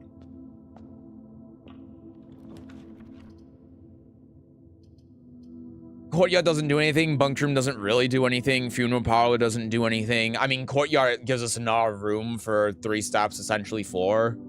Sure. Also got a shovel. I don't think I was using that. Oops. Got a turnip. Ends up being a net positive for us. Holy fuck, I ate portal graphs. To delay the games out 15 turns just to concede. Yep. Sounds about right. Great chance of finding items in green rooms? Sure. We're on the outside edge anyway, and we have a shovel, so.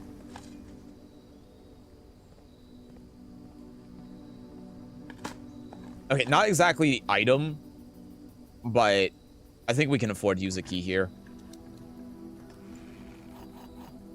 Perfect. Oh.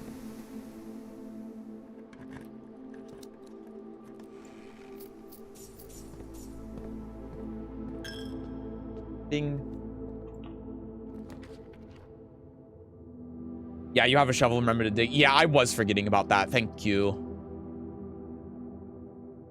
Yeah, I'll get an observatory here. That's fine. I gotta be mindful of my steps, though. I gotta be very mindful of my steps.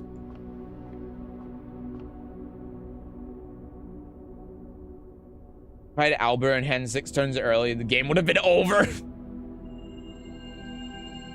Oh, cool. Diamond and the key. I'm not really paying too much attention to that, to be honest with you. Laboratory brings us the right way. Obviously, the billiard room's a dead end. We've already done the experiment, so the laboratory itself isn't good. We have 10 gems. Let's redraw. We can do this up to 8 times. Yeah, I'm going to spend the 6 on a passageway. We're getting dangerously low, but if we're going to spend the gems on a passageway, now's the time to do it. If we're going to spend the gems on anything, really, now's the time to do it. Perfect. That is offline. We need to re-roll this. Even though the pump room is... Well, I mean, we don't need to, actually. We can do the pump room and then go around, which might be worth it. It might be fine. Getting a guaranteed pump room here is kind of big. And we still have 7 re-rolls left, so we can probably get to the foundation regardless, just from the other end. Sure. Play through 2 orcas in a row. Or orcas in a row. I always say it wrong. Plus the shitty ancient cannon clearing everything. Well, hey, at least you won.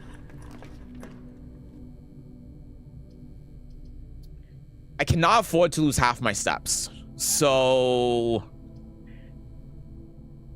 I don't think a laundry room is really relevant. I mean, yeah, I could change my gems in the key, so I have... But then... it costs 3 steps. I don't love that. And it's a dead end. We still need the coat check. I'm going here. Okay. So, let's... Before we do all of this hullabaloo, let's go here. So, what's going on? We need... We don't need to put water in anywhere. We need to take water out of I'm assuming the fountain. So the way that we're going to do that... I didn't even realize this was partially empty. Number 1 goes through the middle one. That's set there. Whoop.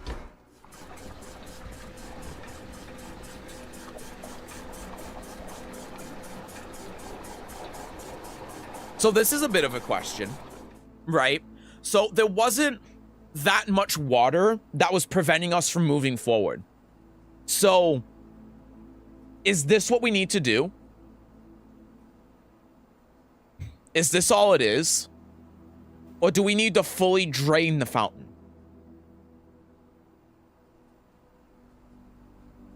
You know what? I'm going to keep it like this. Because I think that the reservoir needs to be fully drained for us to be able to get in there. I also think that the way for us to be able to get to the other side is through the crypt. And so, I also think that... Wait. I don't have to think. I know because of the map. Hold on a second. Hold on a minute.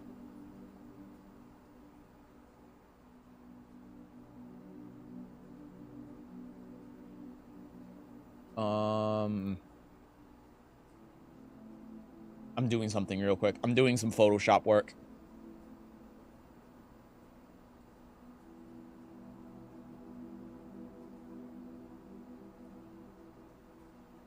Hold on.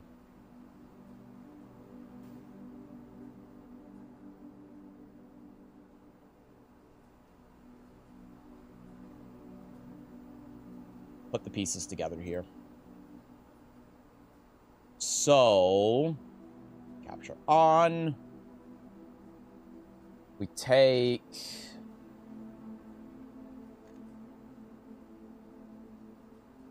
this.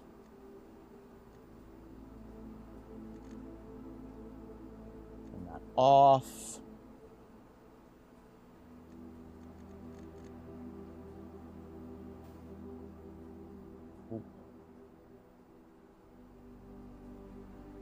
Get rid of enough of that. Do you see how we can see where the reservoir is?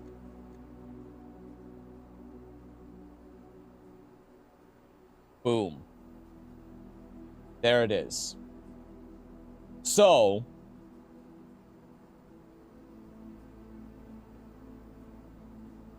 we can use this to attempt to figure out where the water is coming from, right?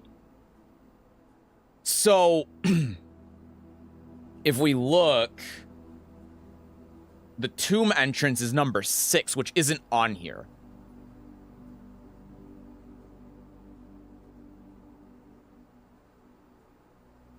It's not on here. So that means...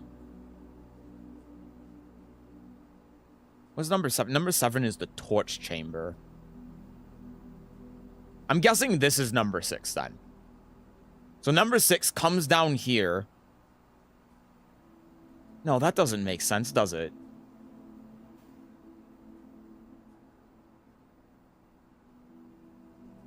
You got all the way to the 10 drop off act to play it out and still won. Well, that's huge. Being able to win against that thing, Jesus. Yeah, I'm trying to, like, figure it out. So... Christ. This way is the basement. Number 1, yeah, I think we need the third piece. We just don't have the third piece is the problem.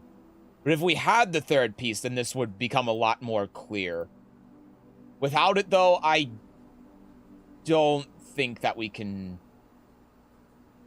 figure this whole thing out with the water yet. I'm making sure real quick that the other thing that we found, which isn't different, and it's nope, it is exactly the same. Yeah. So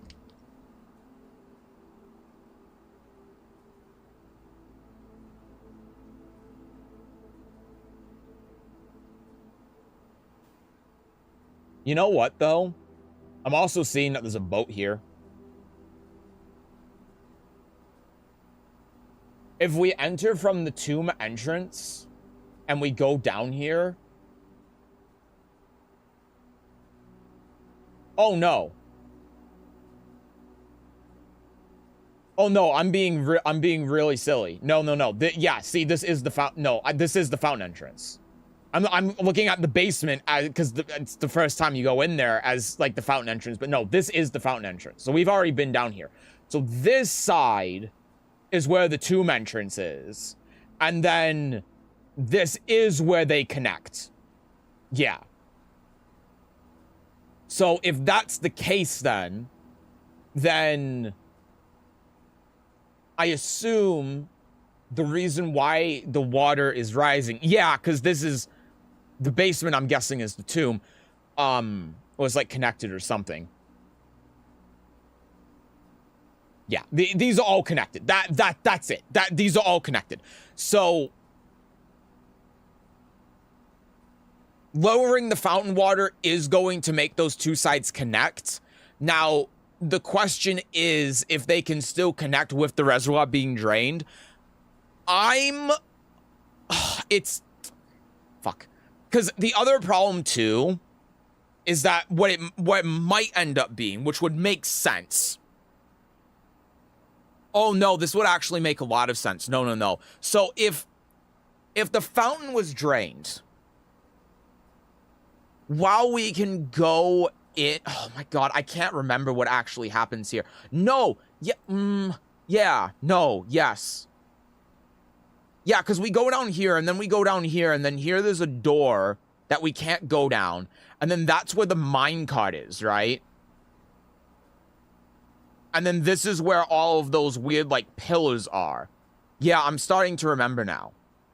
And then, so this is where the tomb entrance is that we found that was flooded with water. No, that wouldn't make sense, though. This is where the minecart was. This is where the minecart was. And that's what number 4 is. So it actually has nothing to do with that. Fuck, man, this is... So the water actually probably has nothing to do with the fountain, then.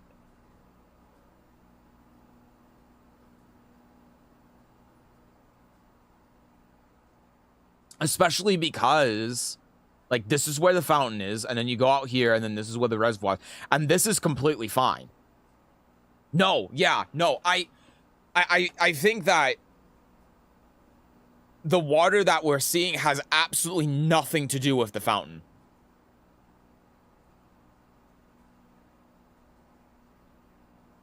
I think it has nothing to do with the fountain.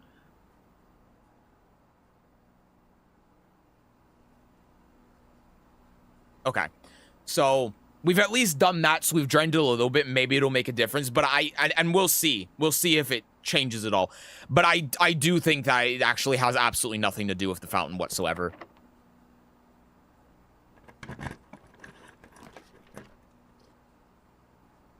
You can't see floor plans. I mean, it puts us in the right direction, but we just simply can't afford to not get to the foundation.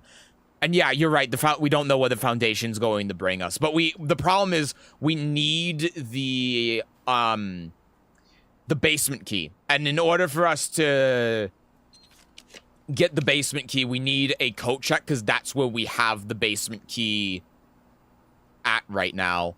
So here we go. We can go up with the pantry. We get a banana. And then we get this. Unlock this door, sure. We're low on keys. We gotta be mindful of that.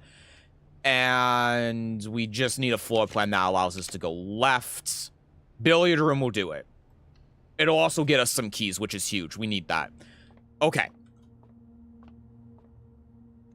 4. 2 squared is 4. Is that not what this was? Oh, sorry, no, I have to add. 3 squared is 9. 4, 3...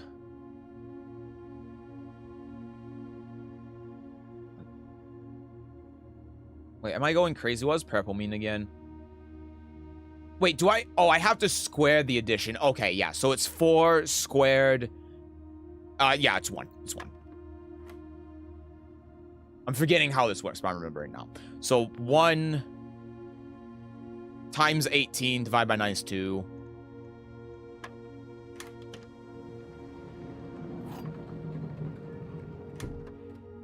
Silver key. Okay. Here, new. Kind of don't care for the silver key, to be honest, but... Damn. Oh, here. Turn it. Hey, I'll take the movement. That's not bad. Okay, now we... Honestly, yeah, this is pretty nice. This is pretty nice. Sure.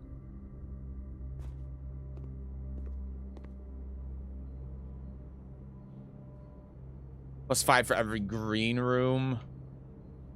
We have 2. That gives us 10. That's not bad. Let's go down here first and see what we get. I'm going to use the special key here because we need a room specifically to be able to go that way. Yeah, and we got to come back through here at some point, so I'm just going to not worry about buying the food right now. Gotta be mindful of our keys as well.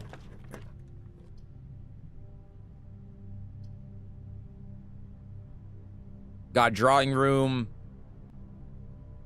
The dark room might be fine. I don't love the drawing room because it sends us up and we're low on keys. I prefer the dark room because of that.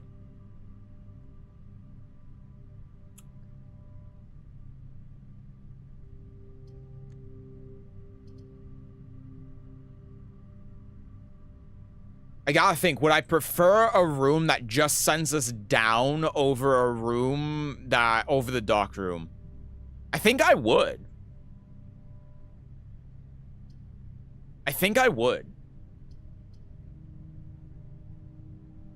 We have so many options if we go down.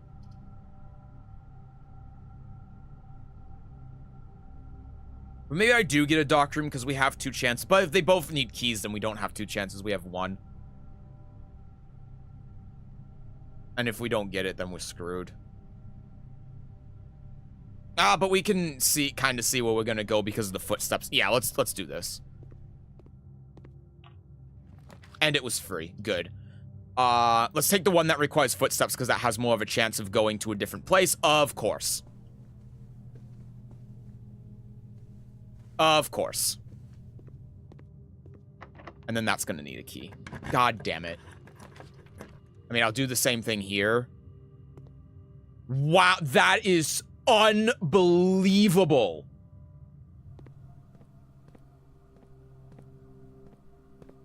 Genuinely, that is unbelievable. Wow, that is so unlucky, it's crazy. I tried the high roll for the one that used 3 steps. See, this is why it would have been better for me to just go down. But I figured if we got 2 chances, if I just picked the one that requires footsteps, then it would be fine. Apparently not. That's so unlucky. It's unbelievable.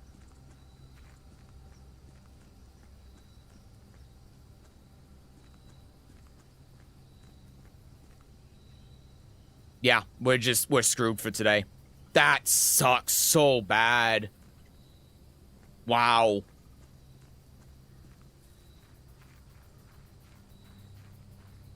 To be fair, though, it was definitely predictable because of the location that we're at. This is where the garage normally is. So, man.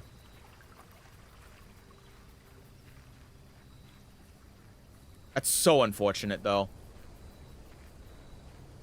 Okay, well, this day was kind of a wash then. But what I can do, despite that, man, we had such a good setup too with the hovel and everything. That sucks. I can go in here and I can look at my theory of this thing needing to be moved. No, this is a completely different shape. Okay.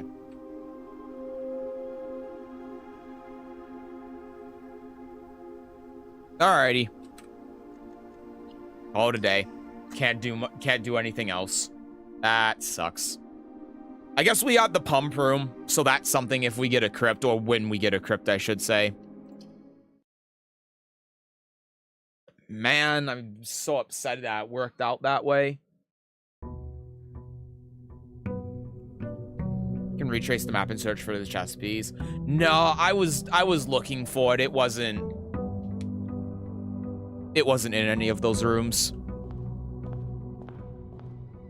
I guess I could have gone back to the safe and tried the brute force the code, but I didn't really want to do that, to be honest.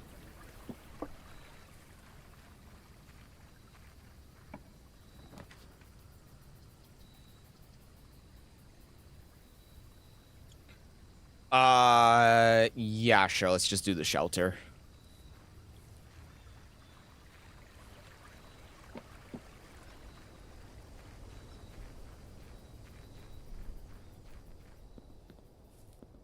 Yeah, I was trying to think and remember, but you do not have to go into it for it to activate.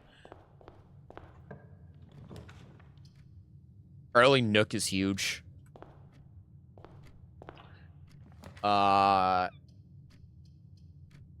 Hallway or storeroom? Probably the storeroom. Yeah, because we'd be at 3 keys and 4 gems. That's pretty good. I'll take that.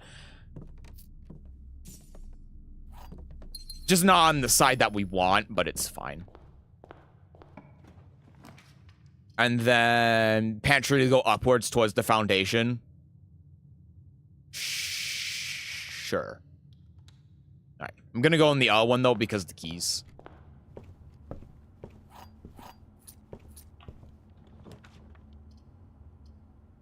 Commissary, storeroom, locked trunk. I don't want to spend the gems. Spare room. Really wants me to take this passageway, but I don't want to spend the 2 gems on it, so I'm not going to.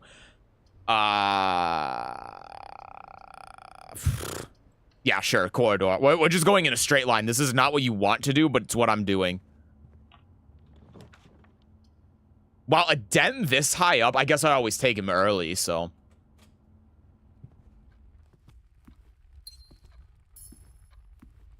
Nothing else in here.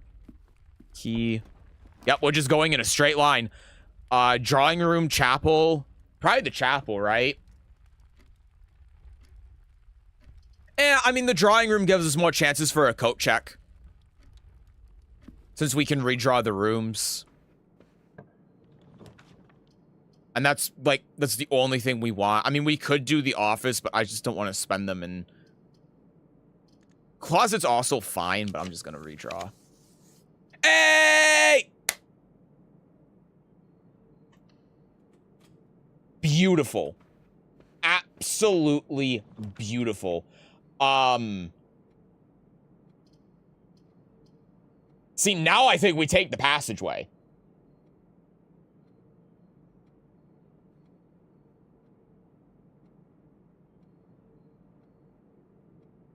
It's very tempting.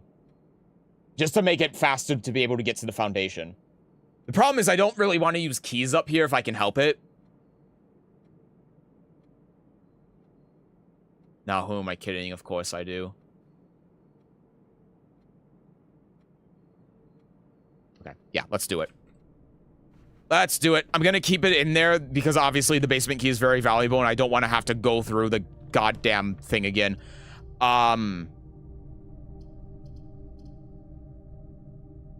Man, Archives is spooky, but I think it actually works here really well. That's locked. That's unlocked. Oh my god, man. And then we chapel into the fountain. Dude, we tunneled in here. This is ridiculous. Okay.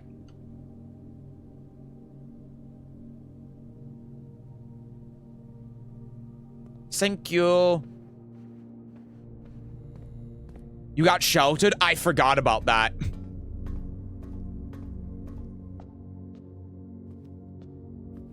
Completely forgot about it.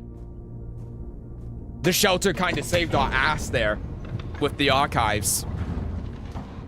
I'm speedrunning right now. You can't stop me. I got the basement key. I'm on top of the world.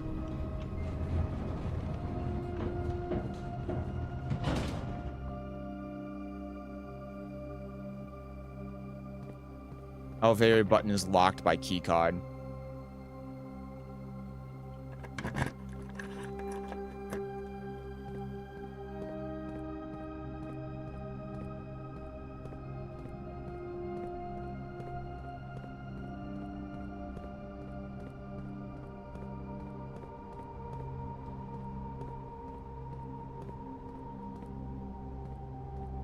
Well,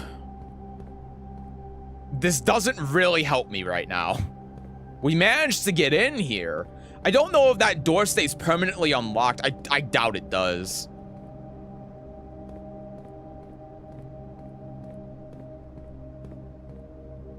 Well, stop, please.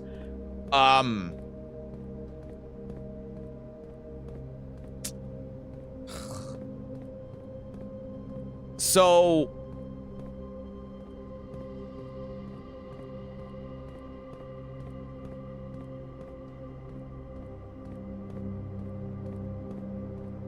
I don't want to leave right now just in case, but I don't think that there's anything I can do here.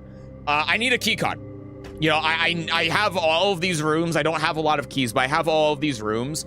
I just need to draft like one of the closets or something so that I can get a key card item. And then I presume when I do that, then I can activate whatever this is, and then something will happen. I'm just seeing this green switch and it's making me go, ooh, but I can't actually do anything. Ooh.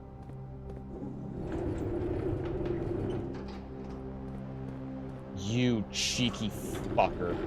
You cheeky I knew I was missing something.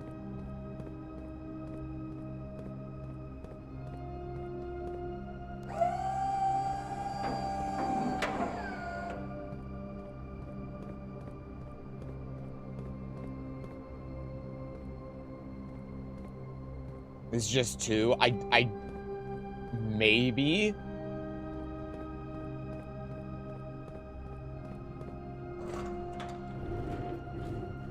This only goes forward and backwards.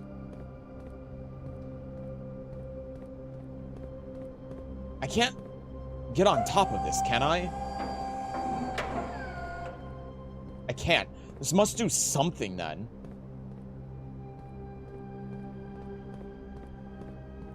I'm taking you with me.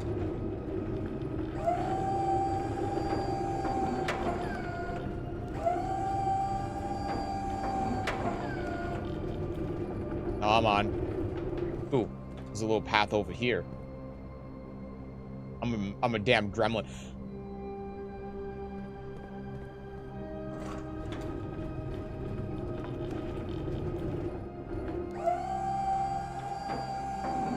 Okay, no, not that high, not that high. I'm a damn gremlin, look at me go.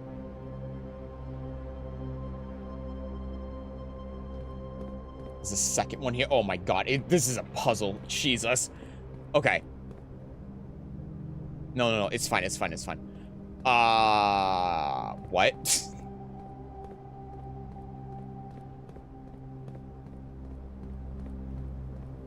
Oh yeah, the footsteps show just how exhausted you are from walking around, but just going through this basement, moving all of this equipment, not a single footstep was shed. And I'm glad for it too. We obviously need a sledgehammer for this. Yeah.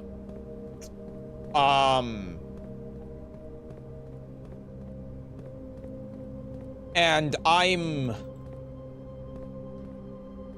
Second, I thought these were the filing cabinets that were in the aquarium or something. We're clicking on them.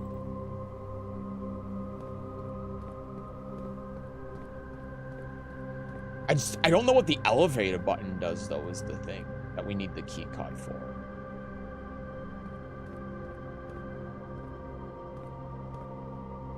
Can I move this anywhere else? I can't move it left or right, by the way. I can only move it forward and backwards. Just in case anyone cared.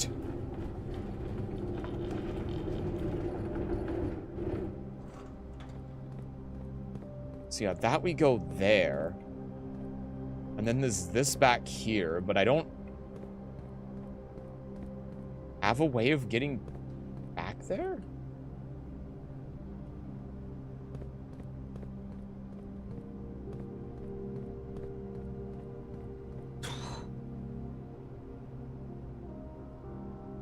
Oh! Oh! Oh, parkour! Oh, parkour! Oh. That wasn't... That didn't feel right at all.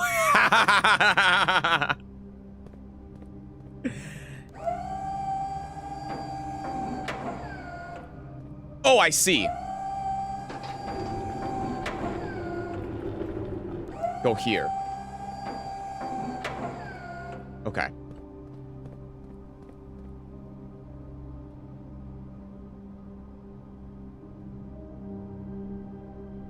Ah, and then we... Yep. Also, this little back area over here. The antechamber entry controls. Yeah, no shit. Like... Need a magnifying glass to read all of this. I think I can read it without the magnifying glass, though. I need to zoom in on it, but hold on.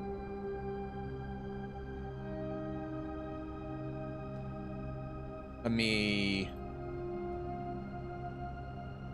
go through and... Yeah, because I can't zoom in on here. Let me save the image. And then...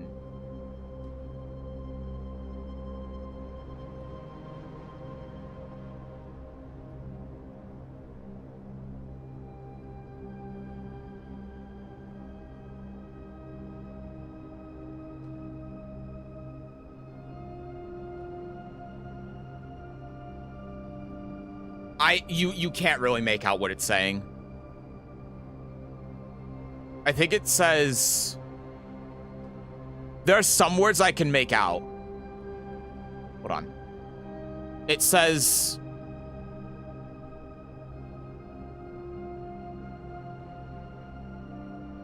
The something for each antechamber... Something.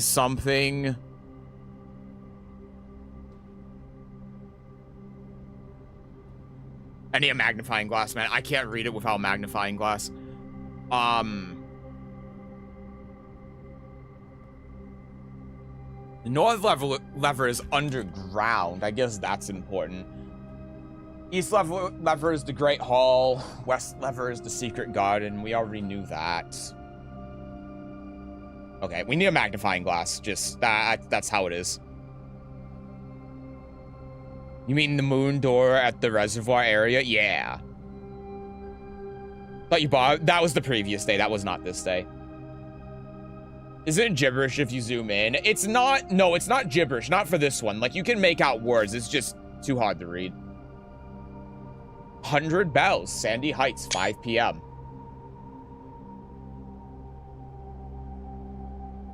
I don't know what that means.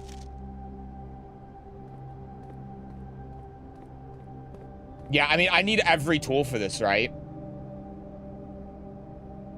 Everything that's going on here. I need a key card for an elevator. I need the sledgehammer for the wall. I need the magnifying glass for the thing. Like, this is an area that we come down every single chance that we get, basically.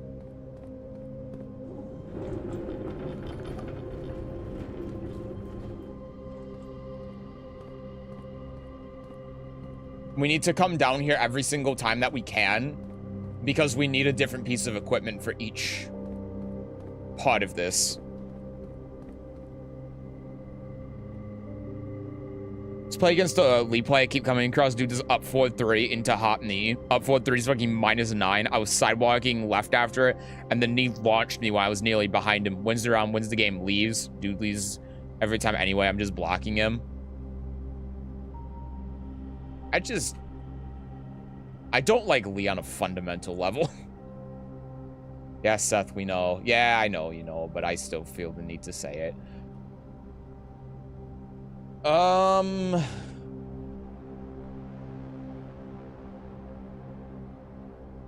was like, can I push it while I'm up here? I don't... Oh, that is one, isn't it? Yeah.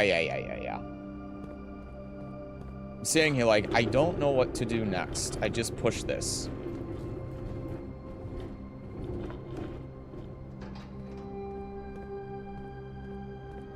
I think that'll work. With how jank this parkour is.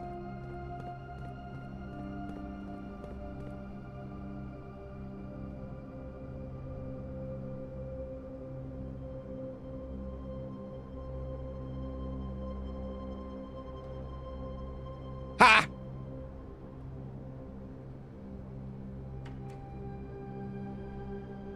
Doesn't feel right, but it's very generous. Aha! Careful now.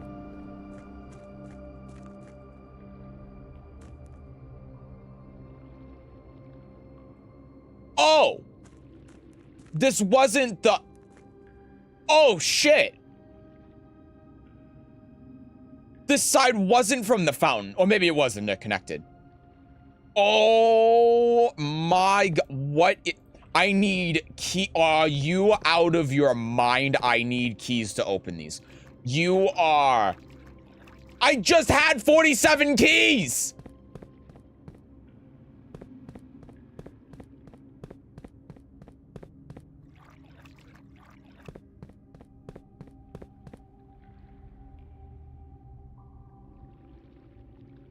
Okay. All right. God damn it. You got me this time, kid. Yeah, and then this is where the minecart is.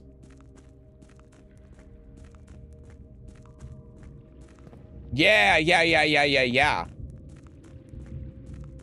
This is the minecart that we moved from the fountain. And then that lets us get into here. So yeah, we don't have a need to ever go down the fountain again, which is why we can drain the reservoir. Because the whole purpose for the fountain was to move the minecart so that we could get into here for whatever reason from this entrance. So since we've done that, there's no reason why we do that now.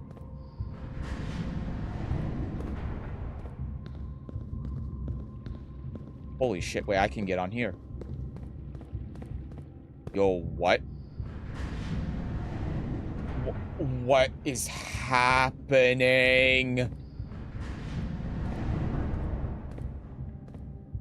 Okay. So... that's kind of just telling me that I can get there, but then I can't do anything from here. So, this lever needs to be used... for that one. And then that leads me to the altar.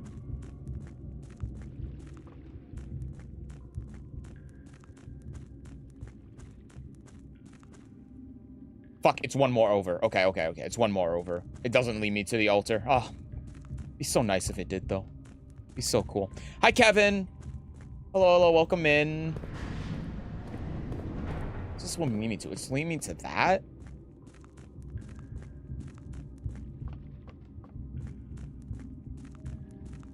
Yeah, and keep in mind, too, that the fountain entrance... Yeah, the fountain entrance didn't have an entry like this did. Didn't have an entry to this area.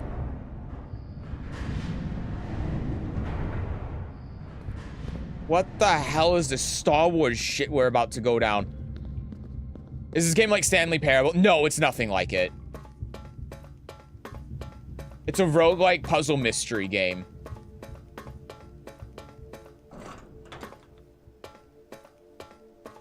What in the... Where the hell am I?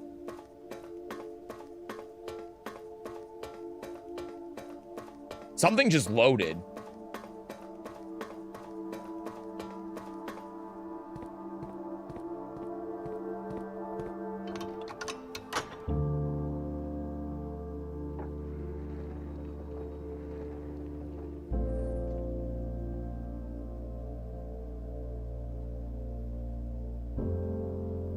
Oh, shit.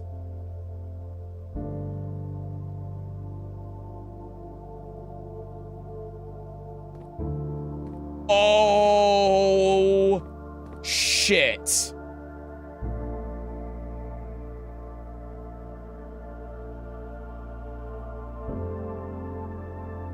Dude, the music that's playing right now, it's reminding me of the end of Outer Wilds.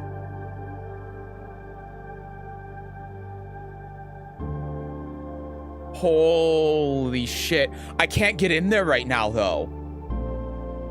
I don't have the path.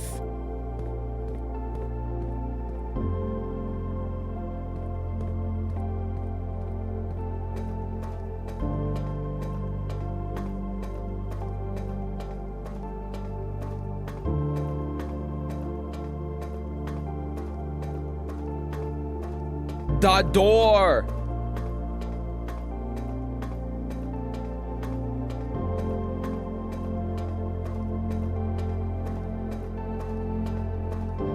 So yeah, okay.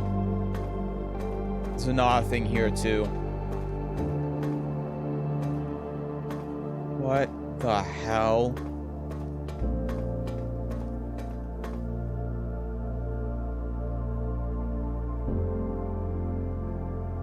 Okay.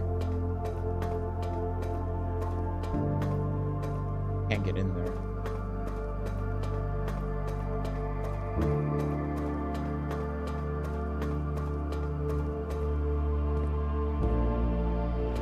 What else do we have?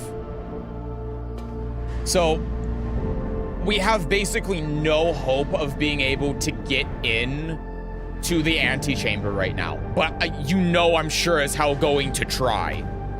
I'm not using the keys on that luggage that's down there. I am using it to try to get into the antechamber.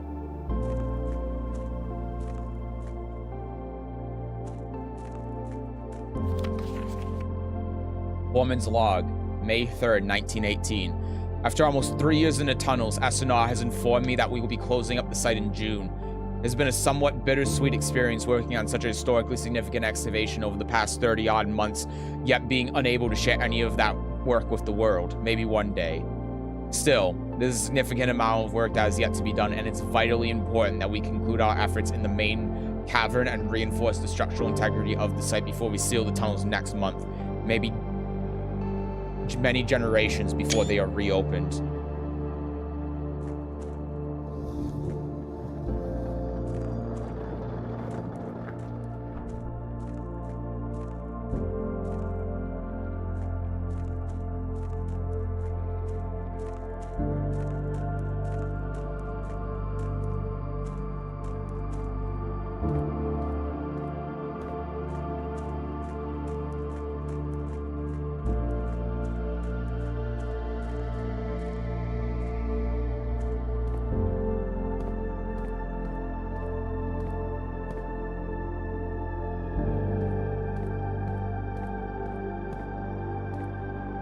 Wait, if I rotate this again, then it goes here, and then that goes there, which is the one that raises that, and then that is gonna, I think, be lined up with that, unless they go in opposite directions.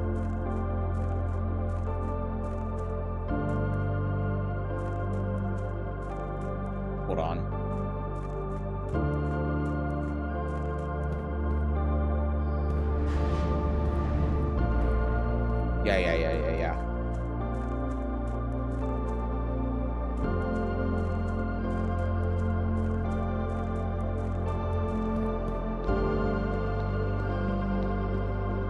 Hold on, I'm just double checking this. I'm pretty sure I already did this, but...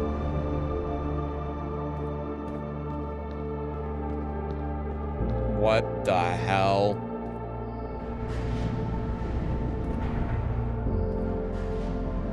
So where does this go then?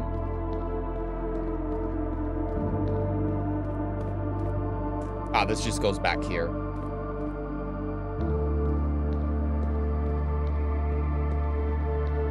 And then if I do a full rotation, I'm just gonna double check, make sure the math is mathing, but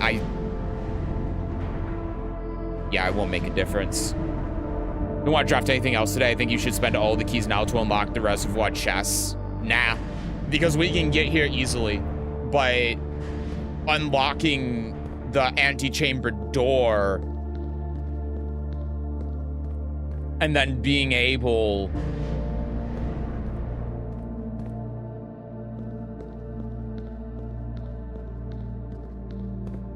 to unlock the door and go through the door. That's something that's going to be harder to do. Well, I mean, actually, that's not true. I guess it's just whenever you get the basement key. But... oh, this is tough. So, the reason why it's tough is because, like, look how many ways we have to be able to get to the antechamber.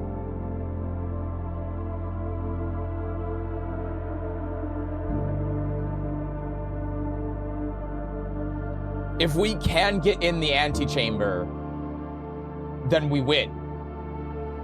We get to the 46th room.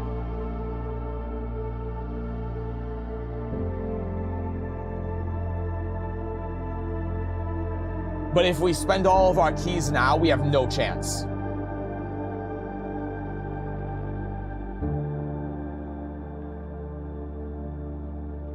What do you think? Do you think it's worth it? This is a big decision. I gotta go run to the restroom before I make a decision like this. Give me a second to get up and think. I'm also going to get a snack. I'm hungry. We'll figure this out. Knocked over my water. It wasn't open though. I'll be back. Whoa, man.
Okay. Here's what I've decided. I've decided I'm not going to open them. The reason why is because I feel like, as I was trying to think about this, this is like the locker room, right? I feel like that there are going to be chests in here that don't have anything in them. And there are going to be chests that do have stuff in them. And I think that because they have different colors and different symbols on it and stuff, that there's some sort of puzzle going on here. But the symbol, like the colors don't mean anything to me.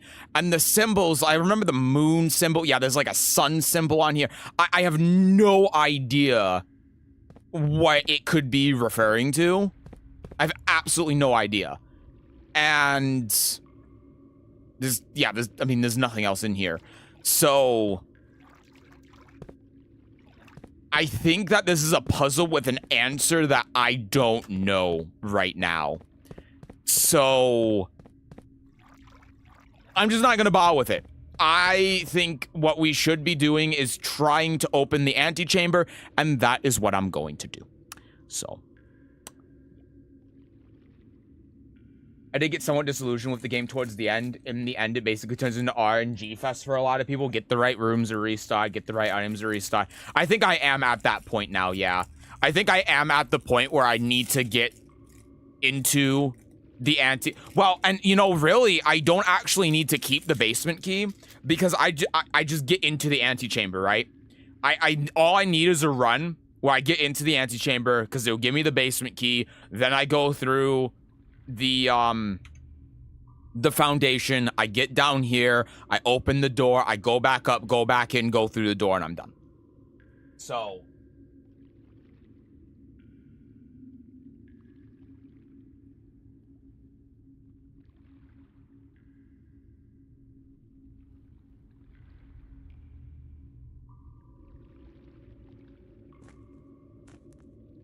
yeah, I think what I'm going to do because of that is I'm going to get out of here and I am going to attempt to actually get in the antechamber.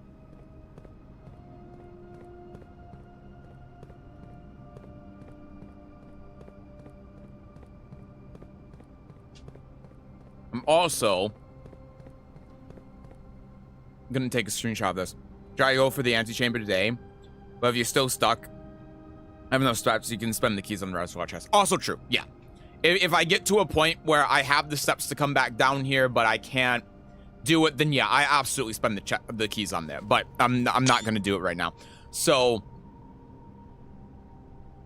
east lever is the Great Hall. West lever is the secret garden, which is very unlikely. And then the south lever is the greenhouse, but we don't have the piece. So best chance, Great Hall, which I think costs gems if I remember right. So I might need to go get more gems.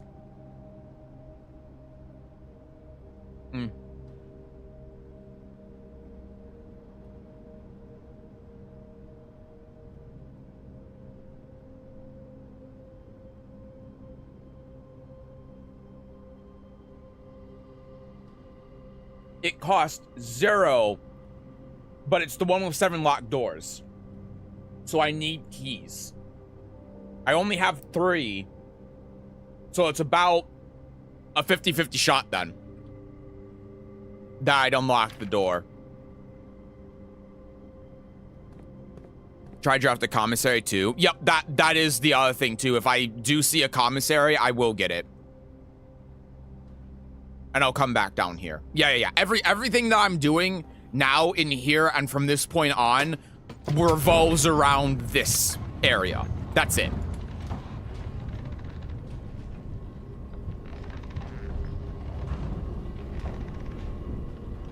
Pretty sure the levels. Oh yeah, that makes sense. It's not the.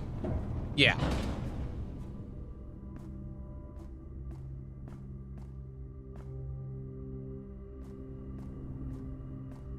It makes sense it wouldn't be in the middle doors.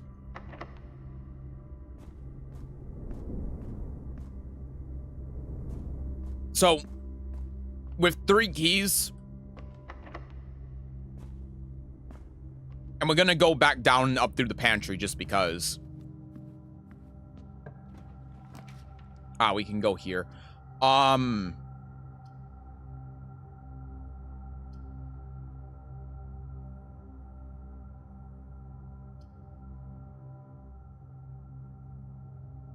So, this is a bit of a predicament as well. Hold on a second. I need to remind myself. So, yeah, the Great Hall is the east lever. So, this is a bit of a predicament because we do need to go up so we can actually have the east entrance available.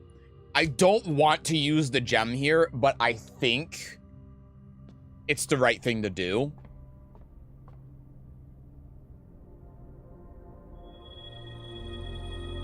Green rooms are more likely to contain special flowers today, which is actually quite nice. So the basement key, can you put in the code check? I will, yeah. It's on the way back. So while we're going back, I'll do that.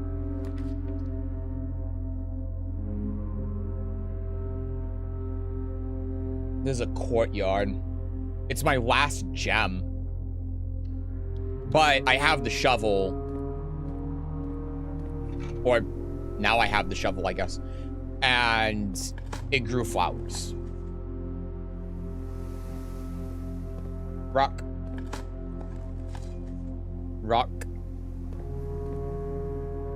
Gem, gem. Okay, and now it's locked. So if it's locked now, I think my best bet is to go... Well, again, I need to actually get to the antechamber, though. And the pantry's going to be free. Like, all of these are going to be free, at least. So that gives us more of a chance to get some keys. So... And I know that these are locked. I think I used the key. I think I have to.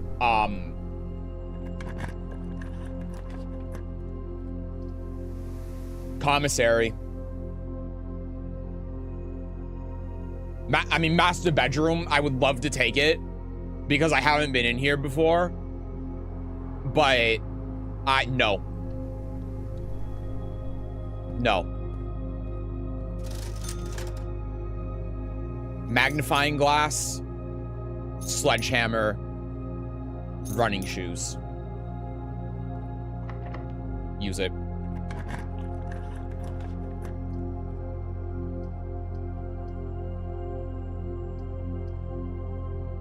Bring me up to security. All right, moment of truth. I need a door that goes left. Come on.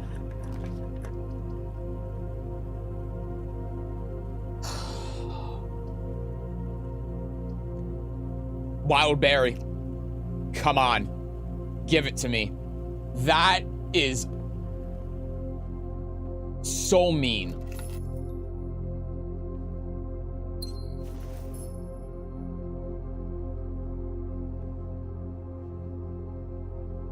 Amazing, all dead ends.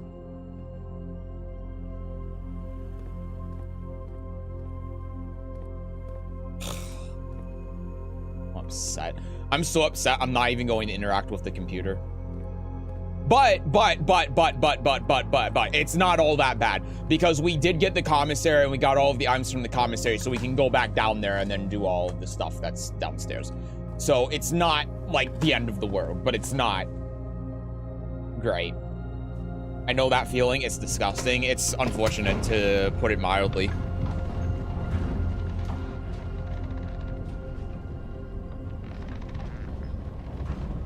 But again, all we do now, our entire goal and our plan is just get to the antechamber. That's it. That's all we're doing. We just get to the antechamber. Okay. So, couple of things to do here now. First one, let's take a look at this with the magnifying glass.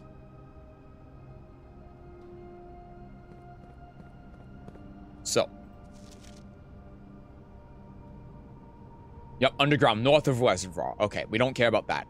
One backup lever for each antechamber door has been installed in separate locations for redundancy.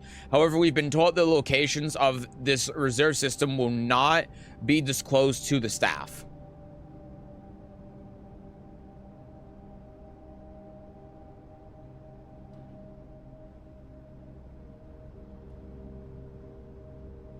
So, what you're telling me then is that there are 2 levers for each of them, including the north lever. So the west lever isn't just the secret garden, it's also somewhere else. Okay, good to know. Don't suppose there's anything here. No.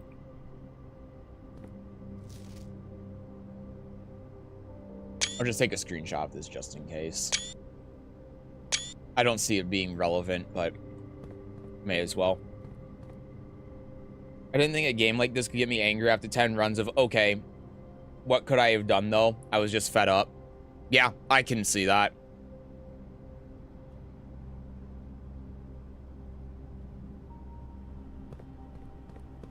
And yeah, I don't know when you said that, Ayuda, but I did get the dig spots in the foundation. This doesn't use a sledgehammer? Are you serious? Really? You just have this giant wall with this inconspicuous block of bricks that's slightly off color, and you're telling me that I don't use the sledgehammer to break this down? Are you out of your mind? That is upsetting, to say the least. Now,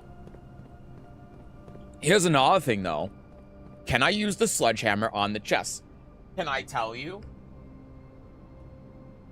Clearly is a secret brick that moves the imposter bricks. Yes.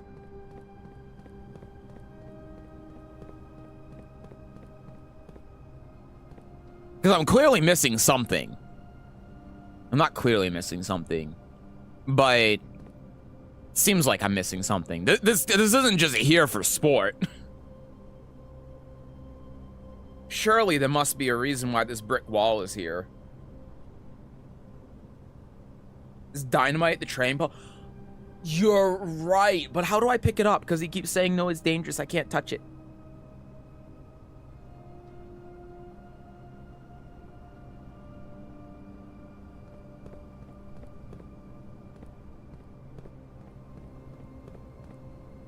You have to combine the sledgehammer with broken lever and a battery pack to make a power hammer or some shit. Okay, that's fucking stupid, and I never would have understood that. That's so dumb. No, that... Sure, that's... Okay, I might be wasting a step here. Never mind. Sneakers save lives. I forgot about the fucking power hammer.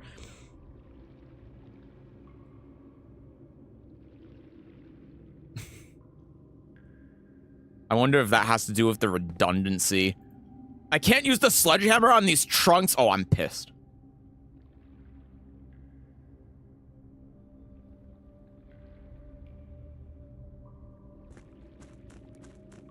So mad. Behold, my super sledge.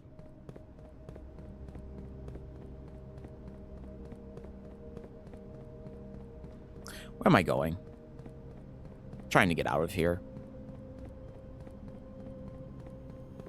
Okay, and then I'm pretty sure that this is here, just like, if you end up getting here, well, no, you can't get through here through, I don't know. I don't know why it's there, but it's there. I don't think that I actually need it, because I think it just called, well, no, I did put a key card in there and push the button and it didn't do anything, so I'm pretty sure it does call this elevator, so it's fine. Okay. Yep, that's all locked. So let's put the basement key back in the coat check. And we are going to still attempt to get into the antechamber. I don't know how that's going to work, but we're gonna try. And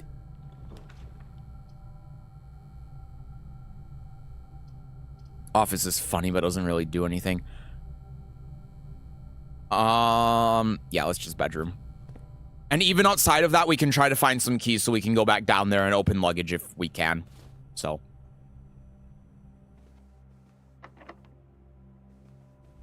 A couple things we can do. There's a key.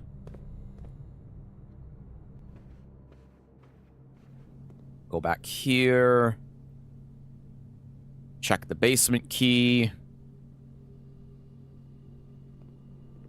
All right. That's done. Locked.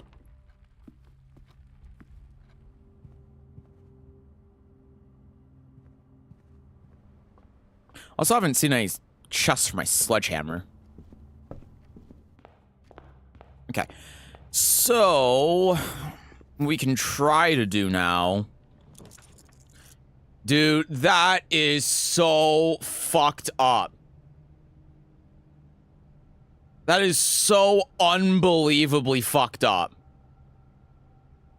You are such a dick. You are such a piece of shit. You're out of your goddamn mind. I mean, I can't get on the east side of the fucking antechamber, can I? Yeah, there's a hallway chest. I'm gonna go for it. But Jesus Christ. Give me an apple or something. Car keys. Yeah, I don't need those. Jump. Yeah, I mean, actually, unironically, the dining room is probably the best room we could get so that we can actually live.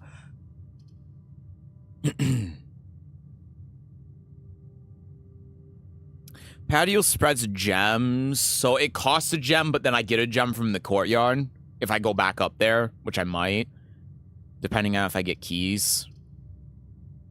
Funeral parlor gives me 3 gems. And then the dining room just leads back here anyway. Yeah, that's better. That's definitely better. 100%. And I'm sheltered, so if I fuck this up, then I don't die.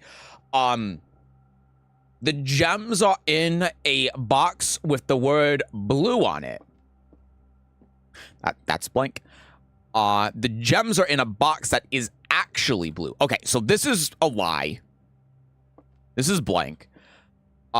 If this was also a lie, that would mean that the gems are in a box that isn't blue, which means it could be in either this one or this one. It would also mean that the gems aren't in a box with the word blue on it, which would mean it's this one. Now, if this was true, that the gems are in a box that's actually blue, then that means it would be in this one, which would not be right because this says the gems are in a box with the word blue on it, which would mean that this is true. So it's the white one. It's the blank one.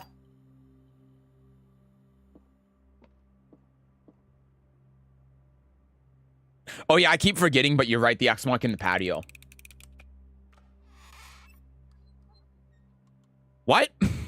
I was wrong? Oh, that's unfortunate. I didn't die though, so it's fine.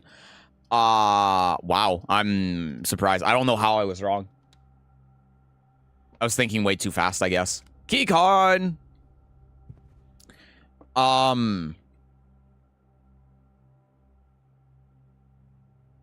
Gems are in a box with the word blue on it. That's... Oh, wait.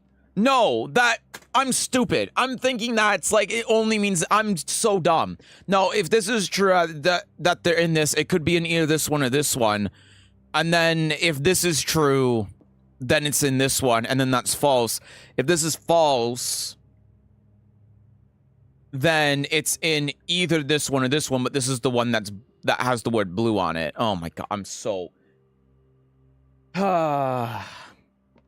Yeah, this was my last shelter.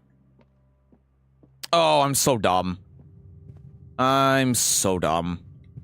Hopefully I don't get punished really hard for that, but I probably will. Yeah, have dinner.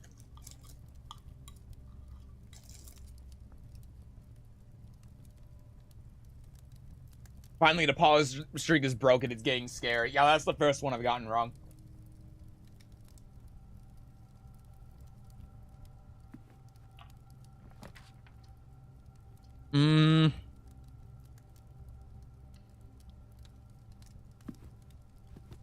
Two more rerolls and a gem. Can't go wrong with that.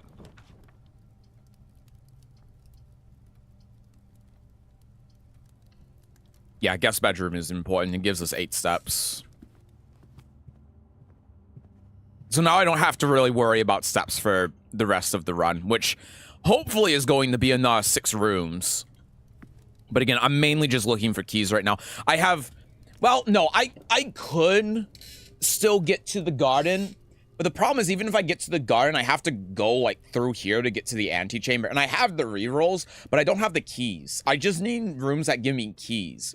Even if I hit a dead end with the keys, like, let's say I get the room that lets me buy keys, that's fine, because I can still go here.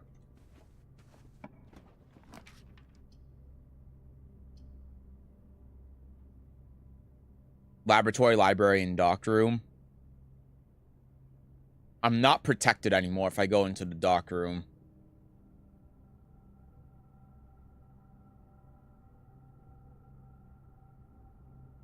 Dock room is terrifying. I don't think I can afford it. I think I have to spend the gem on the library, even though I really don't want to. Let's see if there's an experiment that I can do immediately.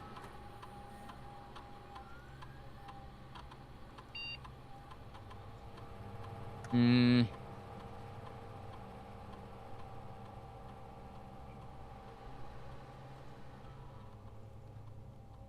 gonna spend 2 more gems. I don't know how many hallways I have, but I need the key thing.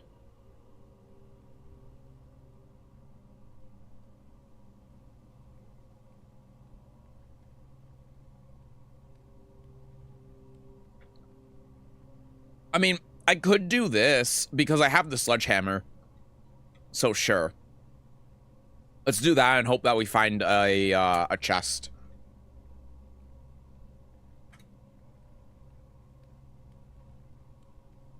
I have 3 hallways, so I'd get 1 key.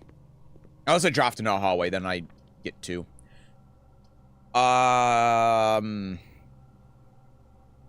Yep, library. This is my new book. I don't think it makes much of a difference. This is just explaining how the thing works. I already figured it out myself.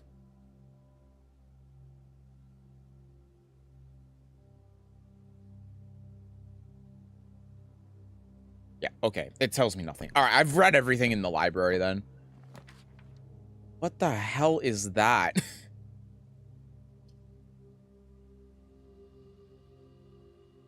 I mean, like... The foyer, I guess, unlocks one of the passageway doors, but I feel like that's short term.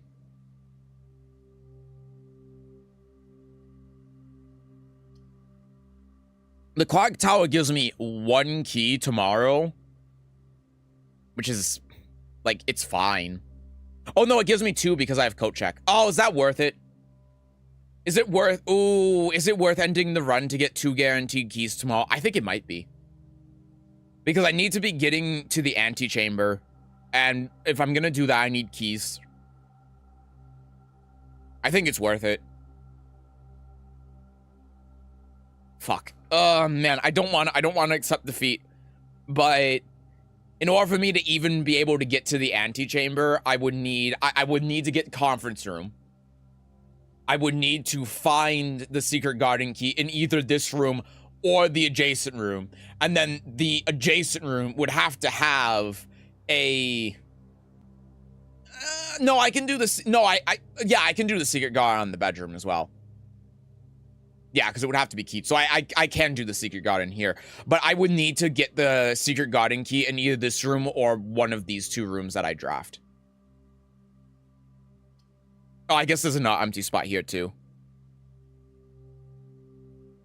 Launder some money. You know, that's also a good point. God, I mean, God, starting with 2 keys is so good, it's hard to pass up.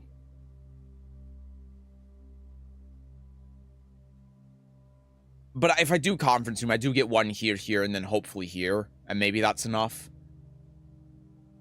Ugh.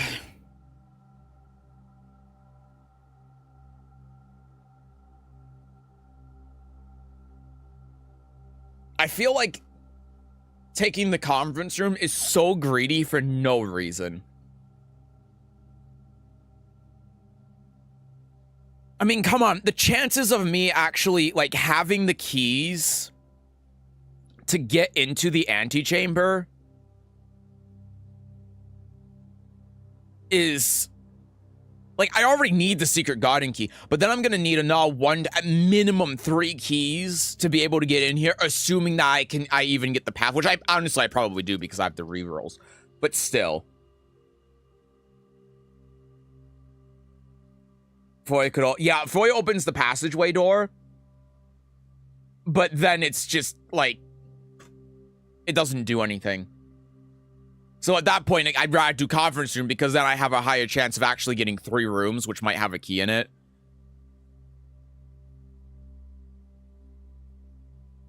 Go for less keys by increasing the security level. I could, but the problem is that it's not going to spawn security doors in here, right?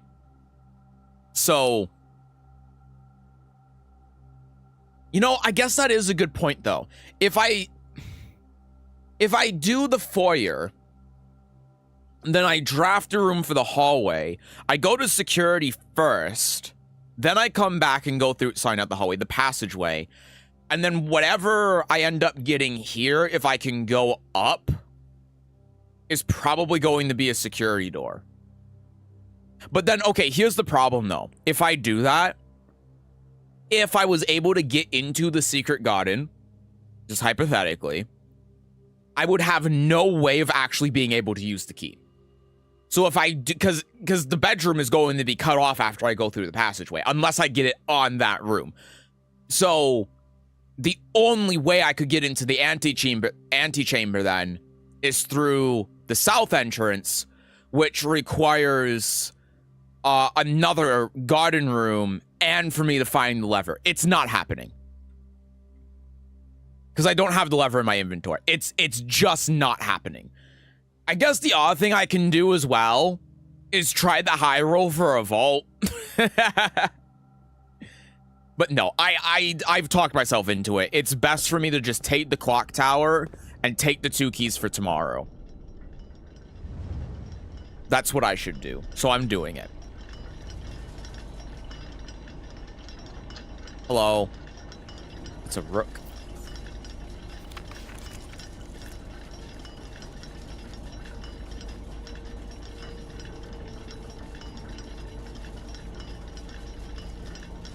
I'm recognizing now that this is one of the pieces that was in that little, like, table in the basement. What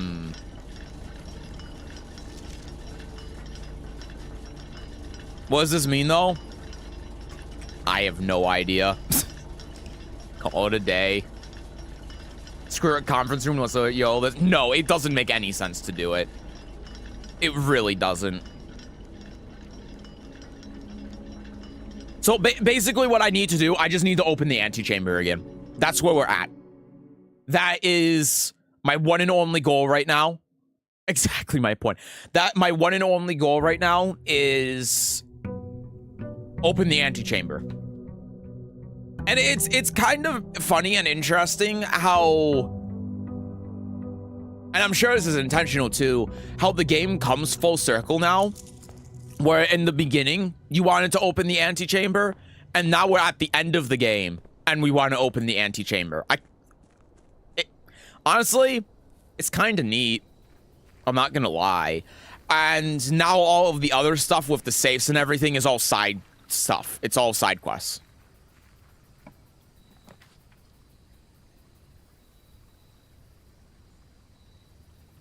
I'm gonna be honest, I think we should do the shrine again because our berry blessing is about to run out. Oh, no, wait, what about the tomb? No, I don't think we care about the tomb. Do we care about the tomb? We don't care about the tomb. The tomb doesn't do shit. I'm back with the Cheez-Its. Welcome back. Hello. Kinda neat, but you basically said I'll go switch from opening the door to room 46 to opening the door to room 46. Yeah. You're not wrong. This is a tough choice. These are all good. I like the shrine, but I guess we can do the shrine anytime. The tomb is... It gives access to underground. But I don't think that matters, right? I don't think it matters at all. Because the tomb just doesn't, like, it's flooded. It doesn't do anything. And then the hovel makes it easier to get around, but I think that we can manage the gems fine. Mainly because we have the berries. I think we take the shrine. As weird as that might sound.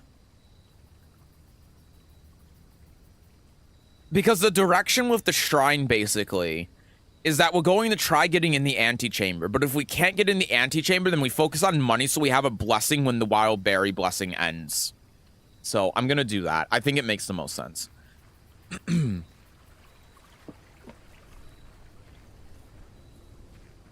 can also use the hovel to launder gems into something else, I think, right? I don't know. I haven't actually gone in the hovel since the first time I used it because I don't want to use the footsteps.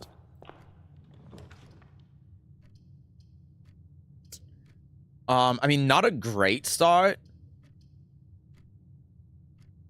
Spare room for the West Wing Hall, but a bedroom here because it's, I mean, it's free. The coat check! It's funny, actually. I don't think we want to go in the coat check. Because we've already done everything down there that we can do without going in the antechamber, and we just get the basement key for going in the antechamber anyway. So I think we're better just taking the den for the gem. I don't think we actually want the basement key from the coat check now. So, we do that. Then we go here. Storeroom. You love to see it. We take that, we take that, we take the gems. And then we may as well draft in here because going in this bedroom is free.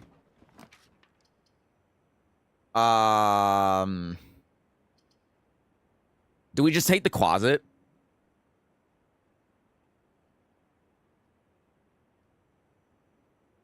It's the closet or the drawing room.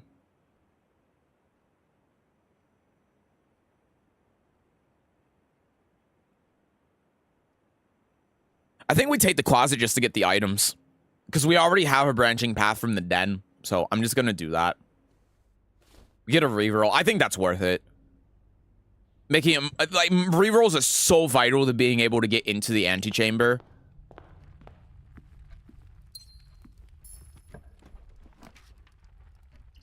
Passageway, corridor, pantry.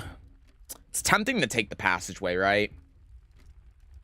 Press to try to fill out the bottom corners with useful items. I think it's so easy to maneuver around here that I prefer doing it this way, where we just hit dead ends and then we get the things. Man, spending the 2 on the passageway. I mean, it's a good passageway though, right? There's no better time. I think I'm taking it. I'm taking it. No. I just spit everywhere. Okay, we are good on keys. Mailroom, corridor, chapel.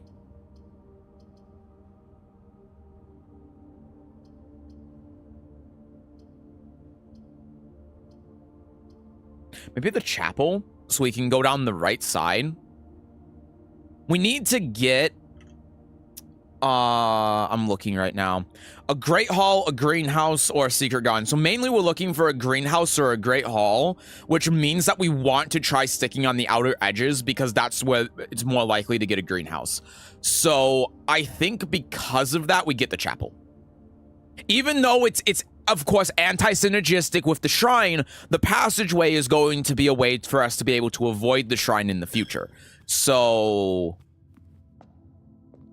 that's all right. Let's go down here. This is a little bit awkward. Do we go up or down? Or we could re-roll. No, re-rolling isn't right here. Up or down? We go up, right? We have to go up. Up is the way to go. We get more keys out of this too, which is good. We have plenty.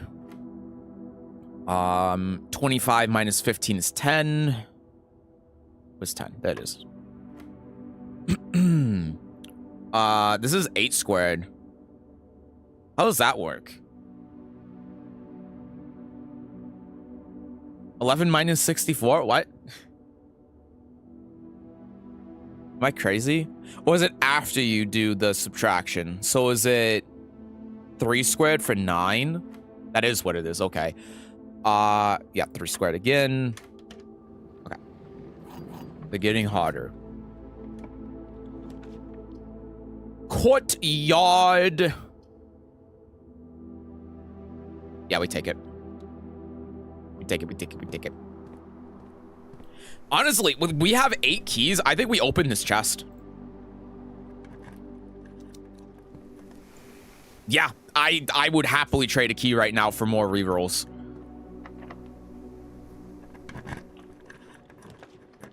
Greenhouse. That's the one we need, right? Yes, that's for the south one. Okay. So, we have the greenhouse. Now we have to, by some miracle, find the broken lever anywhere. If we find... there's also gems in here, so I'm going to take them. If we find the broken lever, then we're in. Oh, and a watering can.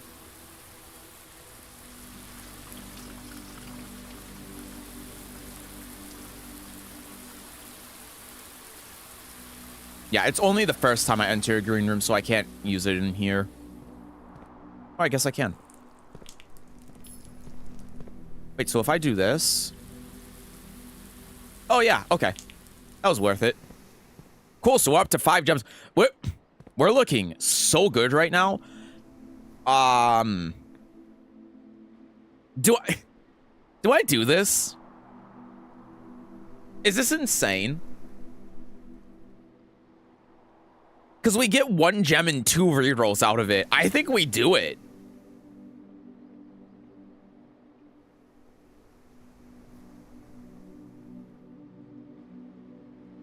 Sorry, 1 second.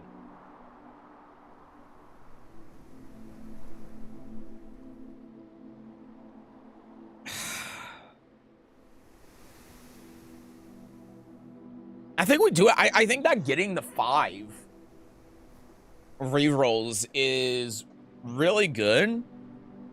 And the extra gem, and then we're up to 6 gems.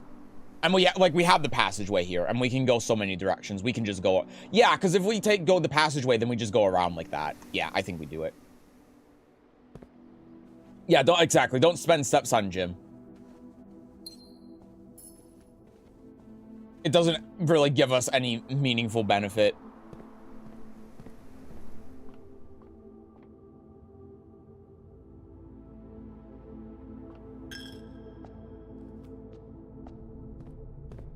Okay, so let's go this way. Coat check, pantry, commissary.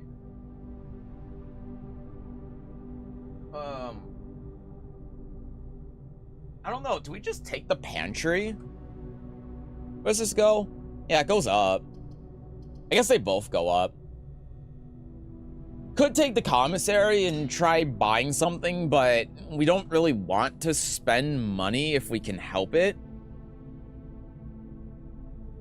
Yeah, I think we just take the pantry. Take the money from there.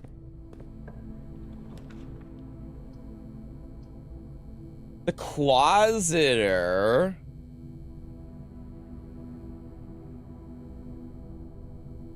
The office, obviously, we don't want. Do we want to spend 3 gems on this? I almost think we do. We will get a gem back from the watering can. It's the last use of it, but this effectively costs 2. Yeah, technically we spend only 2. So I don't think we do it, though. Because, one, we don't have a shovel to dig up the stuff in the center. But two, this is the same as a corridor. Right? Why is it the same as a corridor? Because since this is going left and the pantry is here, these are both going to the same room. And then obviously this way is closed because of the door, or however you pronounce it. So these are the same, effectively. So I think we just go corridor. Besides the fact it's a green room, of course. But that's a whole nother thing. So this door is always going to be unlocked. Yeah, and you're right. Corridor is bad because it won't use a key. Exactly. It's just objectively better. Now,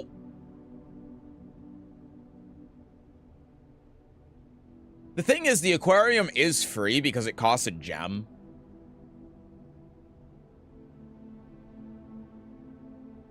Do you think... This is a thought that just crossed my mind.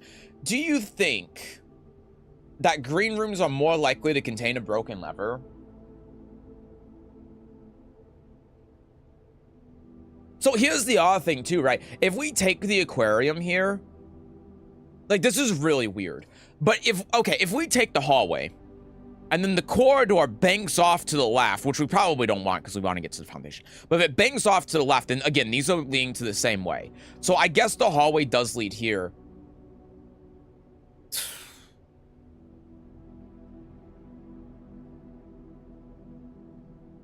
I don't know. Maybe... No, it's not.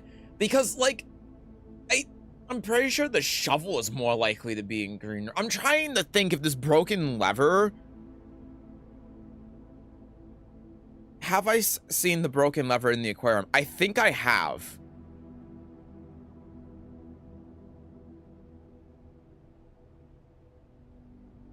I think the lever most commonly in archives. But I have a small sample size. We don't have an archive here. I don't know.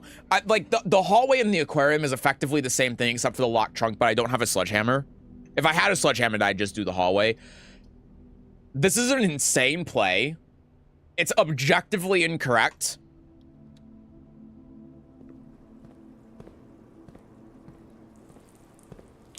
It does give me a gem, so it was free, but I was wrong. Okay. Well, the nice thing is that we can still go downwards from the funeral parlor, so that's something. And we get 2 gems out of it. So it's not like it's terrible. You found the broken lever in the way. Oh, you're right. I have. I think we just spare room here, right? Yeah. Dude, I saw the handle and I thought it was the lever and I was like, oh shit. Great chance of finding items in green rooms. Next time you enter the door, you gain 10, and the walk-in closet, you gain 3 gems.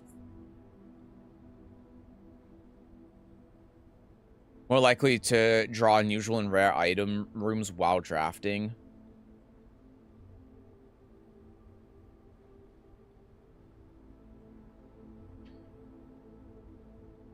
You had the broken lever in the circuit box room, too? Okay, that one, That's a crazy room. Maybe it doesn't matter then. Maybe it is just in any room. Wait, greater chance of finding items in green rooms, which means there's a greater chance if we draft a green room for it to have a lever in it. Yeah, I'm taking this 100%. I think it's the only way to really go. Conservatory, adjust the rarity of the floor plans in your house. Or I could go to the utility closet. Nah. I've never been in this room either. Hey, there's a shovel. Oh, I see the lever. I see the... Oh, shit. Okay, everyone stay calm, be cool. Oh my God. Everyone be cool. In the conservatory, you'll be able to permanently adjust the rarity and rates that determine how often certain floor plans are drawn. So that you may adjust the rarities of the above floor plans.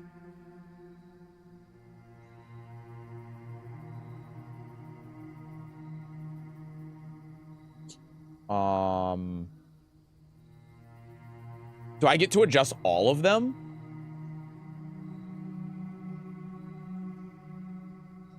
I mean, the aquarium being...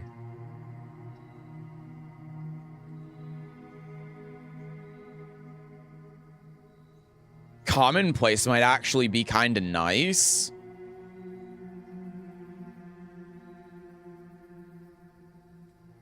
Maybe standard.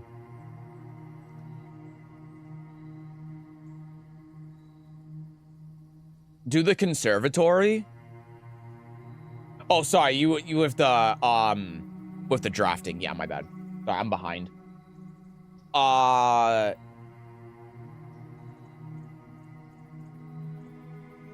yeah, here we go. Okay, so it is only one. I was just hitting the wrong buttons. I thought choose plan meant like, you know, choose the plan that you're going to change. I mean, the boiler room being commonplace actually wouldn't be that bad. Genuinely, because it's a room where obviously the boilers like do things in other rooms, but also it is a 3-room room. Great Hall would be great. 4-door room, no gems, some items, lever.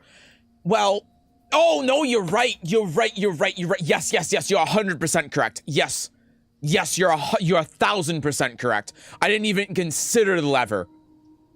No, you are 100% correct. Oh, I can change all of them. Oh, I'm just going to make all of them common then.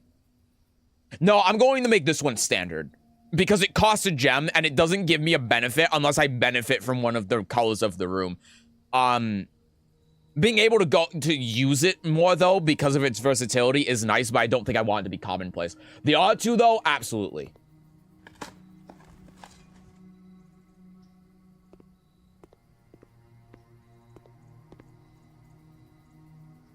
Okay. So I think I made a very good choice in my sequence of choices, which is very rare, but it happened today. So here's what we need to do. Oh, and a key. Nice. Here's what we need to do. We need to obviously go back through and go to the greenhouse. I'm not touching the funeral parlor because I don't want to fuck it up. We need to go all the way back through. We're going to need to take an extra 1, 2, 3, 4, 5, 6, 7, 8 steps to be able to get there, which sucks. But we're going to be able to open the antechamber. The tricky part is going to be when we get to around this point, because we're going to need a room that accesses the foundation and the antechamber.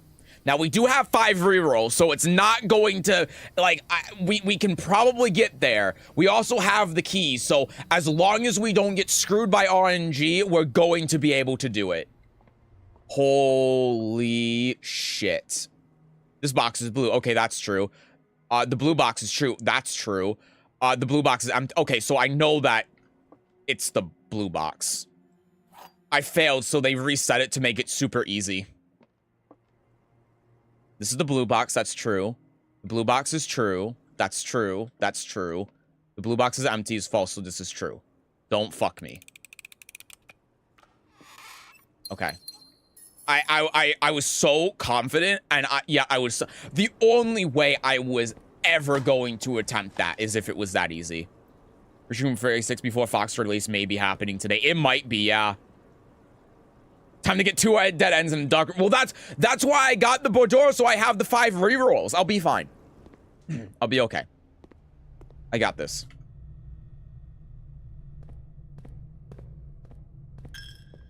Just again, I just have to not fuck it up.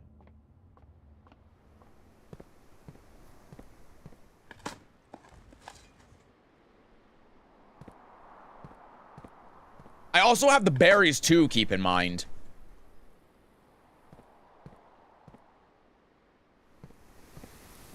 All right. South entrance. Consider yourself opened.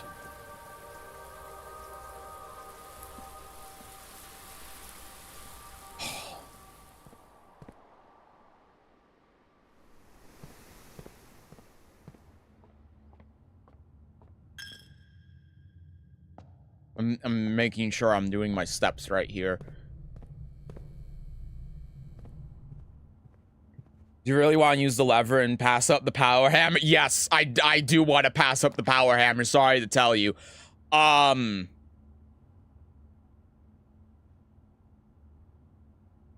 this is getting re-rolled. There's just no way I'm trusting a dark room here.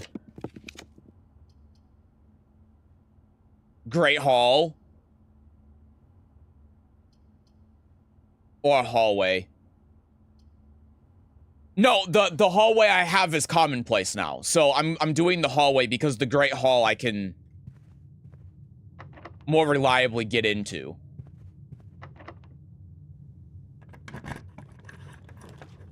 Or, well, maybe not get into, but find is the right word.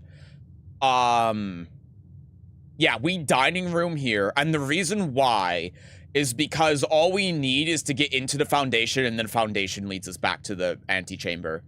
And dining room also gives us another way that we can go. And mainly, I don't have to use my redraw. The redraw is not as important right now. And I have 6 keys. 7. There you go. Kitchen. That's what we want to see. Perfect.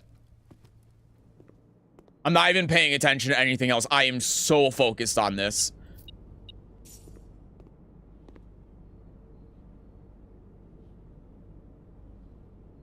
Bacon and eggs adds a morning room. Hold on. I gotta see the direction of the morning room.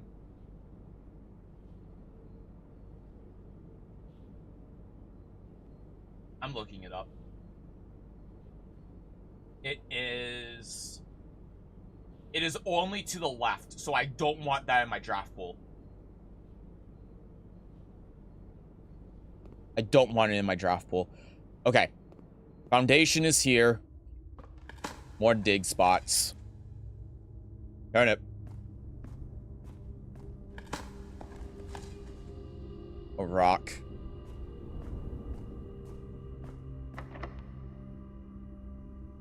All right.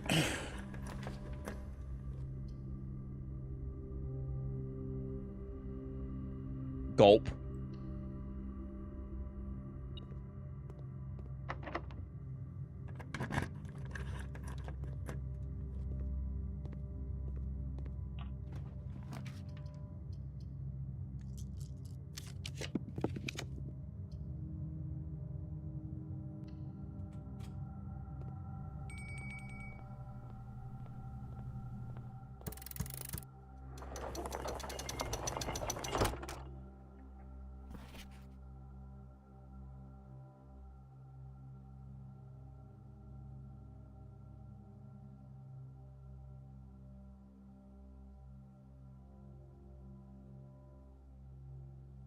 Because the basement key is in the coat check, it doesn't spawn in the antechamber. I thought that you could get 2.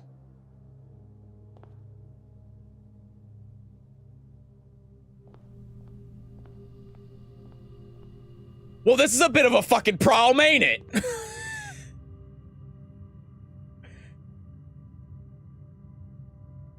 Okay. All right, no, it's fine. It's fine. It's fine. We just need to find the damn coat check. That's it. That's it. We just need to find the fucking coat check. Everything's going to be okay.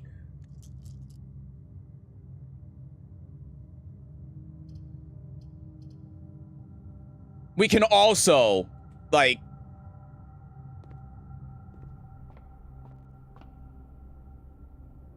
No. I don't know what I'm thinking. I don't know what I'm thinking. Apples are extra delicious today. Amazing. No one asked.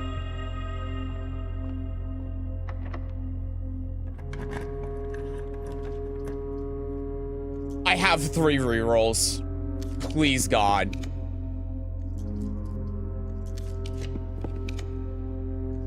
Please don't punish me for this transgression. Oh.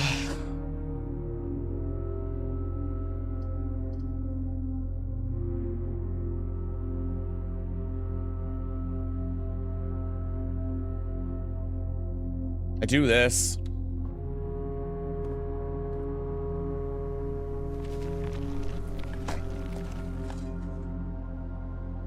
See if we get anything out of here.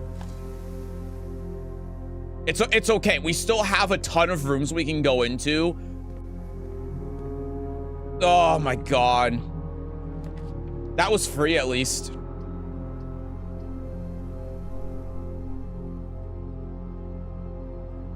The patio goes down, spreads gems in each room, each green room. We have plenty of them. Dude, I'm so nervous. I can't believe the way the music is kicking in, by the way, is diabolical. How we got to the antechamber and it's like, no key for you. I can't believe that.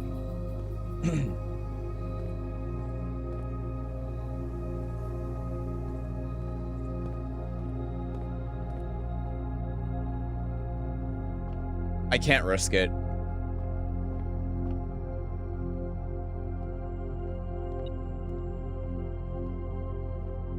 You know, I'm going to say this though.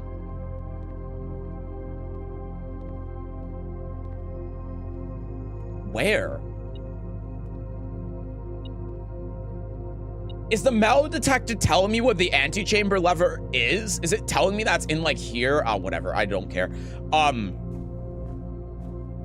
The good thing though, even if this ends up not working out,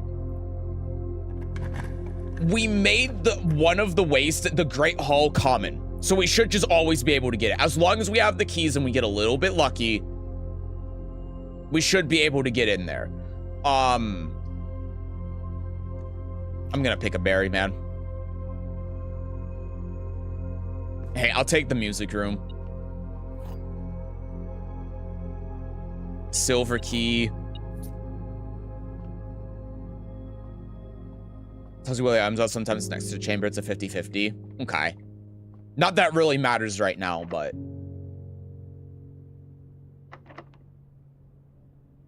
Are we using this anywhere else? Like, maybe here? Maybe. I just realized how few areas we have to go. Actually, no, I don't want to use it here, because I want to get a dead end, because I want... the damn thing.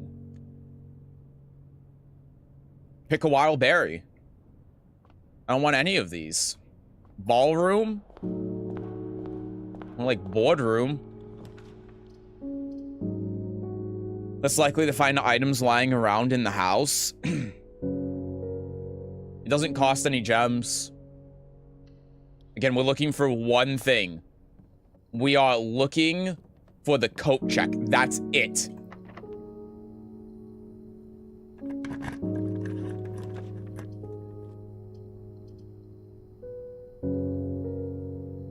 The pool costs 1.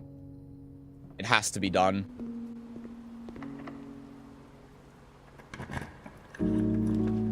Your gems became 2 from 4 because of the ballroom. Ah, shit. Well, that means I can spend this last one and it's fine. Sure, spread keys throughout the house, because then it'll become 2 when I go back into the ballroom. I guess I can go in here. I got a key from it. That's fine. There's another thing somewhere.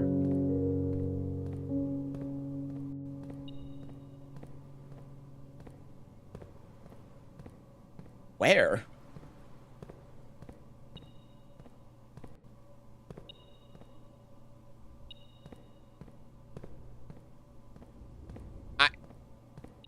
Hello? I have no idea what the metal detector is detecting. Okay. Dude, I'm so upset. My jumps to 2, though. I'm unbelievably upset right now. It's a goddamn disaster. Yeah, we have the dining room and we have the hallway, so we'll just go down there. It is detecting items inside the locker. Okay. I didn't even know it could do that, because it doesn't do that for chests or anything, so I assumed it couldn't, but that's good to know. Thank you. Man, I'm using a normal ass key here. Fuck.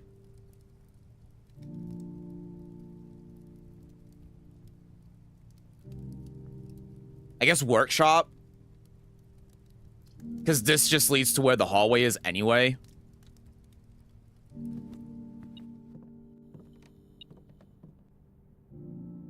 Oops. There's a sledgehammer. And there's an A. That might be important. Because that always changes. Dude, I had the broken lever. I actually had the broken lever. I could have made the super sludge. Not that I could have got downstairs, but...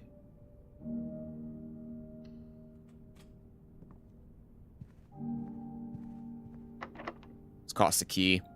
Do it.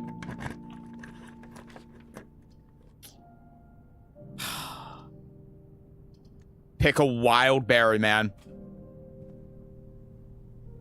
The vault does not do it. It's good for the shrine, though.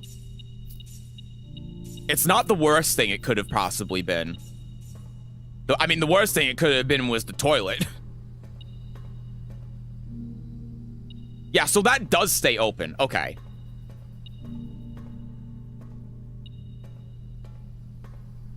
Yeah, I guess it's pinging all of the stuff in the boxes.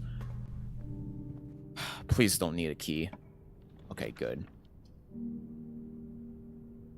All right. This is it. I filled up almost this entire goddamn house looking for this basement key. I have one chance. I have one last chance.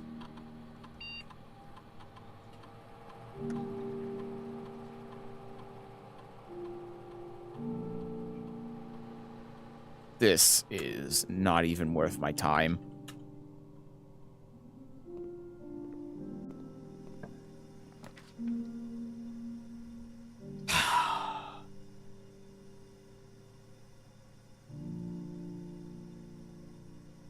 Two dead ends in a dock room.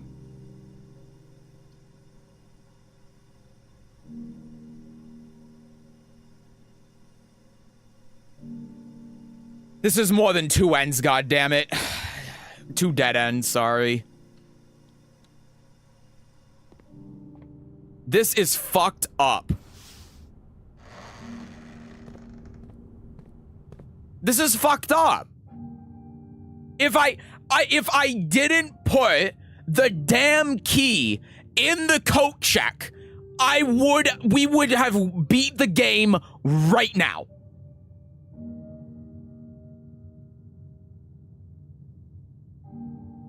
Okay. So here's another thing I can look at. I know I need to go to the shrine. I'm going to go to the shrine. I'm not forgetting that. Don't worry. But here's another thing, too, that we may not have considered. What if I just don't need the key? What if the basement door is just open and I don't need the basement key? Do you consider that?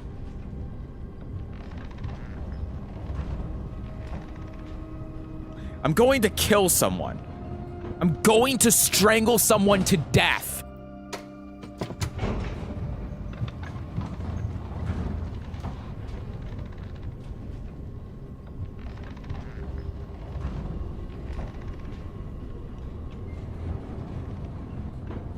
Okay.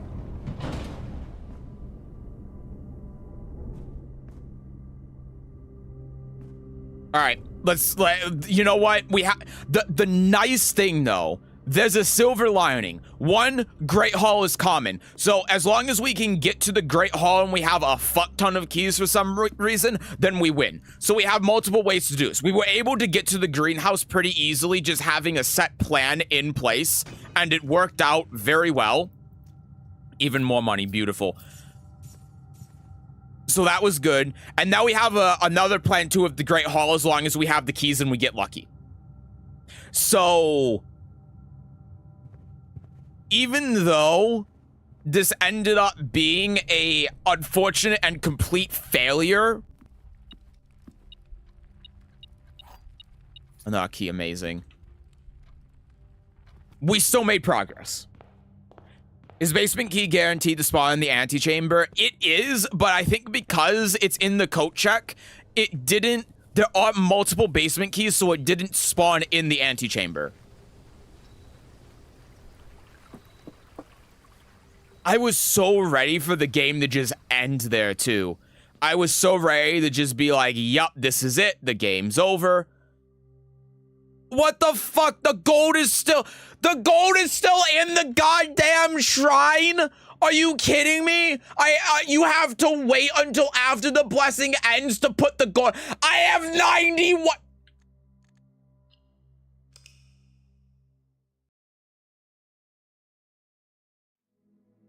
Okay.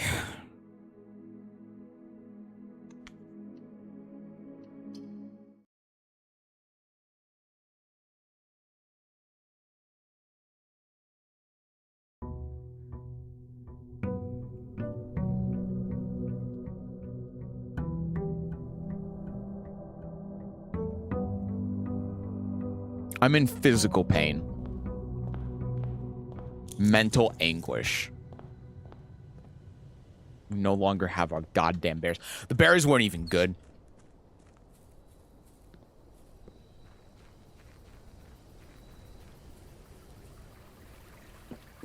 The berries weren't even good. Get out of here, birds. I hate you. Okay, what do we got? Schoolhouse. Like, this is not what we want. Just straight. Well, no, we want the tool shed. 2 special items. Hopefully, they're actually usable. Hey, you know what? Actually, lockpicks are kind of huge. Being able to save keys. You can't argue with that. Okay. Dude, you know the all fucked up thing too? The coat, we had the option to take the code check at the beginning, and I said, no, because we're just going to the antechamber. Ah! God damn it. No, I'm not going to take it because we're just going to go to the antechamber immediately.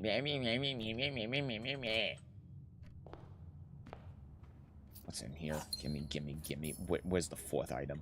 Where's the 4th goddamn item? Parklix!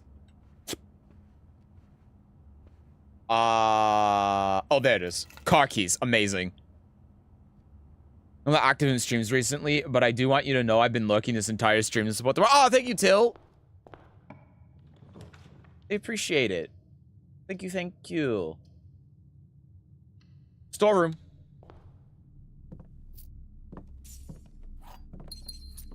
Okay. We're setting ourselves up for success. Kind of. Sometimes. I hope you're having a good day. Well, night now. Appreciate you. Thank you.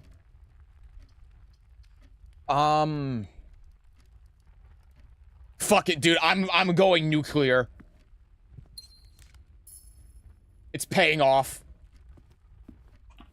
Let me in. The Great Hall.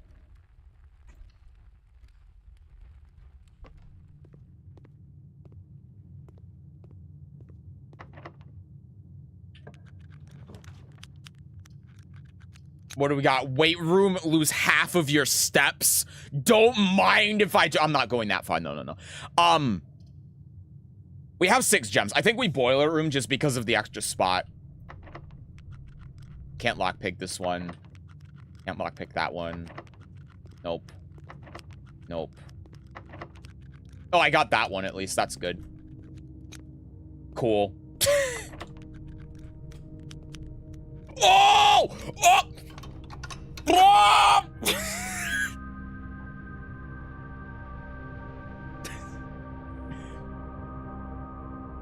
And we appreciate you. Aw, thank you.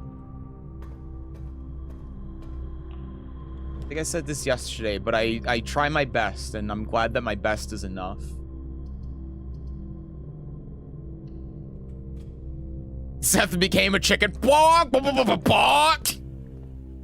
I have a key card. Oh my god, this is huge. Wow. Keycard system. Set settings. Set security level. Set it to high. The offline mode doesn't matter, but I will make it unlocked, sure. Okay. We got that going. What do we got here? A nook for 2 keys? Don't mind if I do.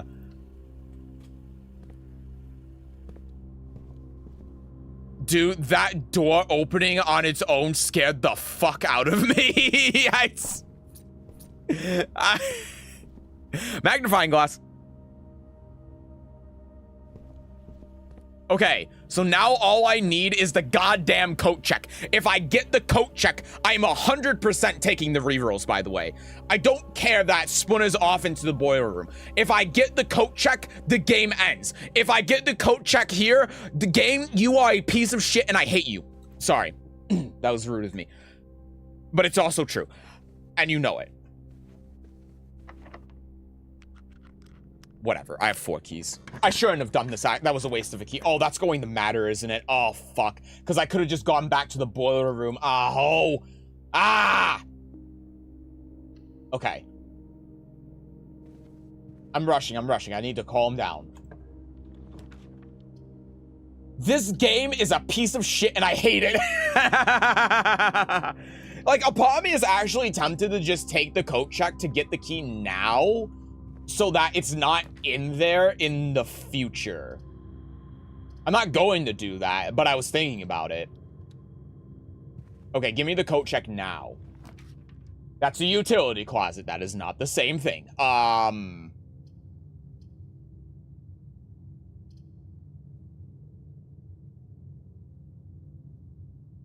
don't love any of these options. I'll take the chapel, I guess. I mean, I need to go, like, up and around and then go here, so.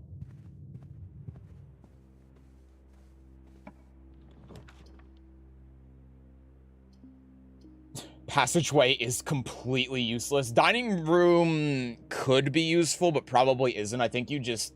Well, I mean, dining room does let you go down, which gives you more opportunity.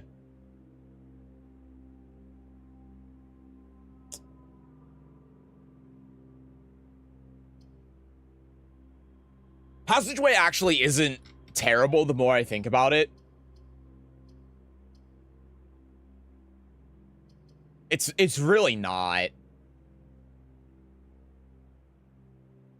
I think I'm taking the dining room though. I think you take the dining room because if we get to an event where we need steps, it's very easy to access. Funeral parlor. We're fine on gems, but let's see how difficult this is. This is the black box. That's wrong. This is the black box. That's wrong. The black box is not empty. That's true. Yeah. Yeah, these got substantially easier after I messed one up.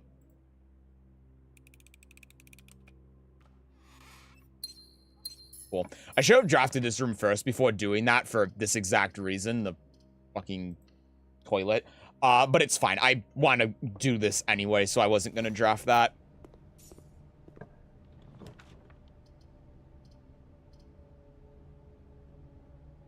I could just do the observatory for the star,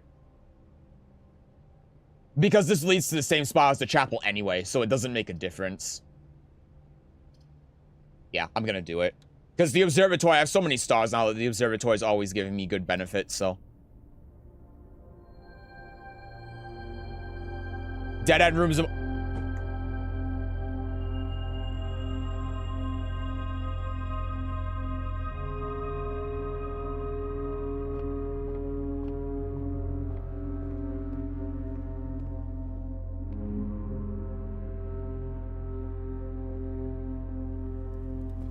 I'm going to kill someone.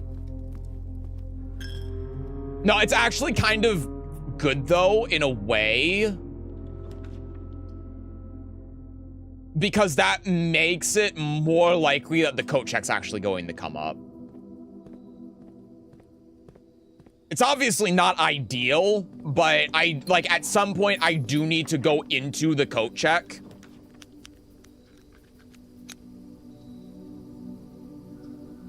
They are really a lot more common, Jesus Christ.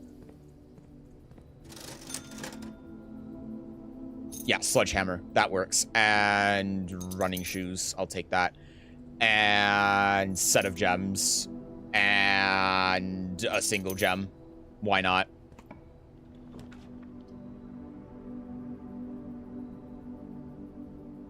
Yeah, this works.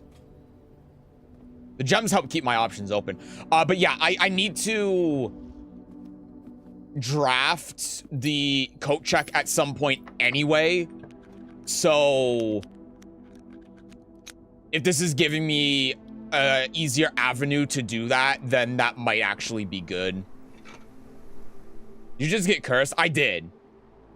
Never click the smiley face. Unfortunately, even despite this, I'm still not getting it, which is... Yup. Just do kitchen. So we're able to still continue in a forward direction. Go here.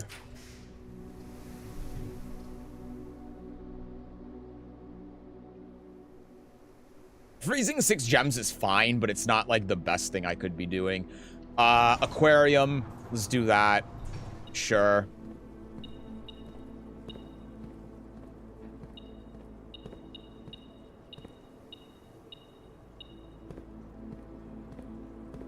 It must be that dirt patch that's alerting to.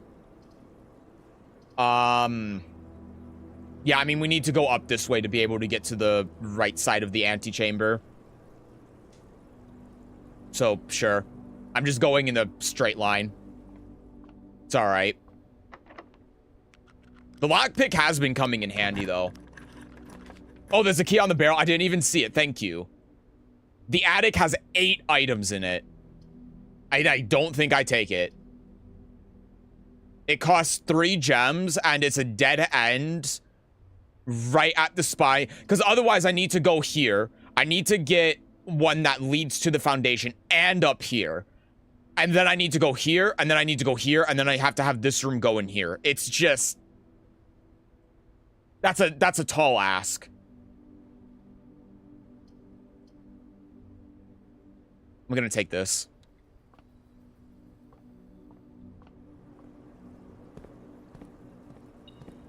Oh yeah, there was. Thank you. I don't know how I didn't see that. Good eye. Shovel. The shovel's going to be useful too. I hope.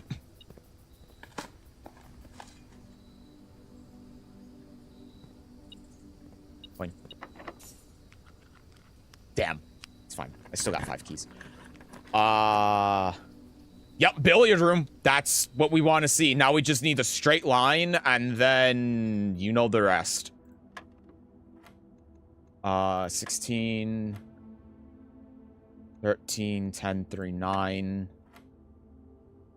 10 minus 7 is 3 times 1. Yeah, okay.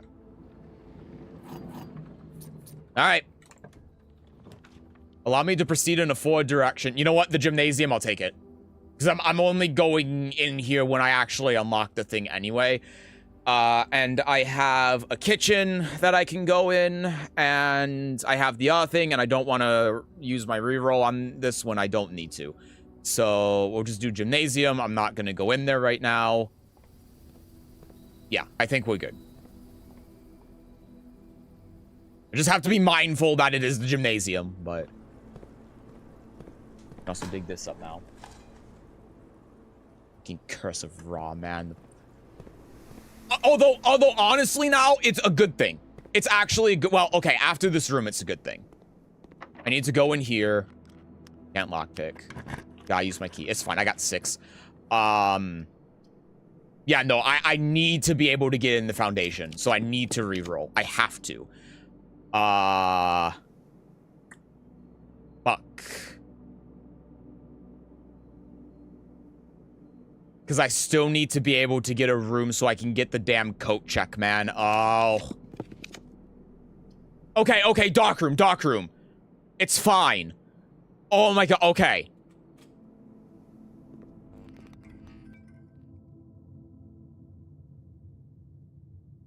Oh yeah, and the gymnasium has a route I can go down as well. This costs 2 gems, man. A 2-gem room is not going to be a dead end. Ah, passageway. Okay, that's brilliant. You love to see that. Okay. Holy shit, we're still alive. Chamber of Mirrors. I don't want to... After I got soft locked the last time, I don't want to deal with this shit. But I also kind of have to do it because the other 2 cost a gem and I don't want to invite that into my life. Yeah, so that one opens that side, which I can't get to right now, so this is just nothing. Lockpick. Conference room. Fuck the attic. I can't even use it. Fuck the study as well. You know what? I don't care. I don't want it. Conference room it is. And then I have the key card, so we'll do this. Walk-in closet. Honestly, the wine cellar for the gems is probably what I want to do. Yeah. This gym room's not going to be dead end. Master bedroom, anyone? Don't talk to me. Just don't talk to me. I'm struggling, man, okay?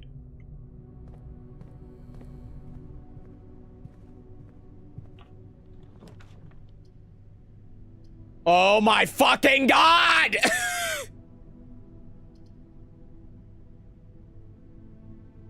Where's the coat check? I know I passed it up one time, but I couldn't take it.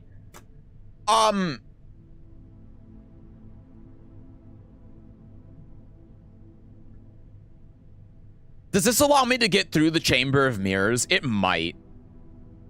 I'm sorry, Nikita. I'm sorry. I had an outburst.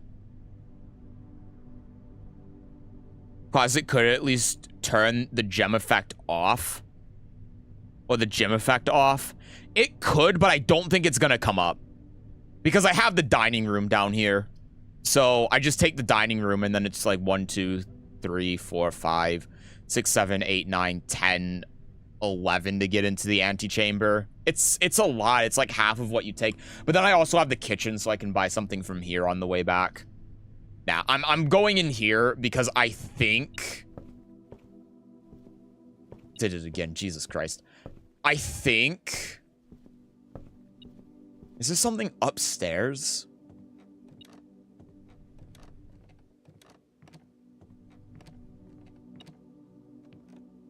This damn thing keeps beeping at me.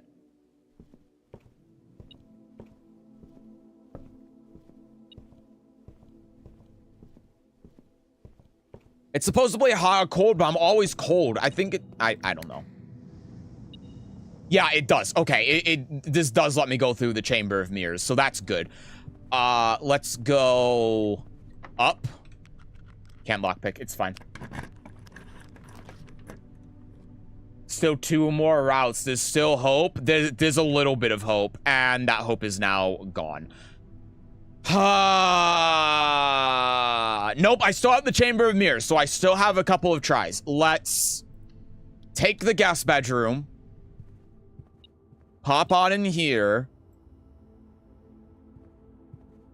I don't know how the compass is going to interact, but whatever. Go in here. Do this. No, okay, I can't. I need to be able to get in there, and I can't.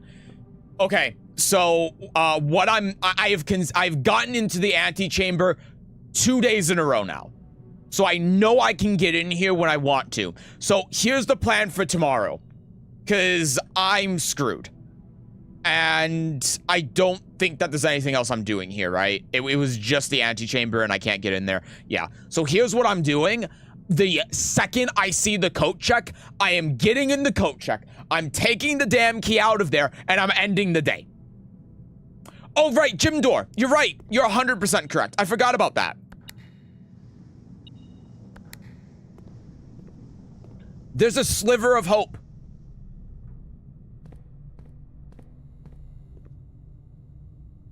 Okay, I have to count my steps real quick. So, well, I have to go in here. I'm just gonna buy this real quick. Because how many green rooms do I have? I have 3. If I can find 1 more cent, it would actually be huge.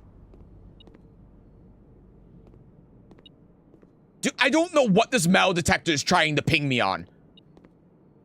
It's supposed to get more intense the closer I get, but it's always... I'm going in the corner and it's just a slow beep, beep, beep. Well, okay, 1, 2, 3, 4, 5, 6, 7, 8, 9, 10, 11, 12, 13, 14, 15, 16, 17, 18, 19. If I go in a circle like that, I'll be fine. Okay. Dude, if the coat check is in the gymnasium, I'm gonna lose my goddamn mind.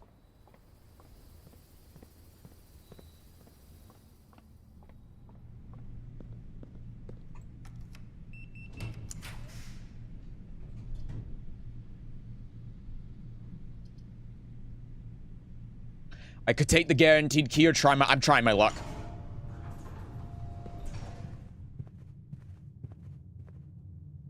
Fuck you.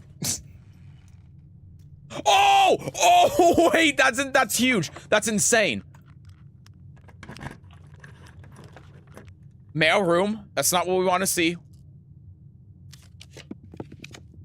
Oh! Give me this shit, you fucking ass! Give it to me! I hate you! Gambling good! I love Gamba! I love Gamba!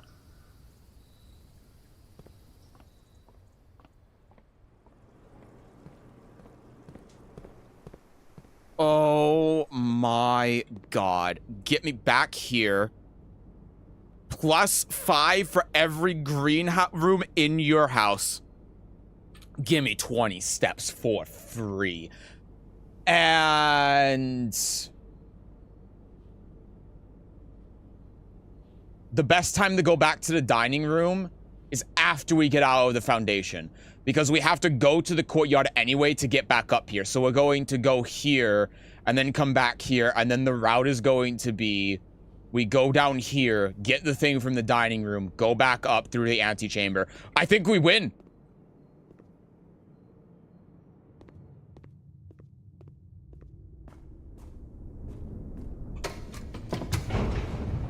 The sliver of hope, we're at the last possible room. That was you guys. You did that. I forgot. My memory is atrocious. You remembered for me. Don't you need a super sledge? No. No, not to, that's to break the wall, but not to... oh, these stayed. Interesting. Unlock the antechamber door.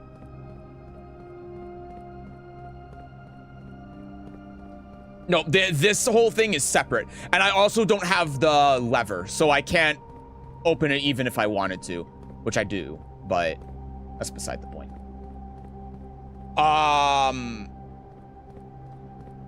Where am I going again to get in here? Oh yeah, it's here. My bad. So I says it only counts if you have the super sledge. Well, you know what? I don't care because it counts in my heart, okay? And that's what really matters. I'm saving the keys, by the way. I'm saving the damn keys. Okay. So I gotta remember how to do this.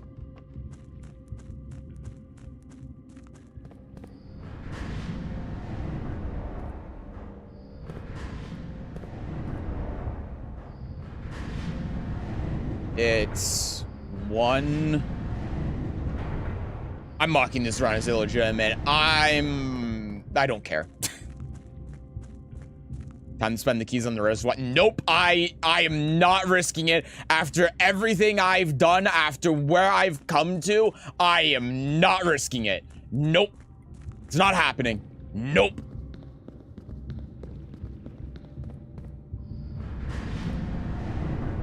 I'm keeping the keys and I'm keeping everything. Like, imagine I need 1 key to open the last door. I'm not risking lockpicking that. Let's do it. Let's go. Let's go. Let's go. Let's go. Let's open it. Let's open it. Holy shit, we're doing it.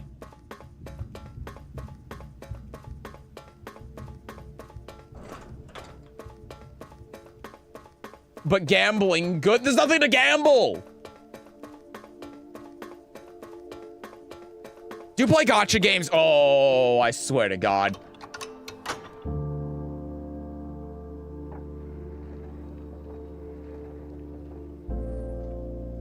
Okay.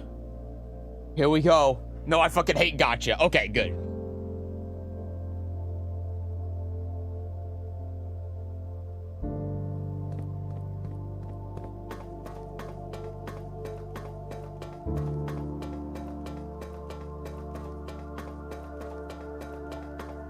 Oh my God, we're gonna do it. There's still so many questions though. You know, that's the crazy part, is even though we're going to get to the end here, there's still so much that's left unanswered.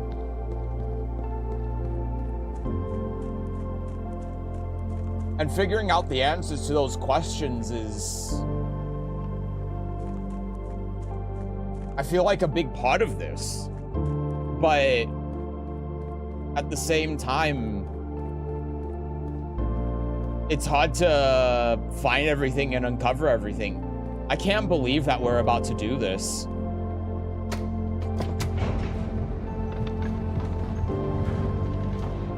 I'm back from store. What is the mystery of the house?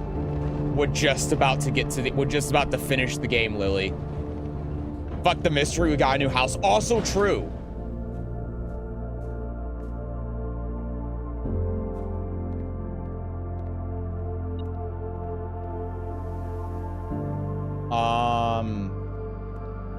I want to make sure I'm doing this right. 23 steps. 1, 2, 3, 4, 5 to get there. Yeah.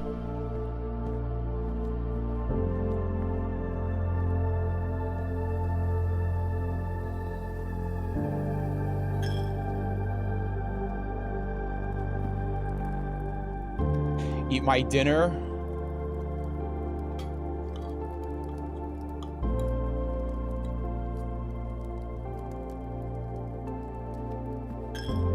Back to where we started, 50 steps. Nothing's 49. Shut up! God!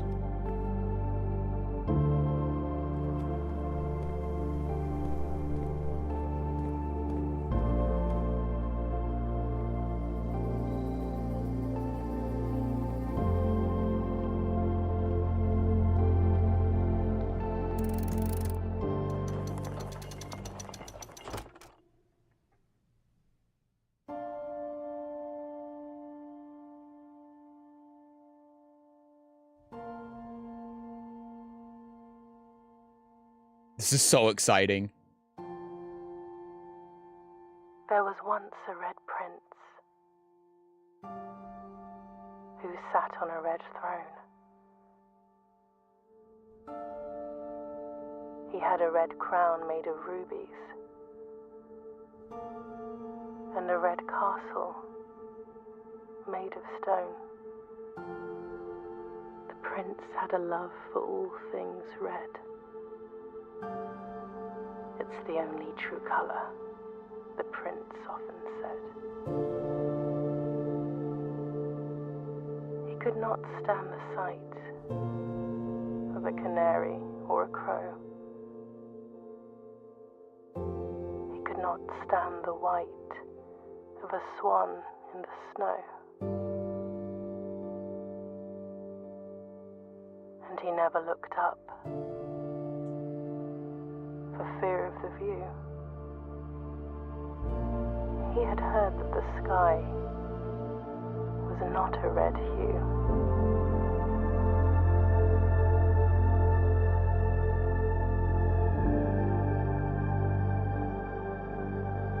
He didn't see the birds or the changing of the leaves, and he never saw the sights of life's many symphonies.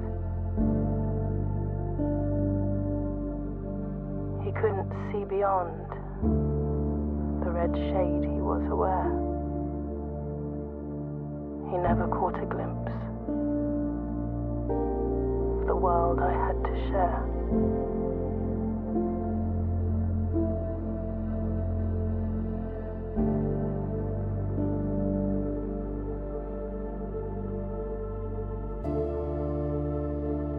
But one day the prince saw something new.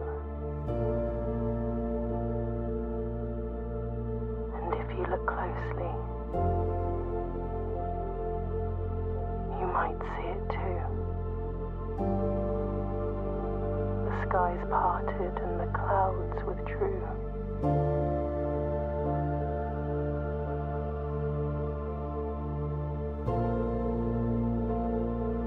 The prince had a new favorite color. The color blue.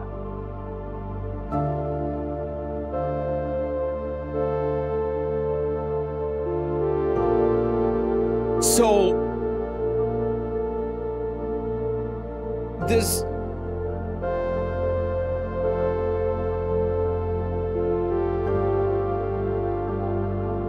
So he's the king of the realm now?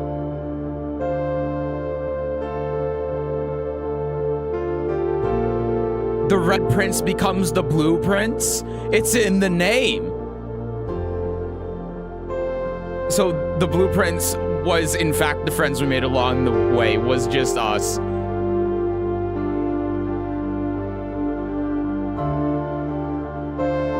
No, that's crazy. No, so I think what's... Dude, that that ending was something.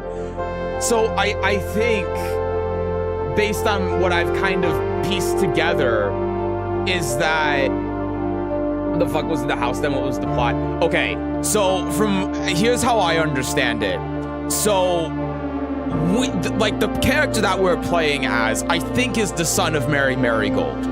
And in the world that we're in, there are basically two kingdoms, and I think it's supposed to mimic like the Cold War with the Soviets and the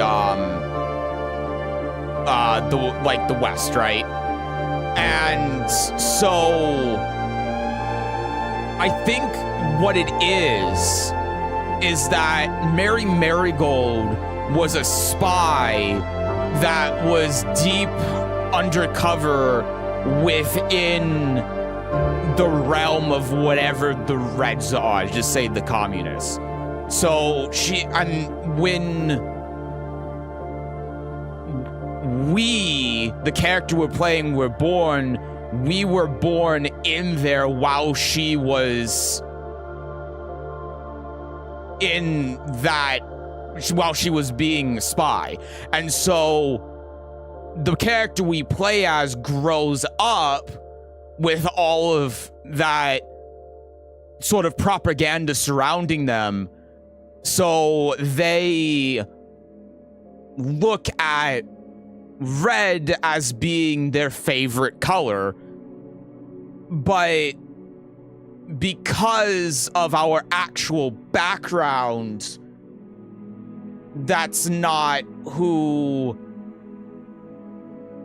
like Mary Marigold was aligned with, they were aligned with the blue place. And the reason why is because our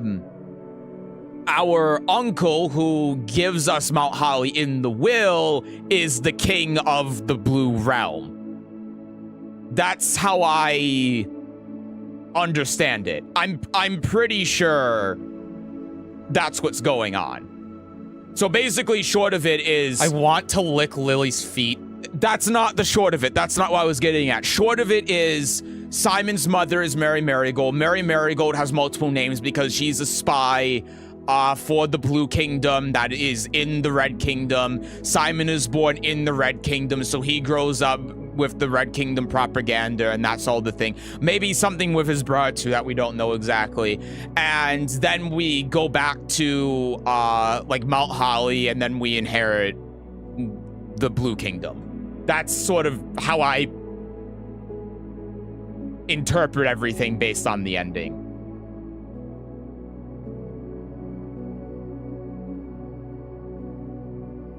So glad the ending reveals what we read on day 3 in the nursery. Well, that was only part of it. And maybe I think there's a reason for that too, because when you get to the end of it, it more it reveals like what the actual plot of the book is, which obviously can't be published because she's a spy.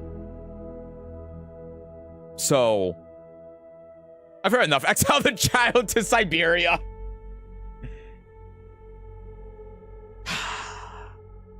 Someone send this to Bio. Stop. No.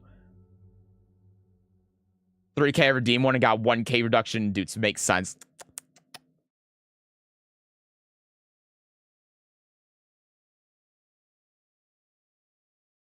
Yeah, and that's also true. There's more stuff to uncover. Red Prince becomes a booper. I mean, and that, you know, that's another thing too. What if Simon is like the prince of both realms? What if it's like he's the son of Mary Marigold and the king of the Red Kingdom, but then he's the nephew for the king of the Blue Kingdom, and so he inherits both kingdoms. I don't know. Like, again, it's weird. I guess summed it up perfectly, at least for now. There might be more to it since we haven't solved any problems. Yeah, this is just like the surface level story, but I got after the ending. Dude, the ending was so good though. That ending was so damn good.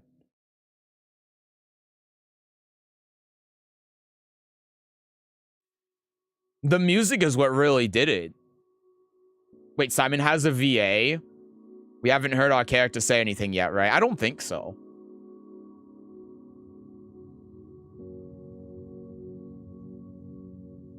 Makes sense because of the people chatting with the red bat. Yeah, exactly. Yeah. So the house being magical is not explained, it just is. There are some things around that explain the house, but I think that's another mystery that has to be uncovered that's not part of the main plot. So if it's gonna send kiddo prison cell blueprints, especially the disbelief that the magic is real in their world, that also might be it too, yeah. Says the next day the counting stops. Let's read. Open only in the event of inheritance. Dear Baron, welcome to Mount Holly, your home. I still remember the first time I was addressed by my title. I was quite a bit older than you, but it still felt strange, especially after a lifetime of hearing my father addressed daily by the same title. But life is a journey of growth, growing up, growing older, growing wiser. And in our case, growing into the Baron of Reddington. The Baron doesn't have to be a daunting figure. He could be quiet and unassuming, or loud, brash, and boisterous. Could be deceptive or trustworthy, humble or boastful, or any measure of other things, but always clever. I don't think I need to screenshot this, but when I inherited Mount Holly, I When I inherited Mount Holly, I never had to prove myself. They just gave me the keys and left it at that. It felt too easy, too trivial, and very undeserved. Experience comes with time, but without validation, I spent the better part of my youth questioning myself. And as I grew older, that lack of conviction and aimlessness amplified. I never really had any goals or objectives to strive towards. Never had any dreams to realize. I never set my sights on something beyond the horizon. I never had a room 46 to reach. Shut up, man! You're saying here like I'm setting you up for the rest of your life. Let me tell you my life story. And now that you have reached your goal and are basking in your well-deserved glory, shiny trophy in hand and showered with accolades and titles, will you be content to stop there? Or will you look to the horizon and wonder what dreams lie ahead? Ovin Nevari. That's definitely something that's going to matter. Hey, allowance! Yay, the inheritance trophy for reaching room 46. Trophies earned will be permanently added to the trophy room. Amazing. Huzzah. We did it. Yay. Draft a room. The Mount Holly gift shop. Oh, hell yeah. We gotta go in here. Oh, look at all. Oh, yeah.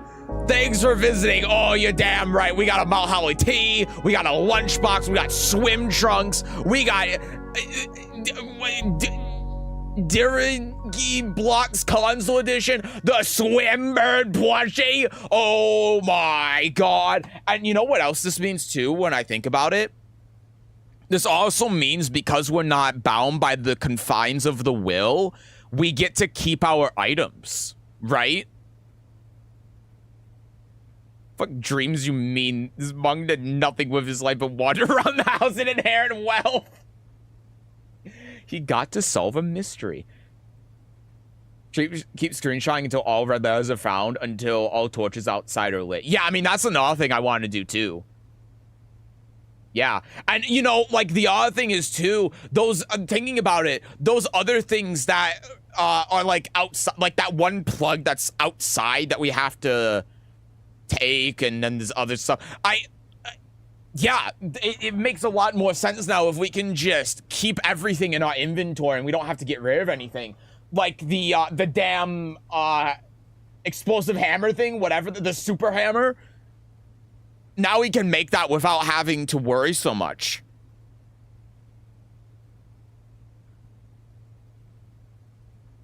When you reach rank 5 with lunchbox, gain half of your dinner steps. It just looks nice. Sure. Oh, why not? Ah, that's fantastic. Yeah. Courtyard. It's not in my inventory. I'm pissed. Okay. Well, I think that's going to do it for blueprints for today. We will probably we'll definitely do this again to try. Oh, there's the lunchbox. Oh no, never mind. I can't.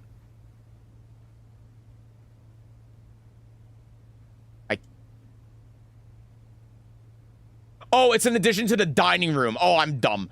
I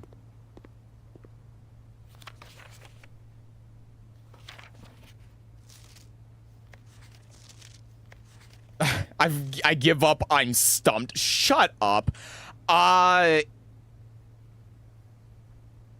Yeah, anyway, what was I saying? We will probably pick this up again some other time so that we can find the rest of the secrets that are going on. But obviously, Far Realm comes out next week, and we got focus on finishing Clay Obscure. So that's going to be the plan. Now we might We might do a little bit more of this on Sunday. So again, to reiterate, Saturday we're actually doing Clair Obscure so that more people have an opportunity to be able to watch when we finish the game. Because I imagine, and no one's corrected me on this, so I imagine this is true. Act 3 is basically just, with no spoilers, we finish the game whenever we want to. We do the side stuff and then we go and finish the game. So I'm planning on finishing the game on Saturday instead of Viewer Games, and then Viewer Games is going to be on Sunday.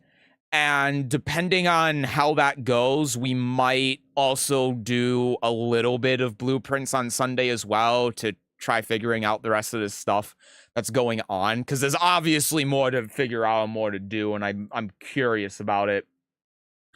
But that's gonna do it for now, at least.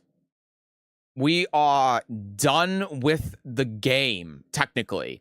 So yeah. I'm pretty happy with that. We haven't drafted a trophy room yet. That's also true. We need to do that. So tomorrow, Expedition 33. Yes, tomorrow we're going to be doing Expedition 33, and we're pretty much just going to be doing side stuff.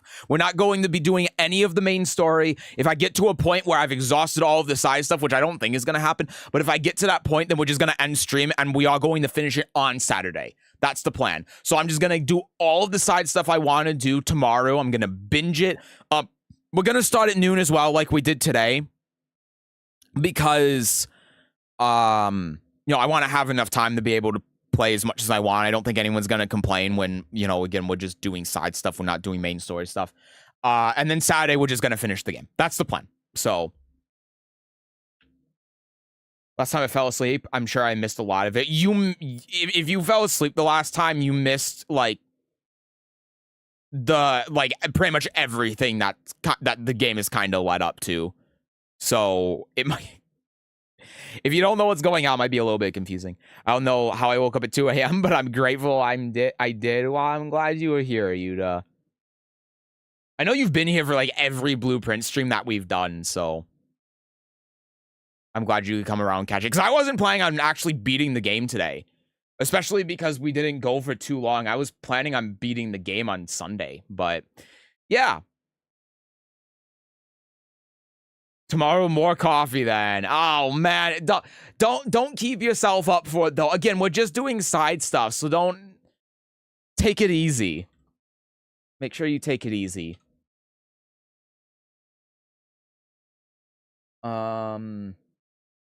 It was an expensive plushie. Baron fucking dies and still tries to take your money by selling you merch. Fucking disgusting. Yeah, with my own inheritance money. Well, not inheritance, allowance money. By the way, real quick, I need to open my pack. I need to open my pack in Shadowverse. What time is Viewer Games? Viewer Games on Sunday we're probably gonna do at the normal stream time, so 4 p.m. Give me my pack. Did blueprints get finished? Yes, we just finished it.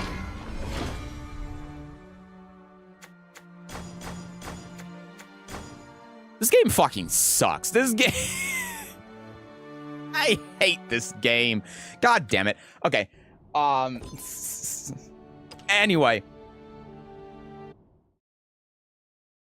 Time for some Shadowverse match. No, I'm going to bed. I just wanted to open my pack. It's late. It's late for me. I'm tired. I'm gonna go to sleep. Gooning card game. I mean, honestly, you're not wrong, but it's really fun. I tried it on a whim. So I'll tell you the reason I did it. I tried it on a whim because people were complaining about the monetization of it, which is fair.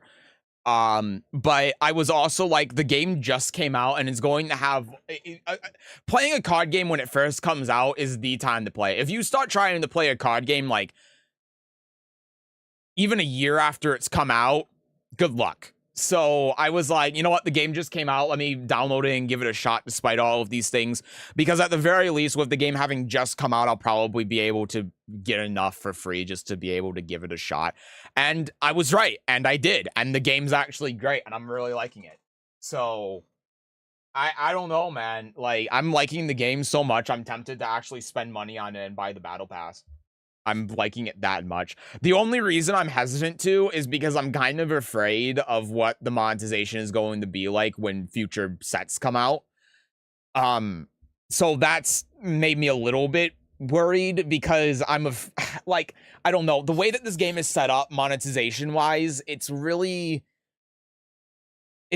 strange. And it's like, if you want to be able to continuously build a competitive deck, if they don't give you a ton of freebies, you'd have to constantly be spending like $100 a month on this game, which just is not, it's not going to be able to support itself. It's going to fall under its own weight. So I don't know. I don't know how they're going to, because the main like monetization scheme that they're utilizing isn't going to work long term. So I don't know. It's weird. They got to do a lot more free stuff and give you the ability to craft cards for free if you play the game and stuff for it to be able to like sustain itself. Otherwise, it's just going to crash and burn in 3 months because they're going to be like 3 sets that come out because there's a new set every month. And then like everyone except for the whales that are spending like that have spent like $600 on the game are going to be behind, and then no one's gonna play it. So I don't know. It's weird, but yeah, it's fun though. What isn't a gooning card game? Pokemon? Is it free to play? I might try it if it is. So it's pay to win. It kind of is, yeah. But I mean, I will say that I was able to build a full power deck for free. Now, one of the like events for the game coming out is done, so you're not going to get as much for downloading and playing the game. But I have been I basically only I mean I have only gotten open the free packs, and I haven't even opened all of them that I can. And I haven't crafted any cards, and I have a full power deck. I have a full power meta deck without any compromises to it. Now I couldn't actually choose the class for the deck that I wanted because it ended up being random. It was just how many of the high rarity cards I got. Just whatever class I got that had the most of it, I had to play that one. So I didn't get to actually choose, but I did get enough cards at the end of it where I could just play a full power meta deck without any compromises. So that's kind of the problem with it in the future, right? Is that I'm able to play a full power meta deck, but there's only one set, and I didn't get to choose what deck or class that was for. So when you go into the next set, if it's about the same amount of cards and the randomness is about the same, then I might not get the cards for the class that I'm playing. And then I can't actually fit the cards I get into anything. And now I'm not actually playing a full power meta deck because I have cards for a meta deck for something else that I don't have the cards I need from set 1 to be able to play it. So that's kind of where it gets a little muddy, and it's like it's fine right now, but after a set or two, it might get a bit weird. So I don't know. I think it's worth downloading and giving a shot. I think the game's really fun. I'm liking it a lot, but after a couple of weeks when the next set comes out, that might change. It just depends on what their plan is. So yeah. Thanks for the awesome stream as always, Seth. Thanks to Second Monitor. I can watch you stream and do my stuff at the same time. Well, you know, that's what I'm here for, and I'm glad to hear that. The 2 hours of the stream was just like chatting about Tekken stuff. So, yeah, I'm happy to hear that. I'm glad I can help out with that. Her decks, it reminded me of Clash Royale. 600, that's insane. Yeah, I'm ballparking it, but so the thing is that in order for you to be able to after you get all of your free pack draws, which you get a lot of, you get like 50. After that, you need to spend a lot of money to be able to get the rest of what you need. You need to spend like, I want to say $100 to pull cards to be able to like get all of the cards that you would want or need. And that's without crafting, because the craft system in this game is just atrocious. And so the problem is when you go into the next set, if they don't give you a lot of freebies, then of course you're going to have to pay to pull the packs, because the new set is going to contain cards that you have to use in order to keep up with whatever is really good at the time or whatever's working. And if you don't do that, then you're going to be behind, and then that's just going to continue on to the next set and the next set and the next set. So yeah, like if they don't have a good system to allow free-to-play players to be able to get those cards and build decks, then it really is an all-or-nothing thing. It's either free-to-play players can build meta decks with little to no compromises, or they have to spend $100 to be able to play the game per month, and there's no in between. That's the problem. So games these days are ruined because pay to win microtransactions. Yeah, and that's why like I appreciate Yu-Gi-Oh! Master Duel a lot, because Yu-Gi-Oh! Master Duel completely free to play. Like there's no, if you play the game, you can play the game. I mean, like I've seen recently a thing that Yu-Gi-Oh! Players are doing where they are making a brand new account. So they are like making a new Steam account. They're making a brand new account. So they go into the game, they get all of the freebies for being a new player, and then they just open a bunch of packs, and then they make like the best deck in the game out of those packs, and then they just play the game up until like master rank. That's how generous Yu-Gi-Oh! Master Duel is.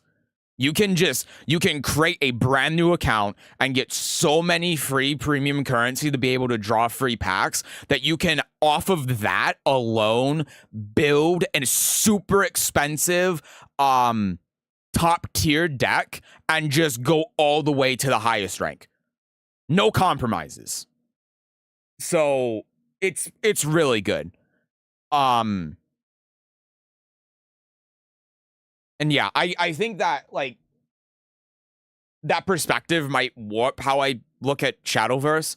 But even if you look at Hearthstone as well, despite the controversy that has, whenever Hearthstone has a new set, you can just buy the whole set for, what, 10, 20 bucks? You don't have to actually pull packs if you don't want to. You can just buy every card in the set for, like, 10, 20 bucks. Boom, there you go. You got it. So you're only spending, like, to play the game, and have every card at your disposal, like $7 a month or something like that. If I think a new set comes out about every 3 months, right? So yeah, if we're talking like $20 to buy every card in the set, and you buy every card in the set as it goes, then yeah, it's like $7-ish a month. And that's not bad considering it's a card game, you know? That's kind of what you would pay to play an MMO or something. So that's like fine.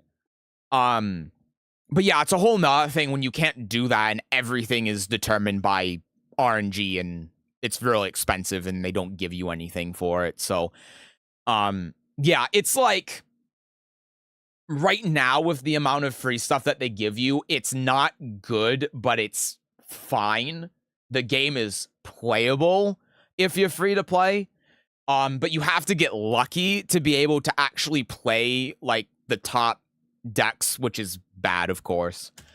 And then with how the game works right now, again, in the future, that's just going to continuously get worse and worse and worse unless they change the entire monetization scheme. And yeah. And then the game's just going to crash and burn and die in like 4 months, even though it's insanely popular right now because no one's going to be able to play the game. So yeah, it's awful.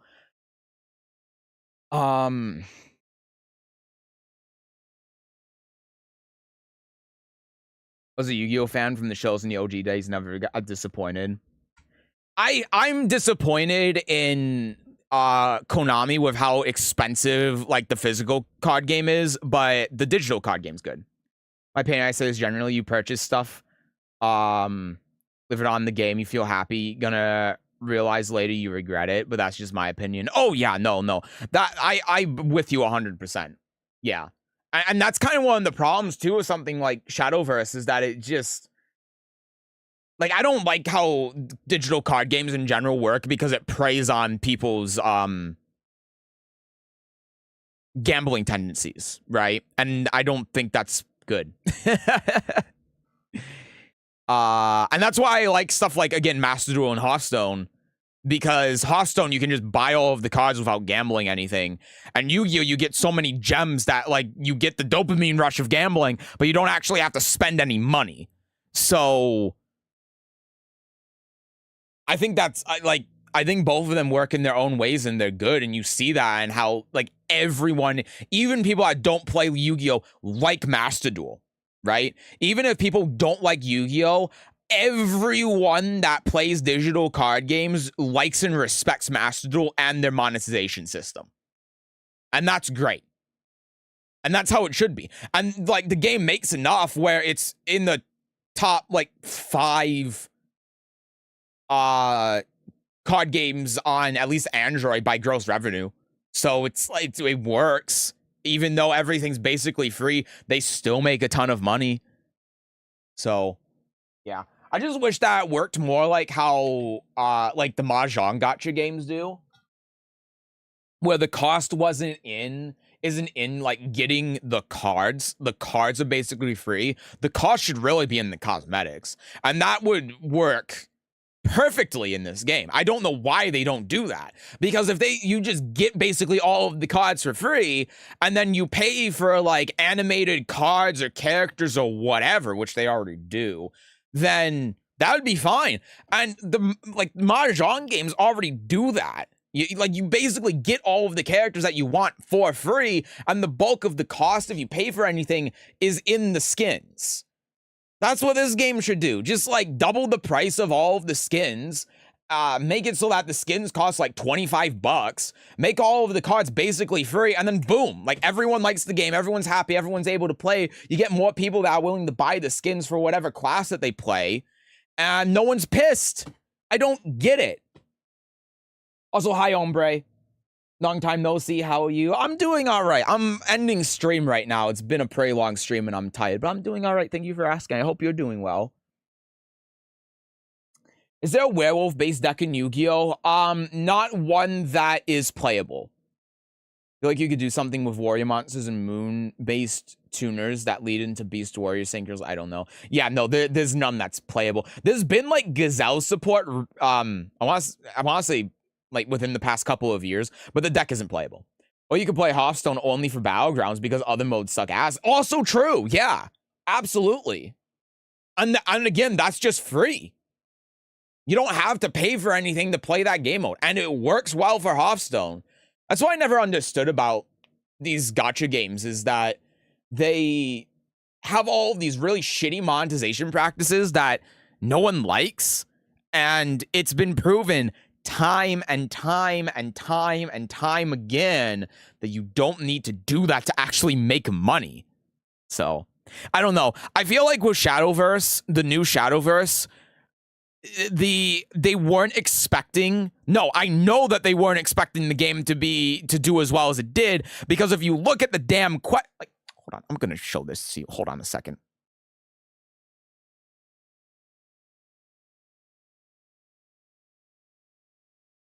Developers these days are lazy. That is also true. I don't think it's necessarily the developers. It's, of course, the shareholders. It's the CEOs. It's not the developers that don't care about the players. The developers do. I don't think the developers of Shadowverse was sitting there when they were making this game like, what we need to do is make them pay more money for the cards. I think it's just some shit at Cry Games where they don't know what the hell they're doing. But I think that, like, if I go here, hold on a second. I don't even know if this is still here. It might not be. Hold on. Oh, no, it's not. So basically, there was a quest. By the way, I'm gonna open a chest real quick. There was a quest in this game for an event. I didn't get anything. Oh, great. I gotta sort. Get me the hell out of here, man. Let me restart. So there was a event that gave you rewards for people playing the game. That's it. It was just one of those generic, like, play the game X many times and you will get a reward for, like, the community playing the game. And the maximum reward that they had for that was, like, what? 500,000 games or something? And the number at the end ended up being 9 million. It was, I don't remember exactly what it was, but it was an order of magnitude greater than what they had the maximum reward set to a point. And that makes me think they didn't expect the game to actually, like, be as popular as it ended up being. And so my guess on the monetization system of the game is that they jacked up the price of everything because they knew that people that played the first Shadowverse wanted to play this Shadowverse, and they were trying to take advantage of them because they knew that pretty much everyone that was going to play this was going to be a dedicated player, like, you know, like a fighting game player, you know? You go from, like, Guilty Gear Xrd to Guilty Gear Strive, and it's a similar kind of thing, but then Guilty Gear Strive obviously just went whoop. But yeah, I think that was why. It was that they didn't think a lot of people were going to play the game, so they jacked up the price of everything for monetization because they knew that people that played the game would pay for it, and they needed to make everything more expensive so that the CEOs and people and the stockholders would be happy. And then the game ended up blowing up and doing a lot better than they thought it would, and now the monetization is, like, the worst part about the game. And if the monetization was just the same as it was in the first Shadowverse, then it would be unequivocally considered the best digital card game that exists right now, especially after the Hearthstone plush bullshit that's happening at the moment. So I feel bad for the devs. I really do. But I hope that because the game, like, the way I see it, the silver lining here is that maybe, hopefully, because the game ended up doing so well and it's so popular right now, that is going to be enough to give them an excuse to scale back the monetization stuff. Like, maybe I'm wrong, and they can do that very easily and subtly too while hiding it from the shareholders, right? By just having more events that give you more free shit. So they don't even have to change, like, the price of anything. They don't have to go up to the CEOs and be like, we're going to do this to make the game cheaper or anything. All they do is they're like, hey, more events that give you more free stuff.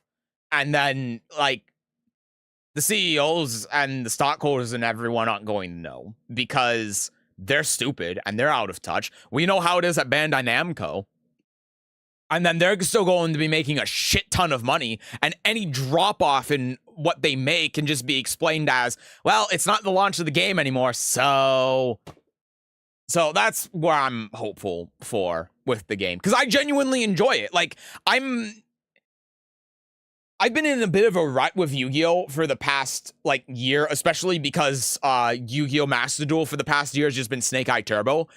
And I like playing card games. I like playing digital card games, but Yu-Gi-Oh just hasn't really been it for a while, especially Master Duel, because Master Duel's format has just been perpetually terrible since its release almost, because remember, VFD being in the game, Jesus Christ.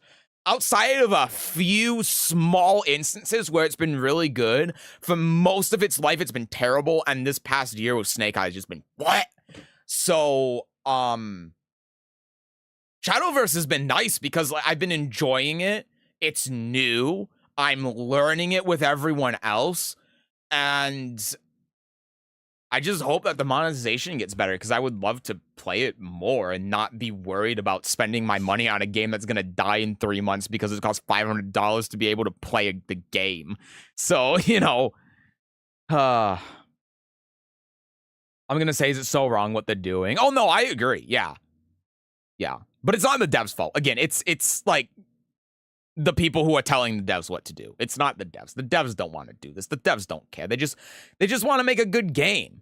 You know, it's like people who make content, you know, it's like people who make content just want to make videos and make things that other people enjoy. That's the main focus, the main goal.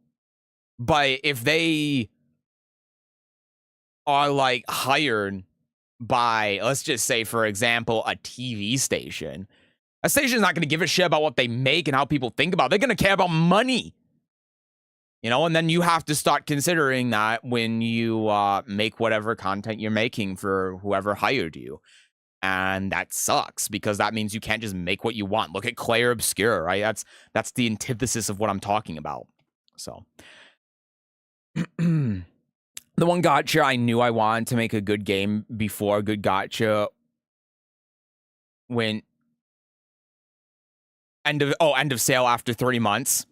Yeah, it happens. And, you know, it's because of the monetization stuff, right?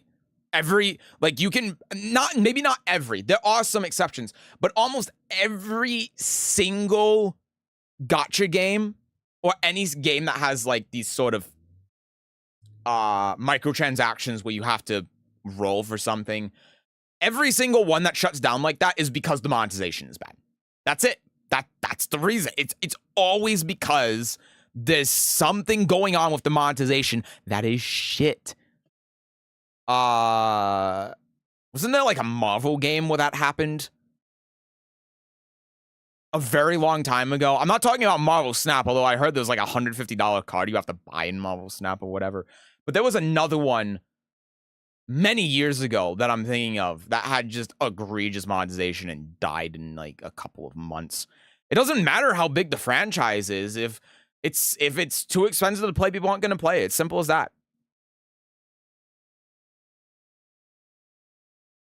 Same goes with racing games. Yeah, I mean, I get it's I don't have to talk about like EA Sports, FIFA either, but yeah, it's something that persists in a lot of games, and it sucks. But and you know, like the other thing I don't get to with how widespread this issue is and how widespread people complain about it, I don't understand why CEOs at this point can't just look at this stuff and go, maybe we shouldn't do that, because we see games when they don't do it and how successful they are because they break away from the mold of all of the bullshit that games are trying to push. You know, again, look at Master Duel, right? Master Duel is one of those games where, for one reason or another, the people at Konami looked at the monetization and said, "Yep, it's fine for you to give people everything for free. Go for it. We're still going to make money anyway." And guess what? They do. And here's the other thing, too, I'm going to tell you, and every single person that plays Master Duel will agree with me on this. If Yu-Gi-Oh! Master Duel had the same sort of monetization problems as Shadowverse does right now, the game would not exist anymore. It would have died within a year. The only reason why Yu-Gi-Oh! Master Duel is still going, and the only reason it's still making money, and it's one of Konami's biggest cash cows, besides, like, obviously, Pachinko, is because of the monetization being super free to play friendly. That's it. If it wasn't for that, the game would not exist right now. And you ask anyone that plays Master Duel, they will agree. Anyone. So that's why I just don't get it. Because even like within the sphere, you see games like Master Duel doing it. I mean, you really only see Master Duel doing it, but they are, and they still exist, and they're still making a ton of money. And companies should look at that and go, wait, this actually works. But instead, they just don't, and I don't get it. It does. Ugh, man. See, this is one of those cases where I'm like, man, I wish I was a stockholder in one of these companies so I could voice my opinion on this because I know I'm objectively correct. I know I am. I know objectively I'm smarter and can make better business decisions about these things than the majority of people that hold major shares in these companies. I know that I can. So it's so frustrating. It's incredibly frustrating when you see stuff like this. But, you know, eventually the game industry will implode. We're getting closer and closer every day. We're starting to get $90 games now. So anyway, sorry, Rosetto. I didn't read out loud what you said. So weird Konami hasn't done something to make Werewolf an archetype. That's true. I didn't think about that, but you're right, actually. Saying the fuckers use Werewolf over and over. Yeah, instead of Werewolf, but none of the Werewolves have anything to do with each other. It is weird. You're right. I think they've been focusing a lot more on... And maybe this is part of the problem, but they've been focusing a lot more on already established archetypes. Oh, but then again, you have Memento, so maybe not. I don't know. It is weird, though. Dude, you shut down the game because it didn't pull in enough money. The devs were too generous. It's so stupid. The shareholder has to agree. He's so sense compared to the CEOs. I know. It's like the CEOs don't understand the game industry. I mean, they don't, because they have this say, like, they go to business school and then they told infinite growth, and then they just throw that into gaming and they don't understand that that doesn't work in the game industry. You can't have infinite growth in the game industry. It doesn't work. So that's always the problem, though. That's what it is with every game company. That's why you're seeing games getting more expensive. That's why you're seeing monetization. It's a symptom of CEOs saying infinite growth. You know, like why do you think microtransactions exist? They exist because they can't meet the profits that the company or the publisher or whoever is expecting you to make. It's to compensate. That's what microtransactions have always been there for. You think Bethesda put in a horse armor DLC just on a whim because they were like, whatever, it's a funny little thing that we did. No, they did it because they weren't going to be able to keep up with the profit expectations for the game, so they had to throw some shit in there to get a little bit of a cash injection. That's what microtransactions always are. And because of the infinite growth, now microtransactions are standardized across all games because the companies will look at the previous games that had the microtransactions in there for the cash injection and then say, this game made this much, so your next game has to make more. That's what's going on with Tekken right now. That's what's going on with Tekken 8. That's why you have the Tekken shop and the microtransactions and all this other bullshit. Because they look at Tekken 7 and they're like, do that but make more money. And then that's also why you're seeing games getting more and more expensive now. Right? You saw it was $60 and then for a long time, and then all of a sudden it went to 70, and now in the span of a couple of months from it going to 70, now it's going to 80. You know why? Because they can't fit more microtransactions into the game, especially because a lot of countries are banning them now. I mean, there's a law that's circulating in the I can't remember if it was the EU or the US. I think it's the EU because it's always the EU, where microtransactions, like, you know how you might do microtransactions for premium currency? They're starting to make a law where you can't, like, divide up the premium currency for like you know how it's like $5 and you get like 470 of this premium currency? You can't do that. That's basically what they're trying to do. And then it's going to be like, well, now we can't do this predatory thing where we make them spend more than they actually would normally have to buy for the thing. Oh yeah, no, it was that they had to list the actual price of the item outside of whatever the premium currency is. That's what it is. And so then when that happens, you're going to see games getting more expensive, and the reason why is because, well, the microtransactions don't cover the infinite growth model anymore. Yeah, it's awful. No extra credits. They mention the microtransactions is what keeps the base game from spiking in prices, even though the production cost skyrocketed throughout the decades. Actually, Kratz is an awesome channel for anime, just about gaming and topics. I mean, yes, that's what they talk about, and yes, I'm sure it's partly a factor, but inflation, you know, like games costing $60. Well, okay, so there is like inflation, but then there's also more people that play games, so it balances out. You're not let me put it this way. Let me change up what I'm saying, because I feel like I'm contradicting my own point. You weren't seeing games making $20 million in 2002. You weren't seeing games at the same level or on the same level as movies in 2002. It just wasn't happening. Unless you were like Nintendo making Super Mario Bros. Then okay, sure, maybe. But for the most part, it just wasn't happening. Or you can just pirate the games. Also true. And you're seeing that more and more. Bro's yapping. Yeah, I am. Okay, I'm gonna go to bed now. I've like 3 hours of this stream has just been talking and stuff. I'm gonna go to bed. I'm gonna be back tomorrow, like I said, with Clay of Scare. We're just going to be doing side stuff. I'm planning on starting at noon, but maybe I'll start a little bit later. It obviously just depends. And then Wednesday, we have public coaching. So, yeah. Anyway, take care, everyone. Again, thank you all for stopping by. Hope you have a great night. And I will see you tomorrow or Wednesday if you're trying to avoid spoilers, which I understand. Anyway, have a good night, everyone. Bye-bye. Bye-bye. Bye-bye. Bye-bye. I want Mommy June. I want milk.